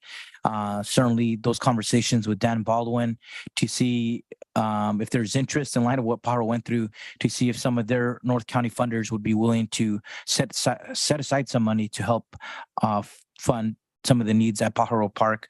But I know there's others. I know the Monterey Peninsula Foundation, other parks which have contributed to the Salinas Soccer Complex. I think these are the types of local foundations that may be willing to put some money forward if there is a proposal. What is it for? Put some numbers and make the ask. But I think the district needs that kind of help to put an actual budget and what is needed. So when we go to those philanthropic foundations, we have something to make a real ask for. So those would be my other things that I would suggest that we pursue that I think they're real. And I when I met with these gentlemen, I said, nobody's going to ask for us unless we make the ask ourselves. So we have to advocate for ourselves. The opportunity is there in light of what this community went through. I think there'd be a lot of interest with the James Irvine Foundation, the Community Fund, the California Endowment. I think those would be foundations that may be willing to come through to help Pajaro in the aftermath of the floods. Anyone else? Supervisor Church. I just want to know if we're going to go to maybe the public comment Yes. before we come. Okay. Yeah. Thank you for reminding me. Let's go to any member of the public who would like to comment. Well, you just spoke. I'll let you come say one additional thing here. Yeah. Go ahead, sir. Come on up. And then we'll go to those online because I don't see anyone else here in chambers. To address Supervisor Lopez's concerns about timing and length of how long we're going to be out there, and we're going to ask for something else in 5 years or 6 years. Maybe if you could see yourselves to to fund us for 3 to 5 years. By that point, Pajaro will be in a different situation, a different financial situation. The pressure should be off, and let's come back at that point. But at least give us a period, a reasonable period of time where you will fund us, and then there's a new day ahead. And maybe a 218 at that time may work. But right now it doesn't work. Thank you. But we need some breathing space. Okay. Thank you. And with that, our clerk said there's nobody online, so we'll bring this back. We'll close public comment. We'll go to Supervisor Church. So I'll take some consideration here from Chair Alejo, Supervisor Askew's comments here, and try to look at this as, it would be nice to look at this 3 or 5 years down the line. I don't know if we can quite do that right now, but I think, as Chair Alejo says, this is a small ask really in terms of getting us through at least this next year. So, I would like to put forth a motion that would, that we're going to be funding this. What is the amount that we actually need to add on to here at this point? Do we have that? It was 25 and it's like 59. So again, it's not a huge amount. Of course, we're in a tight times, but if we could do that for this next year, and I think Supervisor Askew raises a important question about really kind of looking here at a whole parks plan at what we're really trying to achieve, and I don't look at just the visitors. I view parks like I do libraries. They should be free for people to come into, because a lot of people who visit these parks, they can't go to Yosemite, they can't go elsewhere. This is where they go to enjoy things. I went out to Royal Oaks Park not too long ago and could see that it was just packed, and it hadn't been packed in the last few years. This board wisely a couple of years ago decided to reduce park fees, and that put a cost onto us, but it does quite a bit for improving the quality of life of people who don't have an opportunity to get out there. But so, I think we need to look at that. I think there's places in South County that need some parks, and we need to really start seriously looking at that. We have to, if we can acquire anything down the line onto this, places like Chular and elsewhere, and I think this all has to be part of a broader discussion at this point. And hopefully this will give us some time. If we can fund this for this year, we look at a parks plan. We can also look at some of these suggestions that Chair Alejo made on some outside funders and foundations that might be able to assist on this particular one. So just to sum up this rather long statement on trying to make a motion is that we do this, provide this funding for this next year, and that we start to look at this really holistically on our. If we can move ahead in some kind of a grasp of looking at what we need in our parks, what we're expecting from our parks, and get a strategic plan really for the parks going at this point. I would second that. Mr. Chair? Yes, a motion by Church, second by Alejo. Supervisor Lopez. Yeah, I can support 1 year. I've got no problem with 1 year, but I think we've got to be respectful of the larger question. So are we going to see a budget augmentation request to do the work to create that whole park plan moving forward this year? Because I agree that needs to be done, but we can't expect staff who's already, they're reeling from the damage from the parks from the winter storms on the parks as well. I've visited the cabins at Nacimiento with collapsed roofs. We've lost a lot in those storms as well, and we can't expect them to handle that on top of the current load. So I would look to my colleagues, given those comments, to also support that here. I know it might not even be a current augmentation request, but we may need to reach deep and find a way to make that happen if that's really what we want to do, and I would support that. Supervisor Adams, then we'll go to County Council. Wants to say something. Did we come to any closure on the engineer's report, and how much would that cost? An engineer's report of this nature would probably be in the range of $20,000 to $30,000. Okay, thank you.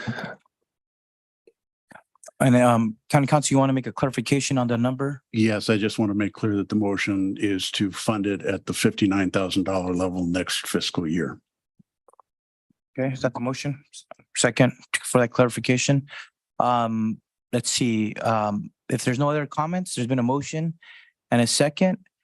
This work has to be ongoing, but I would just recommend, at least for the parks, there needs to be some kind of project proposal to put out when you're asking funders, what money do you need and what it would go to? Because that's what they're going to ask for. And I said there's an good opportunity here to make those asks at this time. So if there's nothing more, well, Madam Clerk, we call the roll, please. Chair. Yes. Okay, Mr. Ichi, last word. Apologize for staff's interruption there. Just one clarity on the motion. We heard that there was a desire to ask staff to put in for a budget augmentation for a park strategic plan.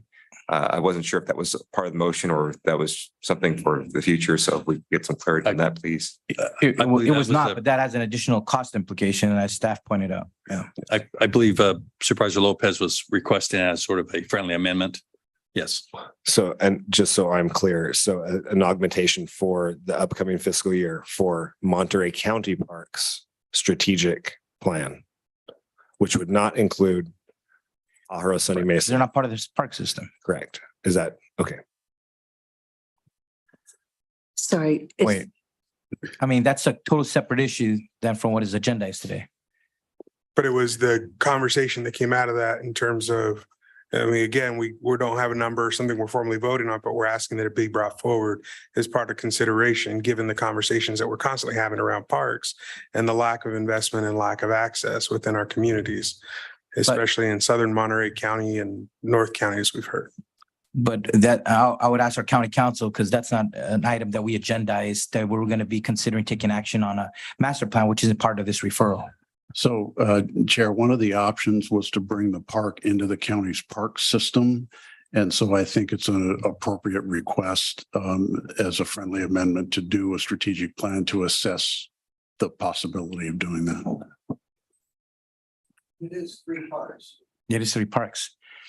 And we said how costly that is. And we're going to spend money analyzing that, only to be told when the report comes out, oh, it is more costly. And therefore we wasted a bunch of staff time and resources on that. But the analysis, as stated by Supervisor Church, wasn't just looking at that one park, but looking, as Supervisor Askew mentioned as well, as to where our parks are located and where those, for lack of a better term, park deserts exist within our county, so we can strategically plan over time for where we do want to develop systems, because we're looking at communities, as we're hearing now, that can't afford them long-term, but deserve access to them, like Chular, San Nardo, San Lucas, that don't currently have parks. And I think that is part of that request and that strategic plan, as was stated by both our colleagues. So Chair, if I might, the suggested friendly amendment is to bring forward an augmentation request in the budget process. So at that time, the board can consider the cost of doing the plan and decide whether or not to include it or not. Okay. But as a point of order, the request from Supervisor Lopez was for a friendly amendment, which the maker of the motion has agreed to, but you as the second have to concur in that. Well, if we're going to bring it to budget, I have no problem if it's just going to come for decision then. So we're not making a determination today. We're going to wait until it comes up through the budget during the augmentation discussion. Right, because there's a cost to it. So yeah, we'll okay, that's fine with me. For the strategic plan, but moving Correct. forward with $59,000 correct for funding for Pajaro Sunny Mesa next year. Okay. But is clarification, we're approving that to be included in next year's budget. So is that already in there in a way that you can augment the number, or does that have to be an augmentation for next week as well? Yeah, it would have to be an augmentation. So we got to approve, we voted to approve it, but do we need to then provide direction to come back in our budget meeting to determine where will we get that, where would we charge that money to, from what account? Okay, there you go. Okay, good with the maker, good with the second, and that's direction. One more thing. Roll call. Yes, we are going to do. I was just going to say, Madam Clerk, call the roll. Supervisor Church. Aye. Supervisor Lopez. Aye. Supervisor Askew. Aye. Supervisor Adams. Aye. And Chair Supervisor Alejo. Aye. Okay, we will go now to board comments. Last item on the agenda. Before we do a readout from County Council, we'll go to Supervisor Askew first, and then we'll go to Supervisor Adams. Thank you all for bearing with me today. And I just want to, I think I'll start by saying how grateful I am to have access to good health insurance and a primary care doctor that you can call when you need them. I know not everyone in our county has that privilege, and it's something that I'm feeling grateful for and appreciate the work that the county's done to try to make that possible for more folks. So my comments today are, I wanted to thank Marina Mayor Bruce Salgado for co-hosting a town hall meeting with me last week in Marina. We had a lot of great conversation, primarily about housing and what is affordable housing and how those definitions are used, and the work of local government to ensure that appropriate housing supply exists for our workforce and our residents. I also want to give a big shout out to COPA. They hosted their 20th anniversary celebration this last weekend, and I had the honor of joining them with some of my colleagues to just thank them for all of the work that they've done. Specifically in Monterey County, it was COPA that really was a champion for Esperanza Care before it was even called Esperanza Care. COPA has been a champion. They were the ones that brought the concept for Vida Community Healthcare Workers to the county, and have really pushed hard to make that program be successful. They've been just absolutely powerful community leaders and advocates, and they're getting started with their new initiative working on housing and affordable housing issues. So look forward to working with them. And then finally, I want to give another shout out to Palenque Arts, which is one of the shining examples of arts education in District 4. They hosted one of their first big fundraisers on Saturday, and it was or Sunday. It was a fantastic hit. And there are some amazing young women who are talented vocalists. And all I could think of was, I want to figure out a way that we can get them into our board chambers to perform at some point.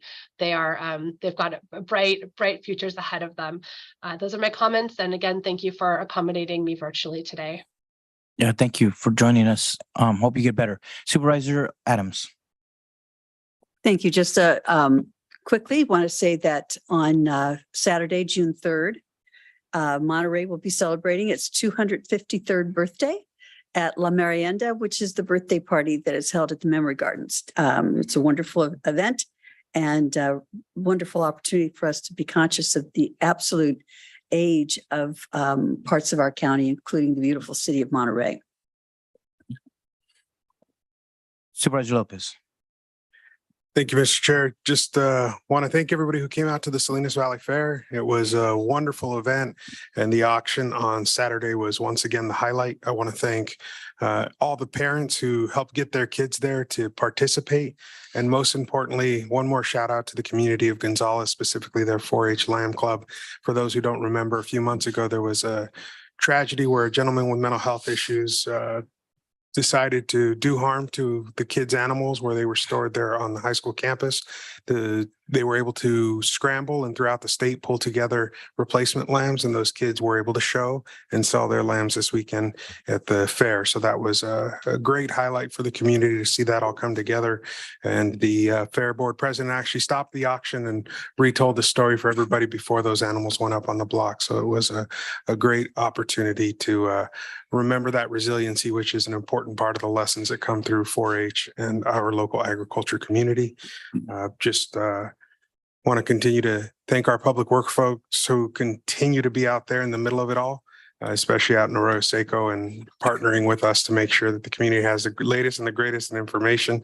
But thank you, Mr. Chair, for the opportunity. And with that, I'll cede the floor. Thank you, Supervisor Church. Sure.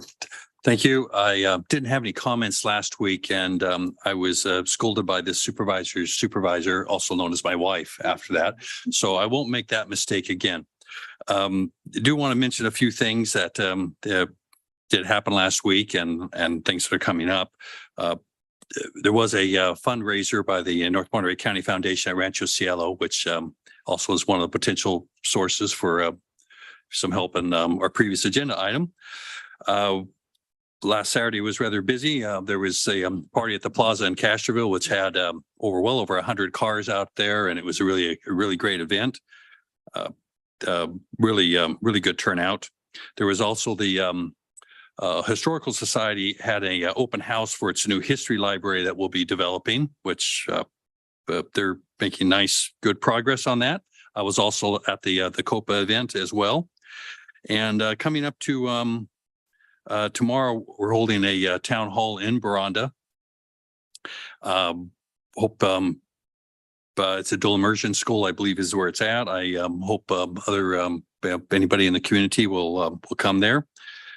And on Thursday night, there is a meeting regarding a potential project that will be coming up before us on a development at the golf course out there in Pajaro. And I don't believe that they have presented anything to the county, but they're taking a lot of public input and presentation. And I think it'd be worthwhile for many people in North County and the Pajaro, Los Lomas and adjacent areas. And that should be it. Thank you. Thank you very much, colleagues. I just wanted to report Supervisor Lopez and I were at our Latino Caucus of California Counties retreat in San Diego last Friday and Saturday. It went very well. We had a presentation on the new state water bond by Assemblymember Eduardo Garcia, who's the author of that bill. It's a water and climate bond, but the one the governor mentioned. And so we were able to get some insight and share some feedback on that bill before it gets finalized in the legislative process. Also this Thursday, I got my District 1 budget town hall at 6 o'clock on Zoom. It's for my district, but certainly any members of the public are invited to come in and weigh in on any budgetary issues. On June 2nd, the California Department of Technology and the Middle Mile Advisory Committee have a broadband digital equity workshop. I believe Supervisor Lopez is speaking there. I'm speaking there on one of the panels, but that is one of many that are held around the state. But this is the only one at CSU Monterey Bay that is being held for the Monterey Bay region for Santa Cruz, Monterey, SLO, and San Benito counties. So the public is invited to attend that. On the resolution we did this morning, I'm going next Tuesday, as we don't have a meeting, to the Santa Cruz County Board of Supervisors to personally thank their employees for helping our residents of Pajaro in our shelters and in many other ways, providing mutual aid. But I just wanted to go in person to give them a copy of our resolution and to thank them in person. Lastly, this week and last week, there's been a lot of high school and college graduations. We want to really congratulate all our young people for their academic success, getting through high school, overcoming all the barriers, staying focused, and doing what our community has asked for them. So congratulations to all the high school and college graduates, and they make our community very proud. And we wish them more success throughout their next steps in their careers. We also want to acknowledge that we don't have a meeting next Monday because it is Memorial Day, and there'll be events all over the Monterey Bay, and we want to salute and pay tribute to all those who have served, those who have died in combat, and their families. And so we want to take a moment to acknowledge them. And last thing I just wanted to say, I just want to take an opportunity to denounce the violence that took place in East Salinas last Saturday. 2 young people were shot. One was tragically killed.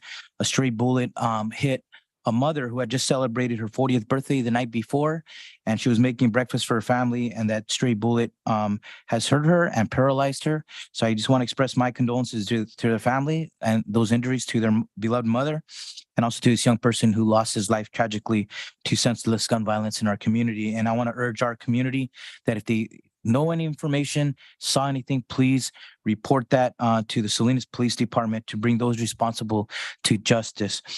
So lastly, if it's okay with our board, it'd be just want to adjourn in memory of that young person who tragically passed away, and also adjourn in memory of all our veterans on this Memorial Day weekend. With that, we'll do a last announcement by our county council. Thank you, Honorable Chair, members of the board. Today in closed session, the board by a unanimous vote authorized the initiation of litigation in one matter. That concludes my report.